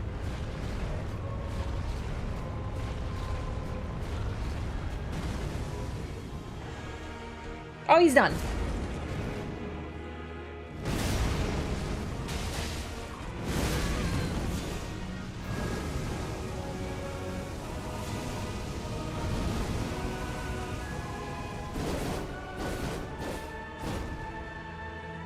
Yeah, especially in Elden Ring, the bosses are designed to roll catch you. So for example, let me try to show this off. So I get hit by this, and I'm like, oh shit, and then I panic, and then I'm like rolling like this, and I'm dodging everything perfectly. But eventually, he will catch me. You know, like, just don't panic. Don't spam roll, because the bosses are designed to kind of like catch you. Okay, don't... Are you kidding me? Every time! I just about to say don't die now, and then I was already dead. He got me in the wombo combo. Yeah, so what you want to do is like not that, for example. That was a perfect example of something not to do. You don't want to get hit, because if you get hit, you might get hit by the other attack. So that was unfortunate. I'm not gonna lie to you. I feel like every time I fight Godskin Noble, that happens. The same thing. He's one hit away, and I'm sitting there greeting like, I just won, and then I die. Full health bar, dunzo, kiddo.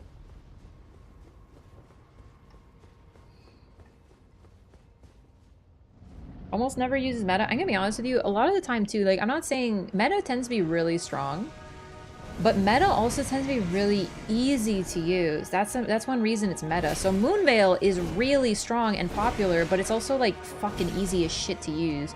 It's very effective in PvE, but in a one-on-one duel with anyone who knows what they're doing, Moonveil is fucking useless. Half of it is avoided by walking to the left or right and knowing when to dodge. See, that was a roll catch. For example, that was me getting read like a book by this lardy lad and getting roll caught. But that's the thing about meta is I find like a lot of the time it's easy to use. Like, it's strong, but it's also easy to use. There's a lot of stuff in the game that's like a little bit more complicated and unpredictable. But people don't use it because you have to actually come up with it yourself. How did you throw that through the pillar? Hang on, what's that line from Napoleon Dynamite? Oh my god, that's such a throwback. Okay. Tina, you fat lard! Oh shit! It was a joke! You're not even a llama! Relax! Moonveil's a noob stomper? Because, yeah, like, literally, if you know what you're doing in PvP, you are not worried about Moonveil. Now, I'm gonna add an asterisk to that, because people go, oh, but Moonveil's, like, it's a good ganker weapon. Yeah, in a gank, everything is strong, because there's 3 people. You can use your bare fists, and as long as your 2 friends are using Moonveil and/or dual-wield hammers and/or Rot Breath, you're good using your bare fists, because you got 2 friends to do everything you need. I really stand by the fact, I don't think Moonveil is that good in PvP. It's just in a gank. Yeah, of course it is. Everything is.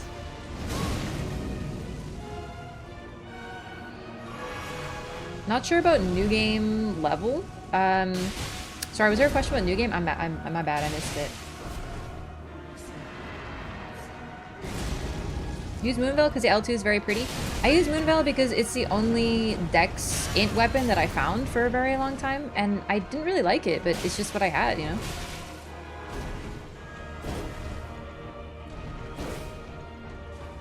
Oh, the DLC? The DLC is probably going to be affected by new game level. It usually is. They're going to have their own secret mechanic or whatever in the DLC, but we don't know anything about that. But usually, in New Game Plus, things get stronger. If New Game didn't scale in DLC, it wouldn't make any sense. Fuck, he got me with the... Yeah, actually, that was a big brain. That was a big brain. He pushed me out. I got caught in the fire. Poke, done. I goofed it. Fallout for punishing mid-tier fuck-ups with high damage is a killer combo? Yeah, yeah. It just, I don't see, if I'm 1v1ing someone, like, not that I do, I don't really duel, because I don't find it, it's not my thing, but if I see one guy alive and he's got Moonveil, I'm like, yes, no problem.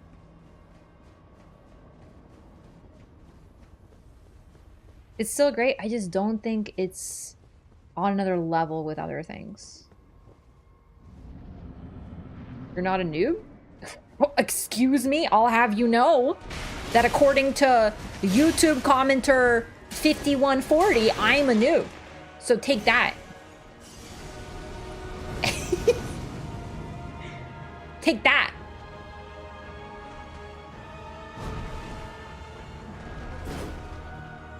Who are you calling not a noob? Get good? Yeah, no, I won't because I'm just a noob. Ooh, I always roll back every time. He's actually so much smarter than me.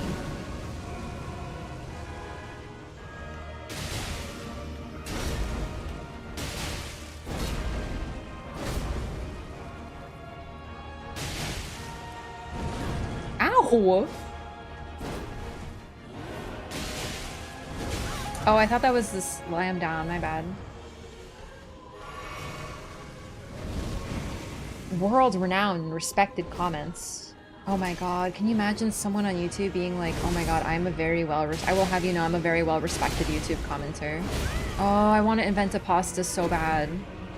Like my own, you know? Excuse me, I'm a very well-known and respected YouTube commenter.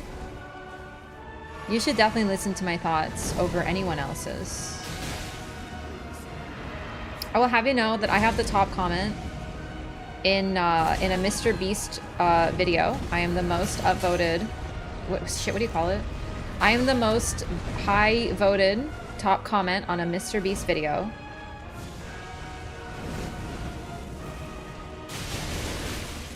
And that just makes me better than other people.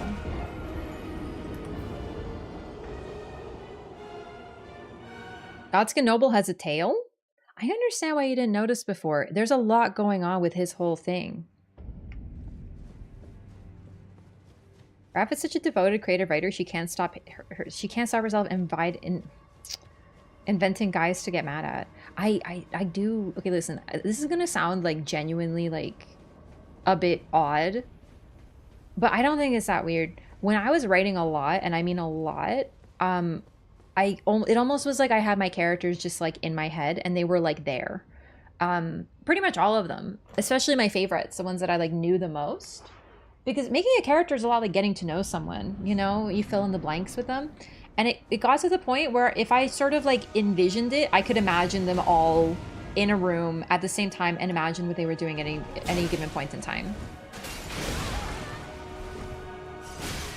So I am really good at inventing people, I guess. At least I enjoyed it very much. See, I'm panic rolling right now. Don't do that. Don't, like, I'm not panicking, like, emotionally. I'm just, like, physically panicking. Like, I'm mimicking panic. Don't do that. It's a bad call. I'll have you know, 3 different podcasts have referred to me as friend of the show. Oh my god, that's a good one.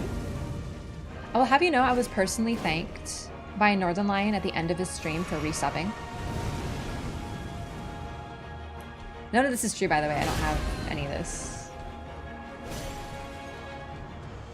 Rap stories still off the table? For now, nothing that I really wrote is like worth sharing like modernly, but I'd like to get back to it, yeah. Was the beef with Northern Lion? What do you mean beef with Northern Lion? He's my favorite streamer. What do you mean beef? I love Northern Lion. I'm beefing with his average viewer base, and frankly, a significant portion of his content seems to be exactly that.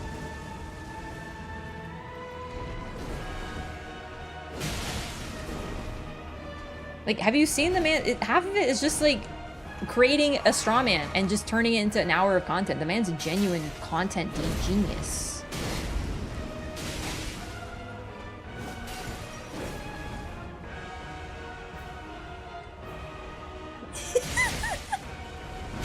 Oh my god, he just backhanded me. Rude. I keep doing it. I keep backwards rolling to try to flee from the fire. Neither has an affinity. Why? Oh, my weapons? That's a really good question.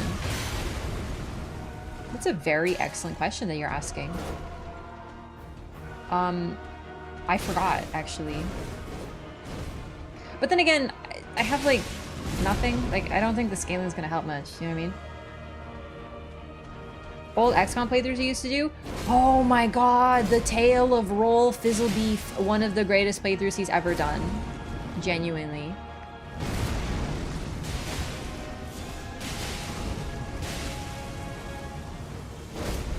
Okay, that time I just actually didn't know what to do.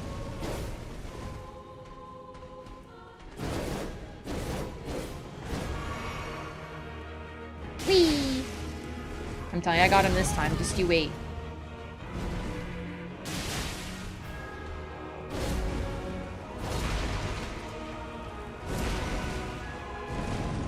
Oh, that was the roll. I thought it was the jump slam down thing. Woo! And woo! Oh, he got caught on the thing. It threw me off.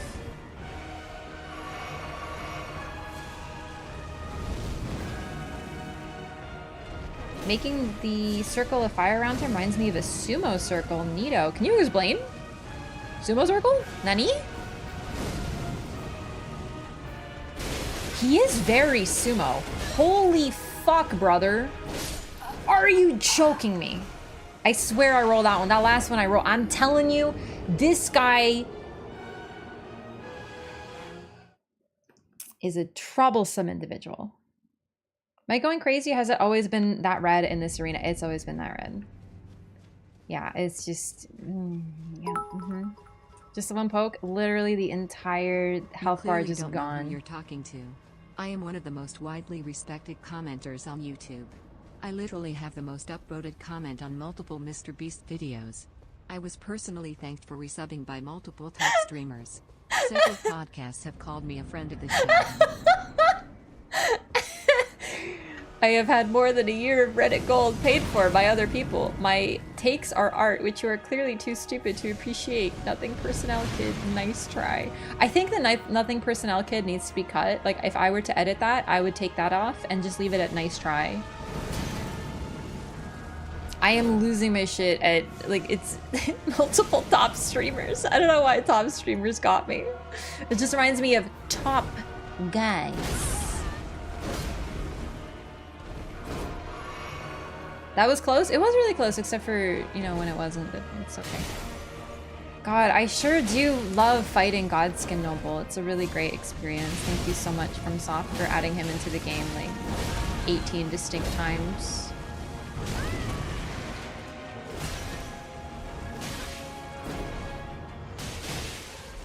I'm so excited to fight him for the umpteenth time in DLC, probably.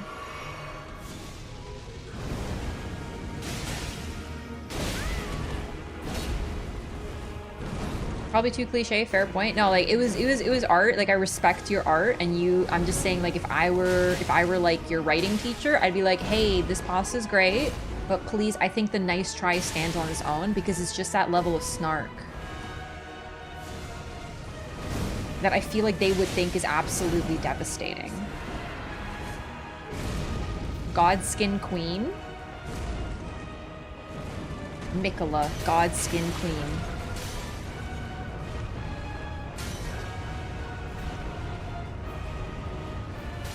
You getting dizzy, Chet?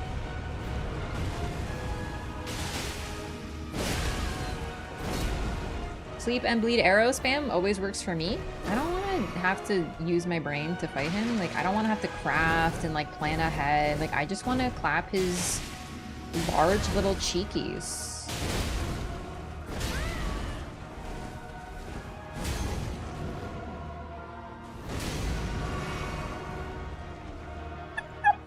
The way the lard just squishes through the pillar and then returns. Little large cheekies. Listen, yeah. Sleep is cheesy. Listen, Godskin Noble existing is fucking cheesy. So like, I'm good with whatever you want to do, gamers. Like, you live your life. I'm not gonna make pots just for a single stinky boy.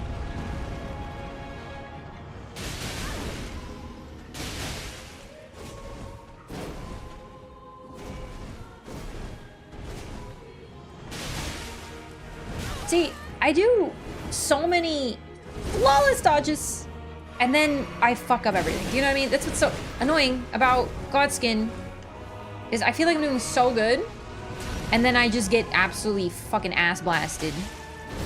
And there is no in-between. That's my entire Elden Ring experience.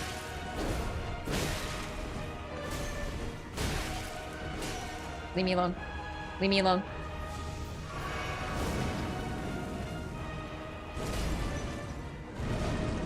Woo! Yeah, stay back there.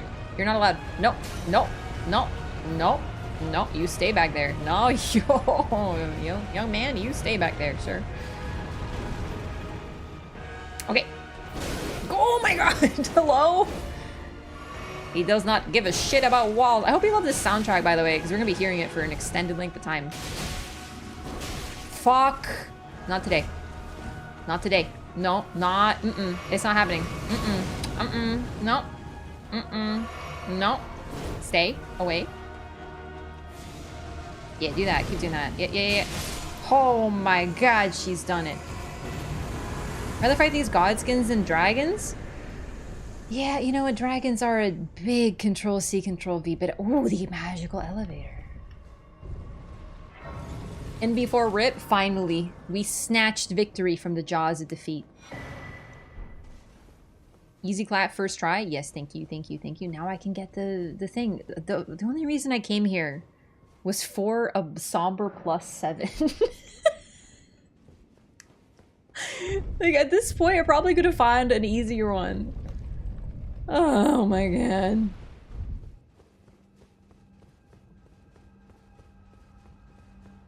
Hey, what's up, Ferric?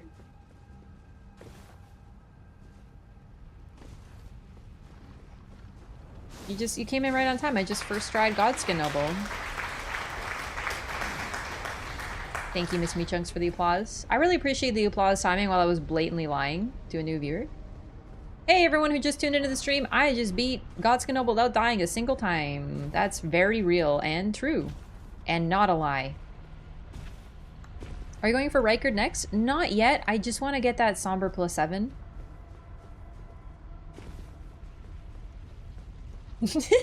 What swords are these? Replaceable ones. Shamshir and Scimitar. I almost said Scimitar.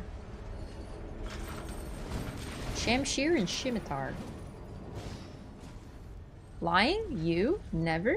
Are you implying that I lie a lot? Because that would be a lie as well. So now who's the liar? Would you consider that?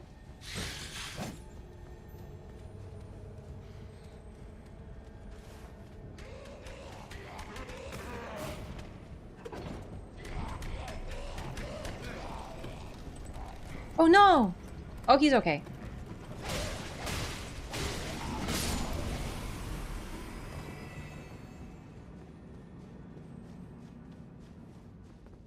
Too bad they nerfed the skip for that somber. I did hear about that, yeah.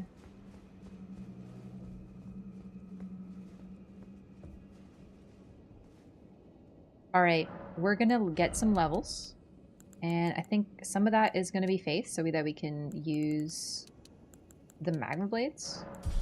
And by, I guess, all of it.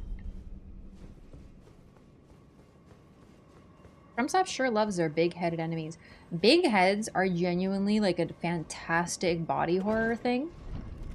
Because you gotta wonder like what's going on under there. But also they can be used for funniness. Such as the weird marshmallow guys in Lane Dell. Your character's glowing? Thanks! She moisturizes. Alright, I want to talk about those guys, but later. I'm busy.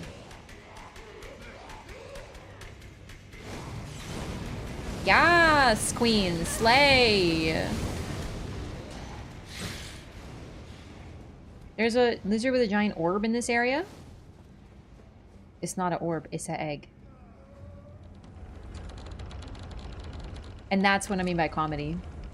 Let me show you. Right here, this guy right over here, this big guy. That is his egg that he has hatched in. Are eggs not orbs? Okay, shit, you got me there.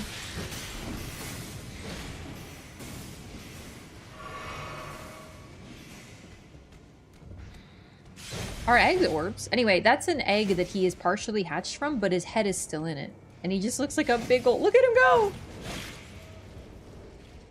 Like, you know how they used to call people that were, like, nerdy and smart eggheads? Like, this guy is literally an egghead. I do no fucking damage. No wonder Godskin Noble took me a decade. I never realized it was an egg. It's an egg. Eggs are ovoids? Damn, someone pulled out their thesaurus today, me chunks gamer. We're gonna see you invade and pwn some noobs?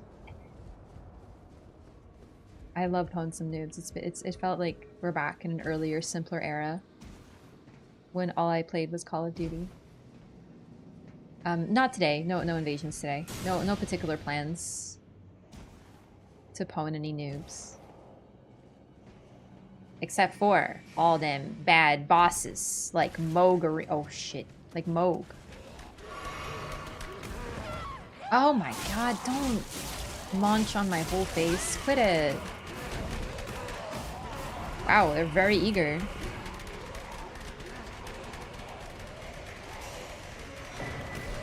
Oh my lord, another one. No, Preemie. No. Oh, fuck. There's a lot of hungry boys over here. I have not seen Pwn in a long time. It was lovely. Genuinely. Those enemies fuel my nightmares? They should. They are straight out of Bloodborne. It's me, the hungry boy. Orbish is such a funny word. Yeah, eggs are orbish. I would say that. Poindexter? What'll be your reaction to the DLC when Mikola wakes up and asks, "Where's my husband Moog?" I will laugh and laugh and laugh.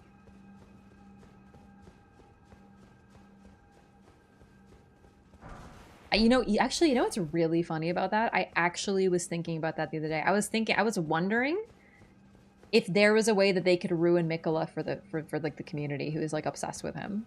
And I was like, what if he's like actually like, what if Moog is actually like his husband? Like what if he's like a little incest child? Right? For real. And then I was like, nah, they'd like it because they just wanted to be Griffith or whatever, so that would still work. Honestly, I genuinely think that wouldn't stop people. Gross? I agree, it's gross. I'm just saying that, like, what if they did that? Like, what if they did?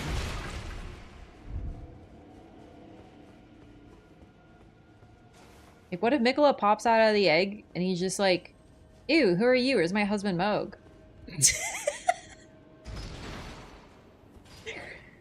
Oh, I'm so sorry, Maestro Shay. I'm afraid you used too many symbols. You worked so hard on that message and Nightbot was like, no, dog.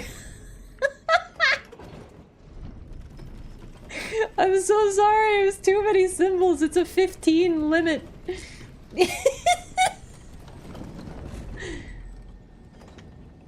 Wow, that was really cursed. I appreciated it. What if Mikola just sucks? Like, his vibes just suck ass? Like, I'm here to tell you, in my opinion, his vibes already suck ass. I'm over him. Is there a mod here right now? Can they post that wonderful cursed message? So we can give credit and some props to the artistry. Our little twink blood femboy gods. I hated it, thanks. Where did Mo get that giant pelvis for Mikola? I unironically think about that a lot. I do. I sit there and I think about the pelvis. I'm just sitting there. Like, God, where did he get that fucking pelvis? Like, do you think he got it custom made on Etsy or what? Like, how do they ship it? Do you think it was international? Do you think he paid duties? How much is shipping? Like, shipping at that point might have cost him more than the actual pelvis. Do you know what I'm saying? Fuck off, bitches. I've been dodging bomios. You think I'm scared of you? I think I'm scared of some hungry, hungry boys? Excuse me.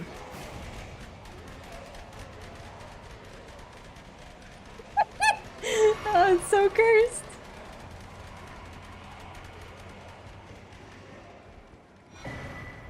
Alright, one moment, one moment. Okay, okay. So, open this.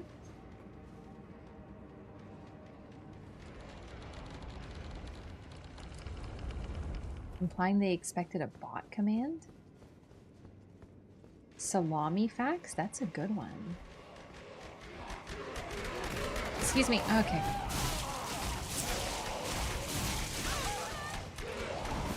Evelyn's from Resident Evil 7? Okay, you know what? That's fine. Joke's on you. I opened up the shortcut. So who's the real winner? Mikkel is actually Melania. We've been there already, but actually Melania is actually Radahn and Marika is actually Mikola. It's true. It's real. It's real lore. Can't go through them? Yes, I can. I just need to de-aggro them. Sure do chase you a lot for creatures who don't have legs. They're really, like, honestly, they're an icon because they are very, like their bodies are damaged, but they're still, like, in on it. They're, like, after you. They're using their arms alone.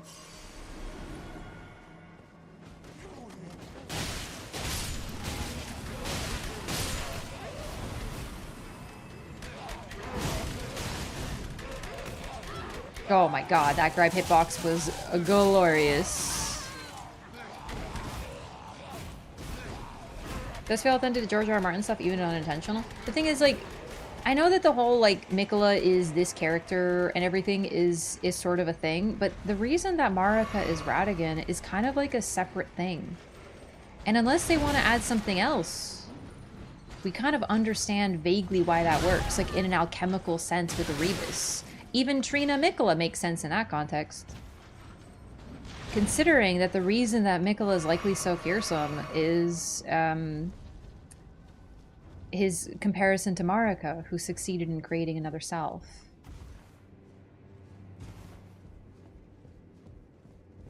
But the thing is, as well, is so far we know that there are some pretty extreme physical similarities between other aspects, but we only have Marika and Radahn to work on with that, and the few images we have of Trina Mikola. But even then, one of the striking features is extreme physical similarity. Like extreme, like Radahn and Marika in terms of body are very similar. They're both very muscular, both very lean, both very tall, both got nice big juicy butts. So in all seriousness, like, I understand, like, being like, this character is this character, this character, this. Like, also you could argue that they're not even aspects, that it's just Mikola with wig, you know? Boom, Mikola with wig is now Melina. We don't see Mikola's face, so maybe he looks just like Melina, and he put on a pink wig and decided to call himself Melina to hang out with you. Sure. But, like, doesn't that make Melina less interesting, too?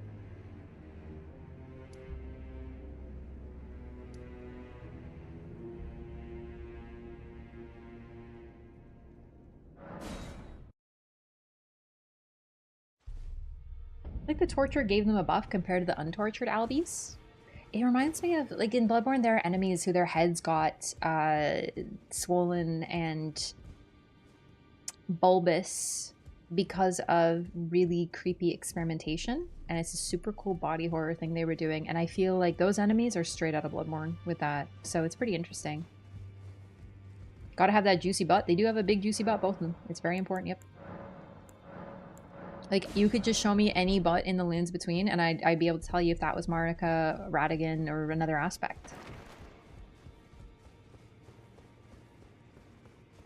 Split yourself and genderbed the other one. Would you also self-cest? The thing is, I'm gonna be real. I feel oh my god, I can't talk. The Marika Radahn thing was also kind of forced at some point. We know that Marika didn't want it anymore, but it didn't matter.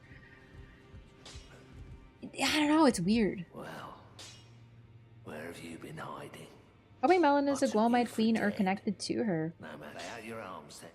I wonder where the omen thing came from for the twins too. I wonder if that's what we're dealing with too, like latent genetics. So how some genetics like skip a generation for anything from like eye color or whatever. Diseases as well. Some diseases or like illnesses or whatever skip a generation. So, or are only passed, for example, on the Y chromosome or something, right? So I wonder if that could be, if we're gonna like see Marika's freaking family tree and figure out where the omen part came from. Like, oh, Marika, look, you're an omen just like your grandpa. Look, grandpa was an omen too. Look at little Marika with his little Morgott, just like, oh, picture books. Like, here's grandpa, he's omen too. Wouldn't that be cute? But I also wonder if the powers the children show is perhaps related too, because it's kind of interesting that the three Empyreans are all relatives. And Rennala was not an Empyrean, despite being pretty strong and very similar to Ranni. Like, what about Ranni made Ranni an Empyrean, but not Rennala as well?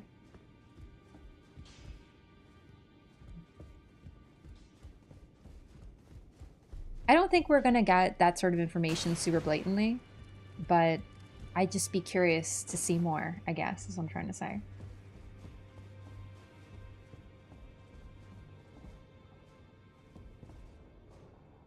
Would explain a lot. I just don't know what it would explain, really. Like, why is Mikola burnt and bodiless? Because the thing is, he's not burnt or bodiless. We know where his body is, and we know that he abandoned his body. So when it comes to figures that might have been Melina before we had some DLC info, like, okay, sure, Mikola, but the thing is, we kind of have known where he is. And based on Melania, we've also known that she knows where he is, even before the DLC stuff, because the fact that she's not freaking the fuck out finding him means she knows. That's just, like, full stop. That's pretty obvious, if you ask me. Like, retroactively, I look back and I'm like, oh, duh. For sure, yeah, she knows where he is, because else she would be freaking out. This whole, oh, we have to tell Melania where Moog is, and then she'll go get him and defeat him. No, she doesn't care, because Mikola has clearly, by some choice, given up his body, and appears to have been able to tell Melania about this. That's pretty much it.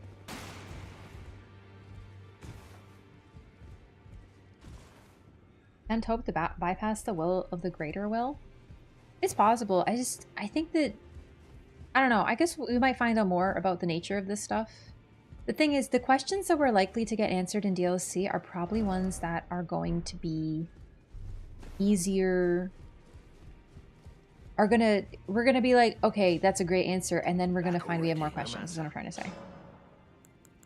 We have seen Ranni's body. We also have seen Ranni's body. Yep.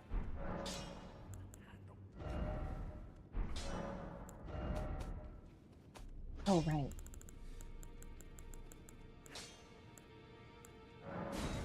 Okay, so I don't have a smithing stone 8 or 9 or 10. Okay.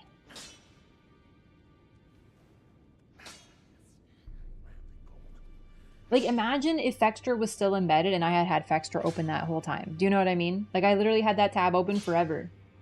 I would have been like a Fextra view for like 3 hours without even noticing.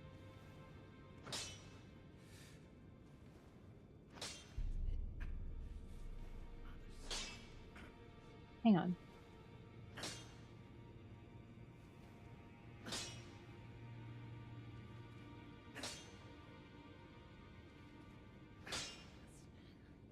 Oh, wait, I need Somber 8.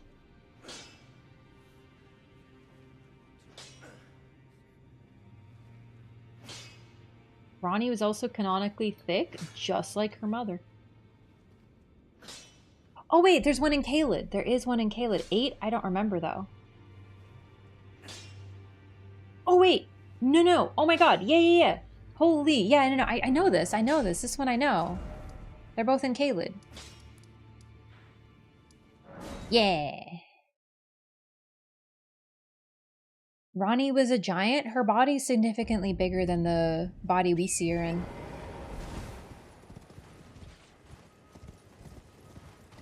Eight and 9, right? The base of the tower? Yeah, exactly. I just forgot. This one I kind of forgot where the little guy is, to be honest. But I'll get this one first.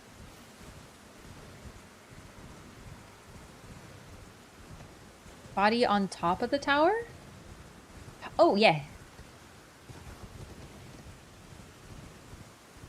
Where you get her, the half centipede mark for Fia's and technically Godwin's questline.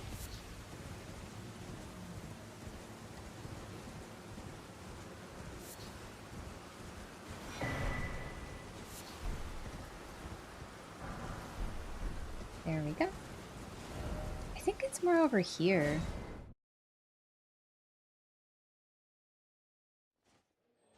Instant goes back to pro gamer mode. I'm capable of thinking of multiple things at once, such as the thickness of general NPCs. Wait. I just heard it. I think this is the one. Or it might be something else I'm getting my wires crossed, but like, who cares?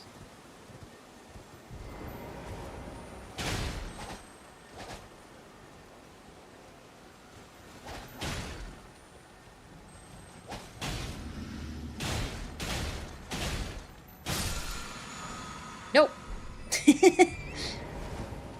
I remember that one, but that was not the correct one. I think it's closer to here. It's just like somewhere I don't remember. Important lore? Yeah, I mean, like, honestly, we've kind of learned that the ability to identify Marika Radahn comes from the butt.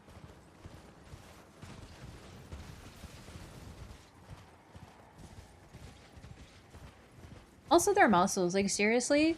I feel like people really do forget how muscular Marika is, because we don't get to see her back very often. Most of her depictions are, you know, there's one that's kind of from the side and back in the opening cutscene that's both her and Radahn, but she was fucking jacked. I think that's my main evidence as to why she was a blacksmith. There it is. Because it's her hammer, but we know she didn't really go to war, right? Everything associated with her, at least in the present, is in terms of creation. I'm not saying she wasn't capable of killing, but it's pretty interesting that she has, like, her weapon is a hammer, but it's not actually something that she apparently used for combat.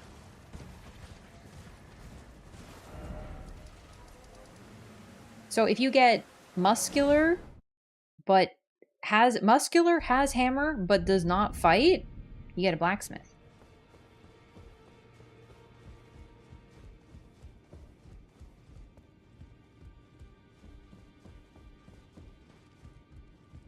She is so jacked. Just earn my sub? Hell yeah. Welcome. Welcome to the YouTube.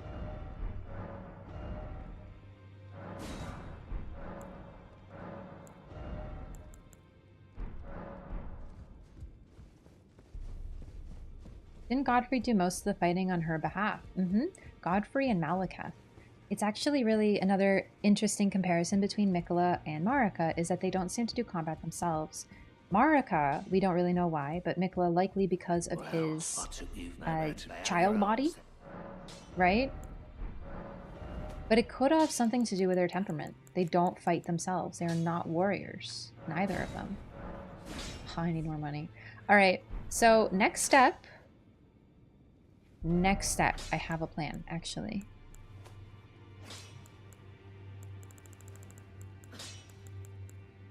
Let's get this up real quick.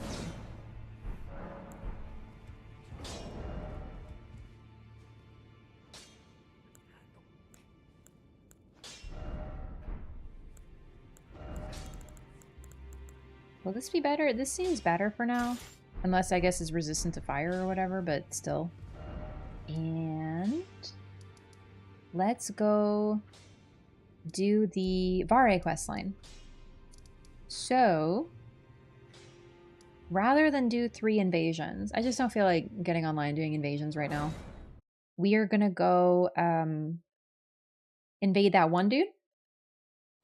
Do you ever make lore videos? I've made a couple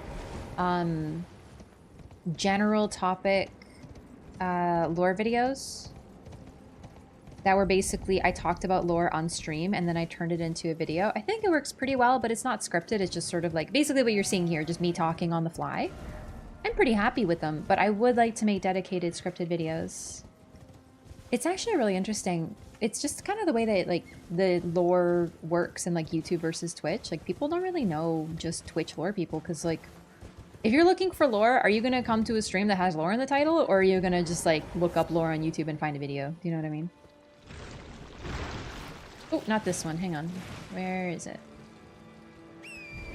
It's with the dogs, I think.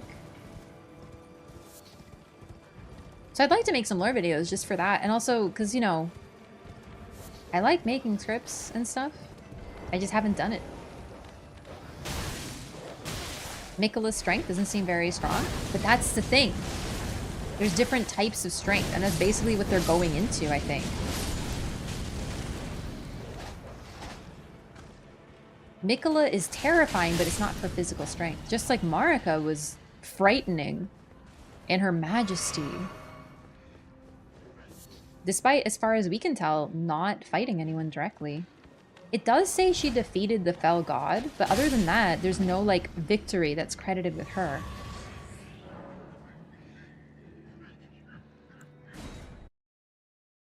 Oh no, unless you put it out there? Well, really, it's just I want to put some videos up, like, scripted ones and stuff. There you are, bud. Magnus the Beast Claw. Come here, buddy.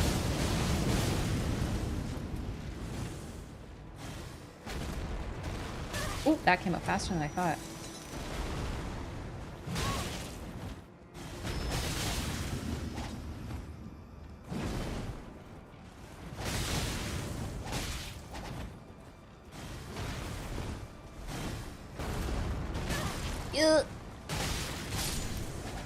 Yeah, this weapon's like a lot better.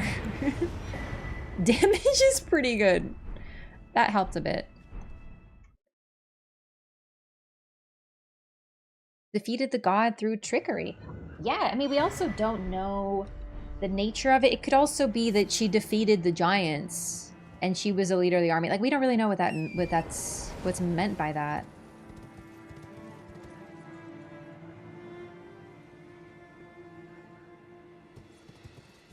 Strongest strength is usually wise use of knowledge and intelligent choices. Yeah, yeah.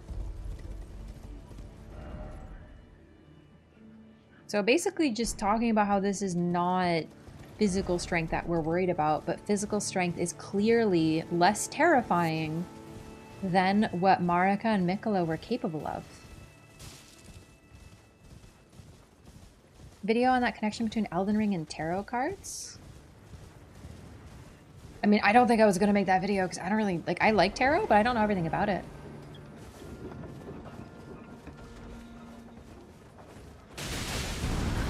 I wanted to make a video on the round table hold, like the origin of it. I might still do it. The thing about lore, too, is, like, I understand the game's 2 years old, but what if you're a fan like me who played Dark Souls 10 years too late, or late after it came out?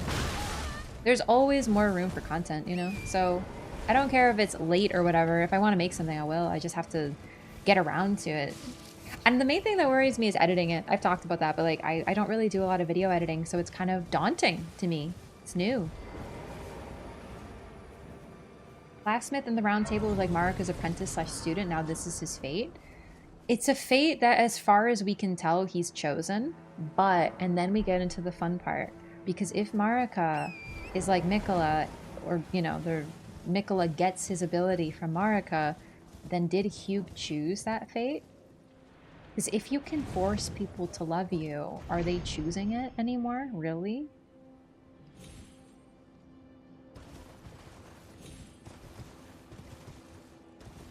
I just wanted to get this hat.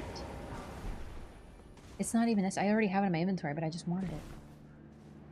Demon Souls and DS1 lore videos? Exactly. It's never the 8, so it's kind of what I want to do. Wait. Oh, here it is. The hat. This is a particularly weird one. Because normally you get this sort of drop when an NPC dies, but it looks like he left this hat for others. Kind of cute. Milicent!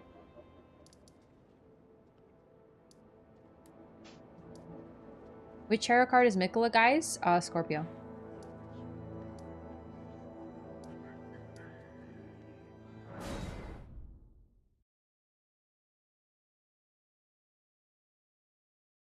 Yeah, anyway, so if Hugh knew Marika and she had the same ability as Miquella, and same thing with Melania.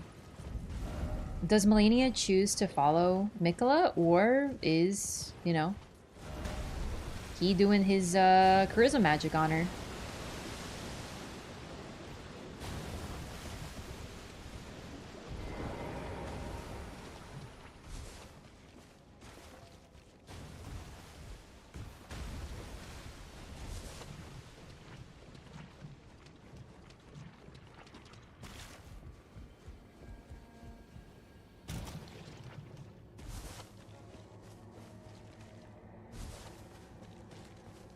Hey, baby girl.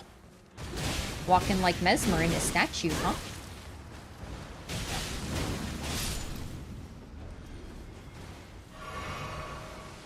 Something that happens when you're near him. That's the other thing too. We don't know the nature of this like apparent hard charisma, but it's the first line of that trailer. He strives clean the hearts of men. There is nothing more terrifying. It makes it sound like an active thing that's done. Yeah.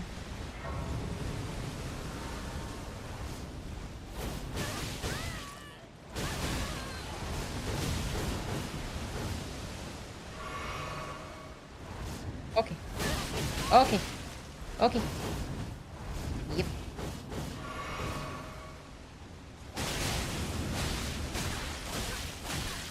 Okay, I just got fucking blundered. Like, I was trying to roll on out of there, but it would not let me. Okay. Oh, shit. It's Neil. Milicent, I need you to go home now. Thank you. Let's go, Pollyanna.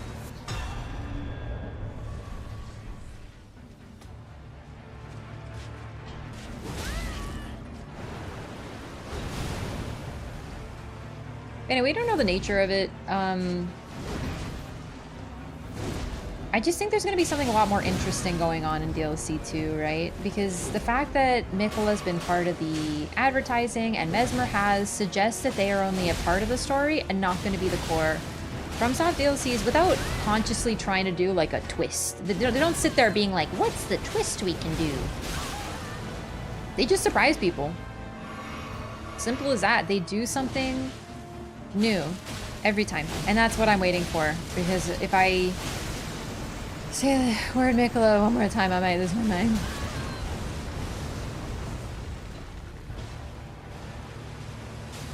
Milicent can do waterfowl as well? Yeah, it's actually a unique part of her whole kit, because she's using the Shamshir, but it's a unique one with waterfowl on it because we can't move waterfowl. It's only on Melania's weapon, but Milicent is capable of putting it on other things.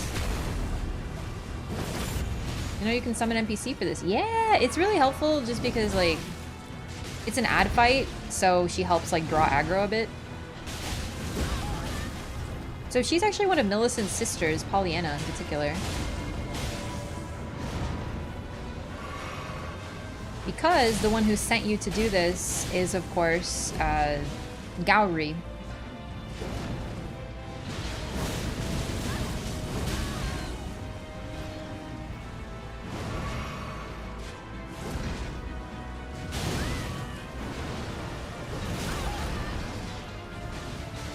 We're making a whole new character for the DLC? I just like to. I always do. I like making a fresh run. I've just always done it. My god, the fact that you were already and still this tanky.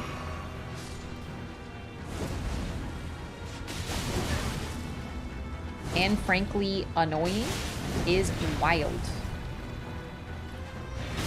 Oh, he freaking got me. One of the ads. That's okay. I think we can get it done.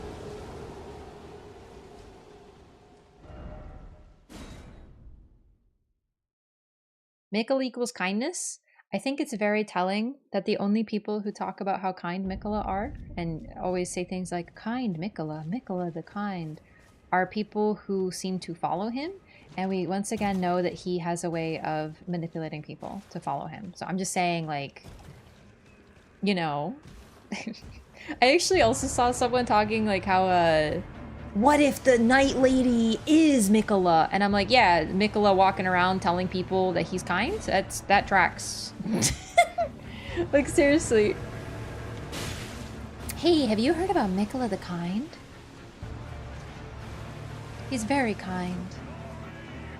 He didn't brainwash me, I just think he's kind. I really do.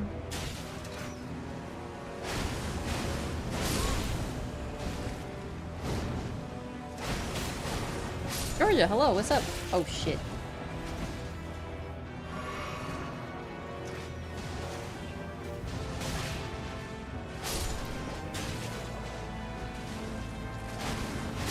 It's like ROM. Sometimes you gotta take care of the ads. That's it.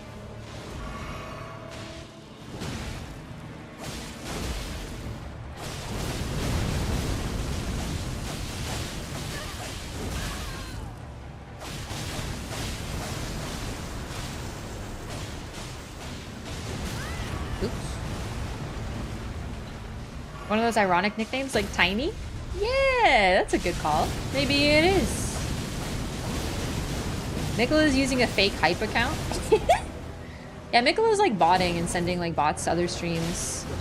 Wow, like I just love watching Mikkola on twitch.tv. Like Mikkola's my favorite streamer, he's the best streamer.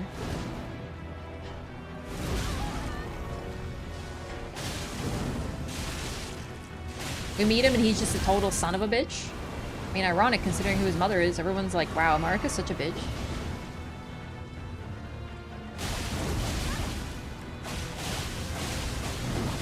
I really do think Mikkola means well, but like, I don't know. We'll see how that turns out. Very few characters who mean well end up having a good time.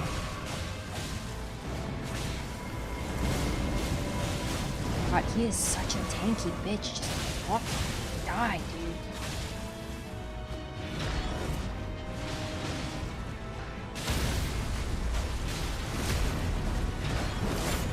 String, none of the sisters apart from Pollyanna use rot incants. I wish we got to meet the sisters more, even if it was just the summons, because honestly, since their main thing is all invading at the same time, it can be kind of hard to keep track.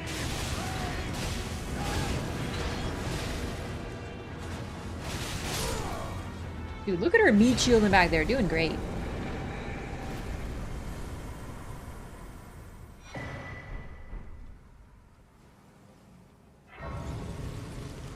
So each of them have their own kit. They use different weapons and stuff, but honestly, I can't keep them apart, and I do not remember all their names because you only see them briefly if you're doing Milicent's questline, and there's 4 of them at once. Yeah, because there's 5 daughters. So 4 and then Milicent. So there's 4 new ones, and then Milicent, I can't keep them straight. There's Pollyanna,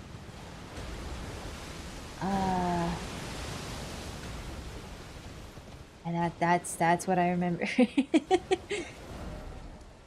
I wrote them down, but, you know, these things get lost in my notebook of chaos. I actually have to pick... That's another thing I gotta do. I gotta pick my notebook for,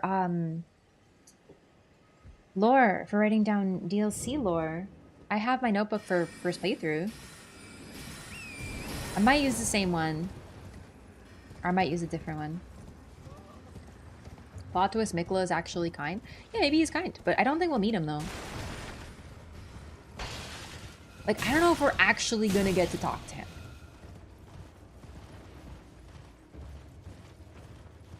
Roxana Rot? Oh, I remember Roxana Rot from Five Nights at Freddy's. All the sisters beefing over?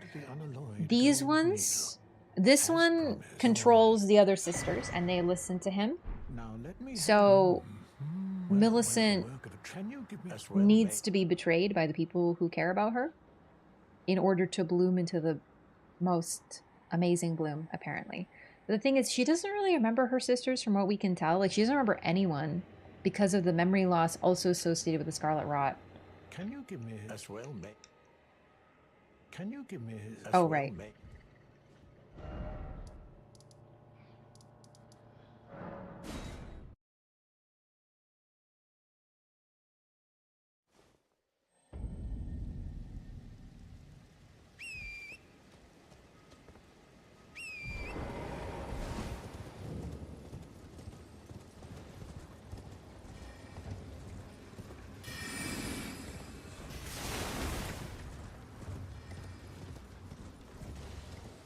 A Kokuyo notebook? What's that?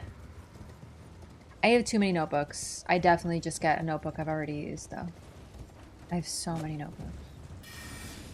I even get too good to use syndrome with my real-life notebooks. Silly Faster just quit and reload for this step? Yeah, that's true, but I just like going back. I don't know. Like the Whomst in Game of Thrones?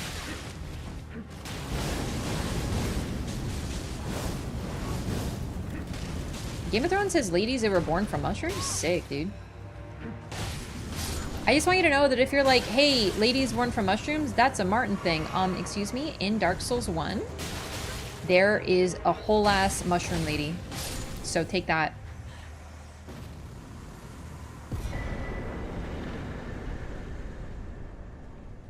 .6mm ruled with faint dots? Maybe. She bloomed into nothing? Wow. That's just the way the quest line ends. That's her bloom. The punching mushroom? I'm talking about Elizabeth, but those are likely her children.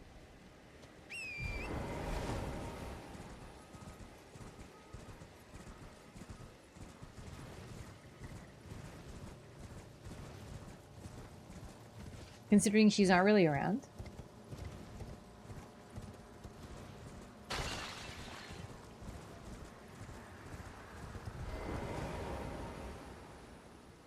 Lusat staff. Yeah, primordial guy Larry.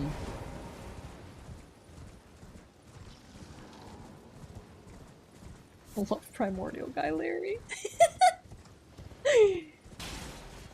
Expecting butterfly wings and shit? So you betrayed Milicent because she might have butterfly wings? It's kind of fucked up. Oh shit, I went the wrong way. That's my bad.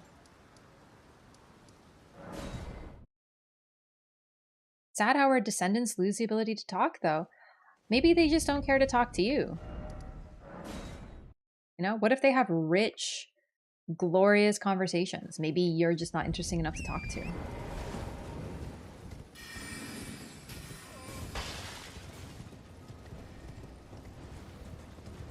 Primordial Larry low-key goes hard as a name. Oop, I've been roasted. We've all been roasted. Every single Dark Souls 1 gamer is not cool enough to talk to a mushroom. You know what? I actually wonder too, because Elizabeth doesn't seem capable of movement, but her children are able to move, but she clearly seems to be more intelligent. Like, it's a good point what you're talking about. I will reward.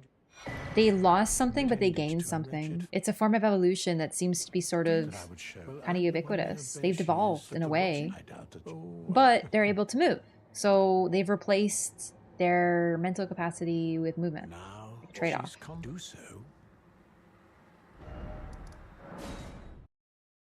What's your ideal new weapon in the DLC?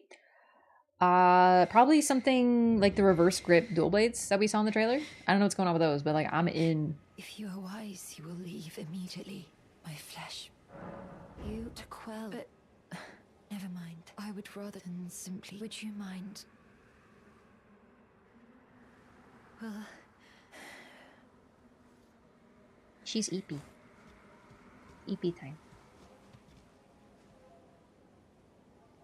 The corpses? Yeah, in Dark Souls 3 we find some mushroom guys, some dead ones. Just like the demons, like the Capras and stuff. But I think we also get Elizabeth mushrooms in DS3, so the reference is there too, like a fresh reminder. My apology. Everything, even the nightmare. Not that I could ever. That's also where we get the Ulasil stuff, like Dusk's crown. Elizabeth is the granny mushroom, yes. Where does Milicent stick the needle? Based on her animation, it's like kind of in her chest, like she kind of does like a little this. I'm considered the needle. My destiny.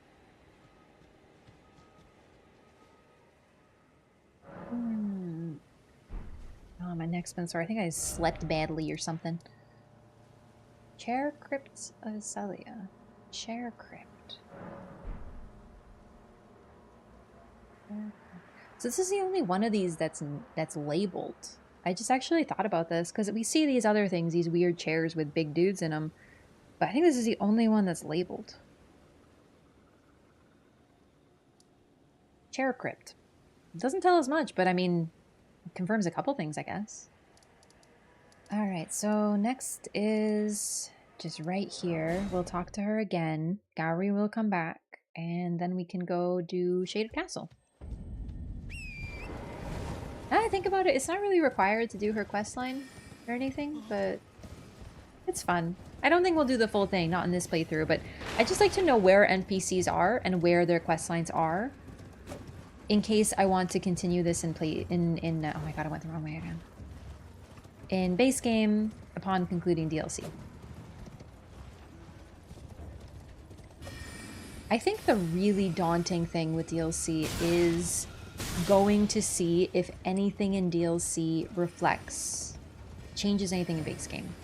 And by changes I mean minor things. Like I know Miyazaki said it's not going to change it. I know. I'm just talking about like in Bloodborne you would get new lines of dialogue from certain characters. It was really minor stuff. In Dark Souls 1 there was a cutscene. That's pretty much it, but there are minor changes, but they're things that you would expect. Like they're not super deep. Well, I must.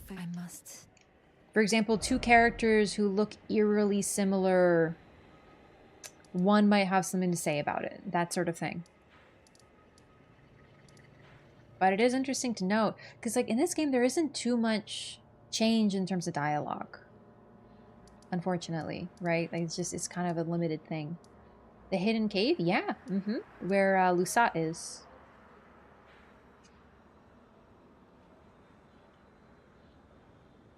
Able to summon Milicent for Melania? She never makes it to Melania. That's the thing. No matter what, in her questline, she never makes it. She gets really close, but she never makes it.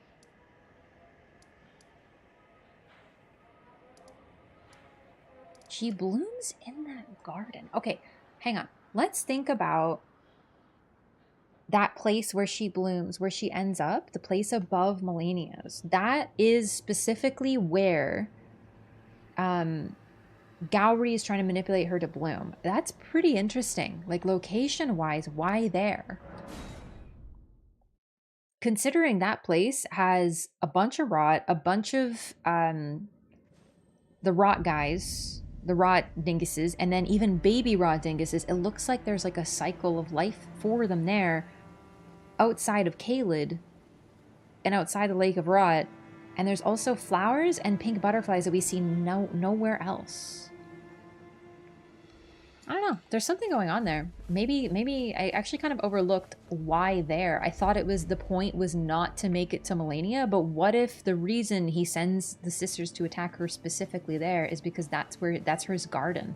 Like, what if that is some sort of weird rot garden? Listen? Did I miss a step? Nope, she's there. O'Neill's locations where the flower bloomed? Yeah, no, I'm not talking about that. I'm talking about Gowry's new rot garden. Something to do with the rot worshippers. Because those creepy rot priests, they're rot worshippers. They were born of the rot, and they have some sort of weird goals. We don't understand. They're unknowable creatures to us.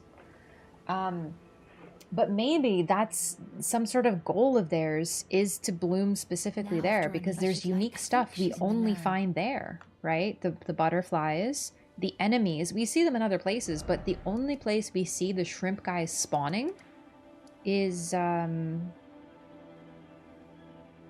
Hang on, somewhere here, I think. In Caelid, there's like one little room where there's the baby shrimp guys and big shrimp guys. But the only other place we see little shrimp guys is in the Halid tree of all places. Right?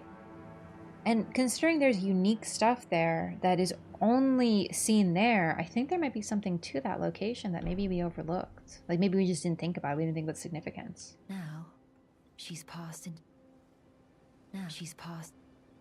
Okay. The shrimp shack. The rot lake too. I don't think there's babies there though. Like the little guys? I don't think they're there. Are there any there? I don't remember any. Specifically the baby ones. Yeah, not at the rot lake. Only the regular size guys. Theoretically speak to these guys, have intelligent conversation. Just a slight correction, because Gowry, I'm going to show this off because it's neat. Gowry is not one of the pest guys. He is controlling one to talk to you safely. And there's a difference. Because when you talk to him, he insults them. He says like, these useless pests or something like that. So clearly he sees himself as above them. And the fact that he teaches us night sorcery as well, I think he truly was a sage of some kind, but then he sort of converted to the rot worship.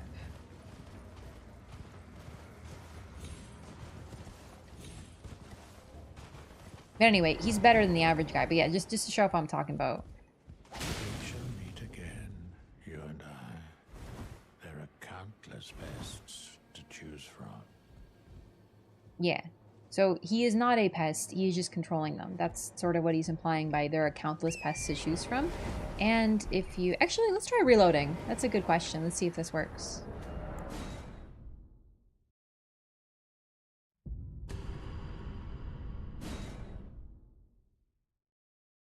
Also, he could have always been a rot worshipper. He just might have been from Celia. Yeah, there we go. Hi. Have you taken the lesson now? Killing me is but an exercise in futility. All is well, provided you understand. Let's just pretend it never happened, shall we? If you kill him at the end of his questline, he vanishes for real. Although it might only be when he's disappointed. I haven't agreed with him and killed Milicent. I actually haven't tried that permutation. But if you kill him at the end, he doesn't appear as a rot priest. It just seems like he gave up. Nothing about sages? Yeah, so, okay. Forgiving and Esther, you've been as thing of the lost. So, he teaches sorcery. And then... Indeed. It seems, however, no, as I've is to be for... Okay, so we have to get another line of dialogue. We have to give Milicent the arm, I believe, and then we'll come back and he'll thank us for helping her again, and he'll offer to teach us rot sorcery, which is pest threats. He teaches pest threats additionally. But he knows the secret of Celia, which implies he came from here.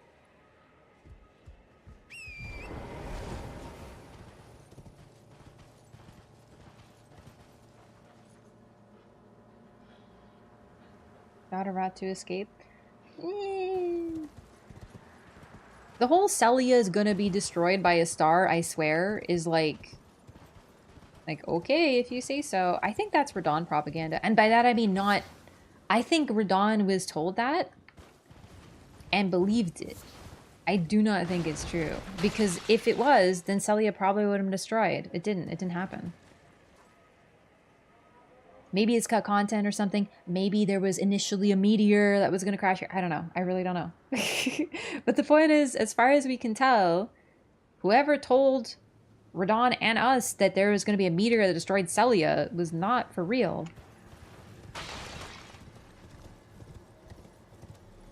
Also, there is an idea of Melania going through the lands between and cults spring up behind her. Like, people worship the rot, which is a disease inside of her that causes her agony. It's very, like, disturbing, honestly. But I really doubt she enjoys that part, right? How's the game going? Pretty good. Already from a culture that got destroyed by a threat from the stars? Yeah. They might fear the falling star beasts for sure. And having Radahn as a protective daddy, pretty smart. Did kill him one of my playthroughs, but he reappeared and acted like nothing happened? Yeah, it's basically this. Like, he's good now. Please make certain, like her mother, but command.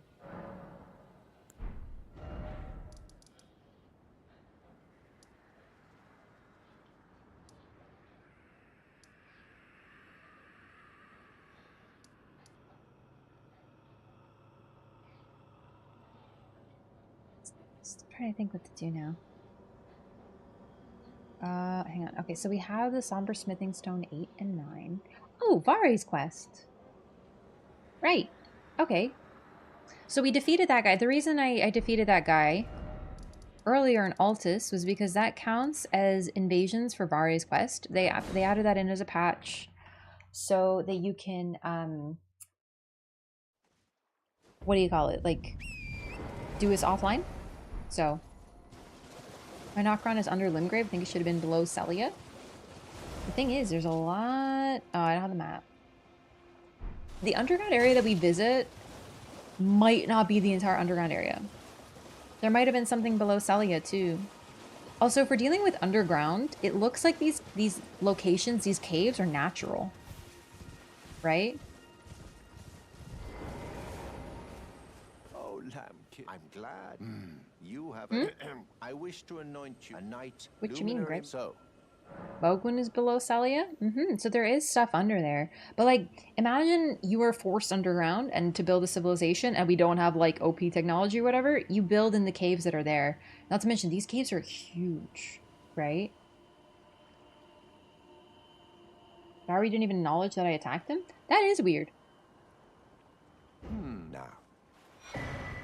For your... Normally this... But... So I need a shortcut to Mogs. Very important stuff. So we're going to do this real quick. But I already set it up. We're just going to grab this. Broken bridges down there? Yeah. I think we're talking about a theory that the broken bridges are not actually broken, that they're like areas that the boats took off from, like flying boats or something, but it got a little wacky.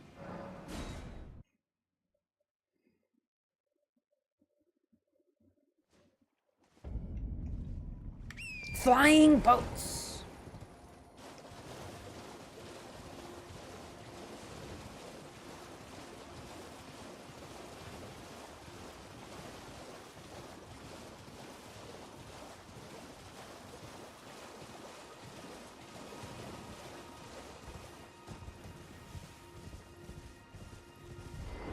I'm gonna do it. I'm gonna get my weapon maxed out. A knight. Now, this...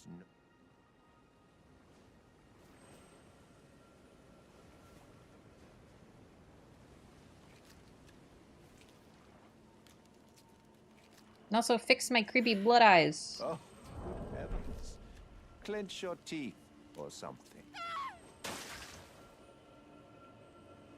I love his animations. They're so good. Never forget, for it is what you have. Oh. There we go. Gone, So we're going to kind of try to run through Mogs. It's going to be kind of like death runs because we're still really weak for that area, but I would like the Somber Smithing Stone, the maxed out one. So, first of all, let's upgrade. Fix our eyes, and go do that. Ouchie, my fingertip. Yeah. Love the drip? Thanks! I don't know if we're gonna keep this for DLC. This is kind of my, like, go-to drip. Except for the boots. I normally go for these.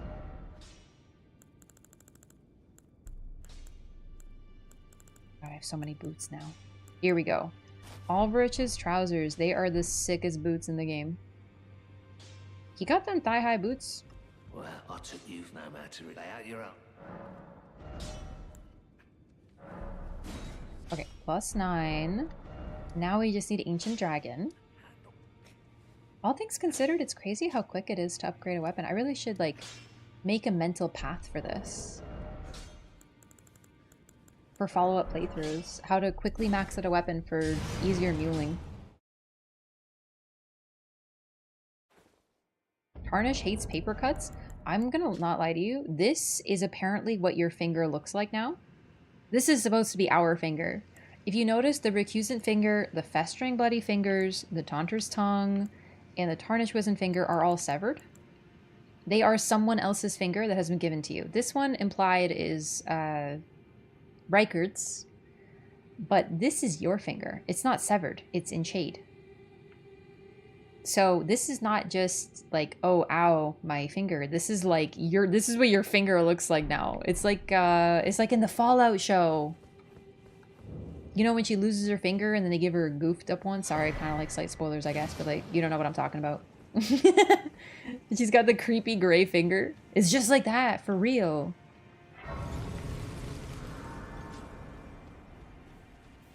Okay. A little bit of death running. Let's see. Time for gaming.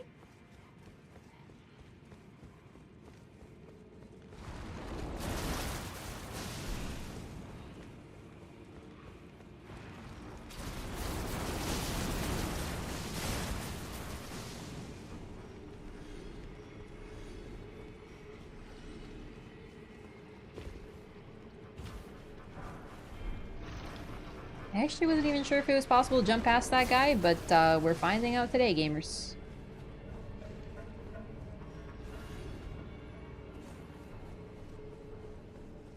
Vogue this early? I want the smithing stone so I can max out my weapon. So I'm gonna get muled, so I don't have all the weapons, but I would like to have all the weapons, and I'm gonna have someone who has them all maxed out drop them for me. So to do that, I need to... Oh, wrong turn. I need to max out my weapons. One of them so I can get dropped maxed out weapons.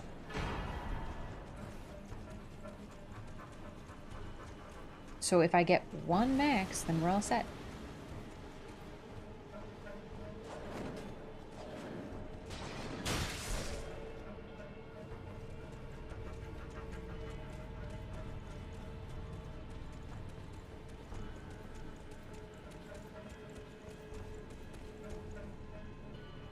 Dude, imagine being Vari right now. Like, imagine if I just invaded him. He'd probably kick my butt.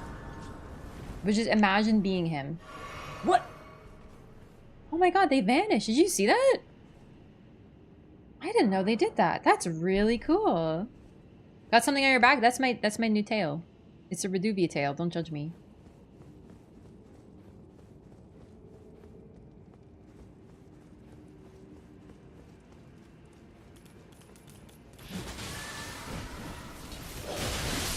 Okay.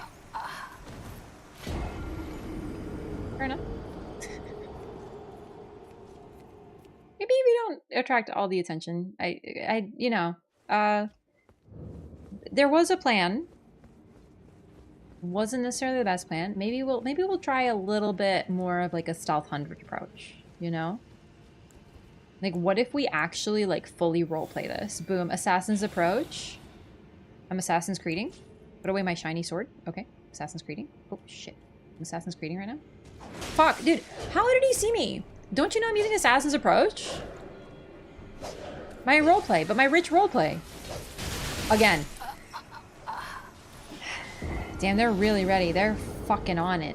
They are so ready. They're watching. They're like... Knew a spinning frog would be the deadliest thing in the lands between. It's true. Frogs are dangerous. We'll be really careful with frogs. Hehe, he's got some roleplay of his own. Hang on. I got a good one too. Hehe, I've heard of roleplay, but this is ridiculous. Okay. Get him out of the way. Shit, they're coming. Line of sight. Okay, whatever. Do what you will. Or I've already won. Too late. Whatever. Haha. Bye, losers. Stinky. You know what? Joke's on you. Only I can end me. But you're making no sound. How can they see you? That's what I'm saying.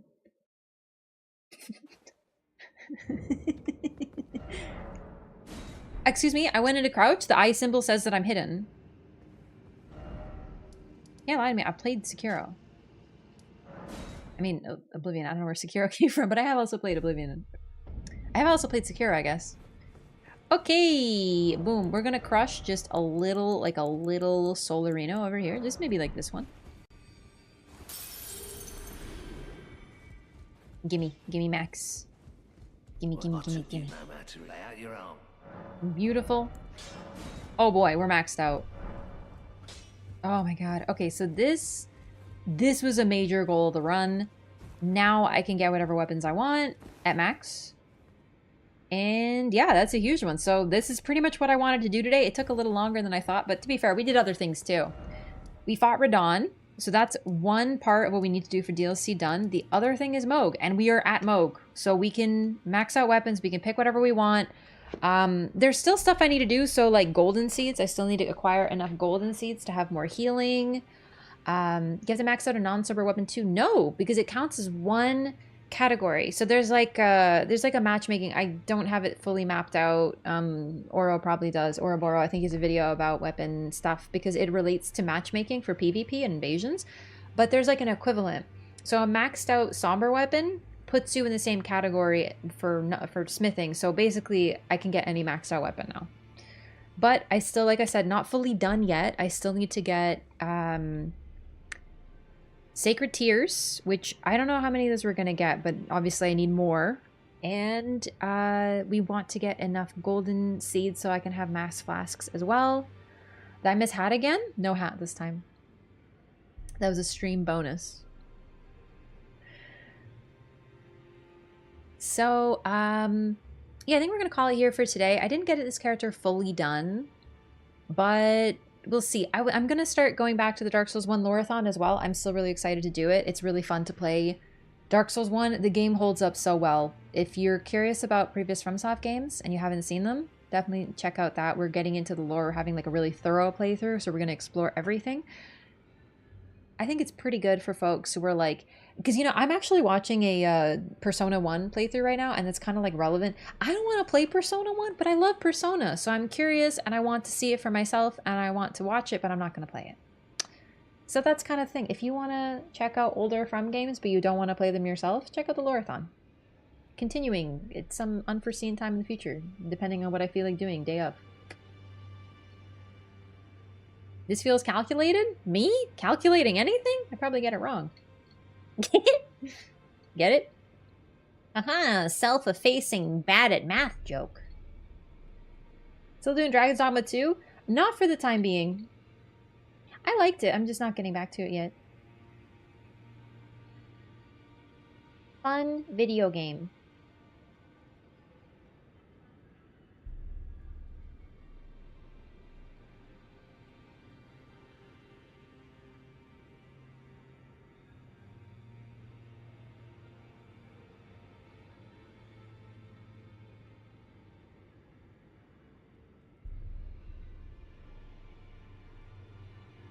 Alright, I'm going to send you over to the Dashing Saint who's doing Elden Ring invasions. Fellow Canadian. Very patient invasion streamer.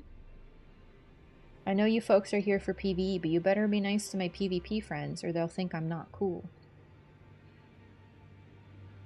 Thanks for the stream. Thanks for hanging out, everyone. Yeah, I'm EP. No 9-hour stream tonight, but I'll see you all hopefully on Tuesday when I do my next stream. Either Dark Souls 1 or continuing this to get the character ready. Yes. See you then. Good night. Thank you again for hanging out. So, oh yeah, also, you know, social media, follow me on YouTube. YouTube, follow me on Twitch. It's the rules. Just do it. Cross-pollinate like a bunch of bees because I love bees. I really do love bees. They're so cute. Buzzy little friends. Thank you, Lyco, for the commands. Good night, YouTube. Bye-bye. See you next time. Good night, Twitch. Don't bring the YouTube chatters here. They've already infiltrated.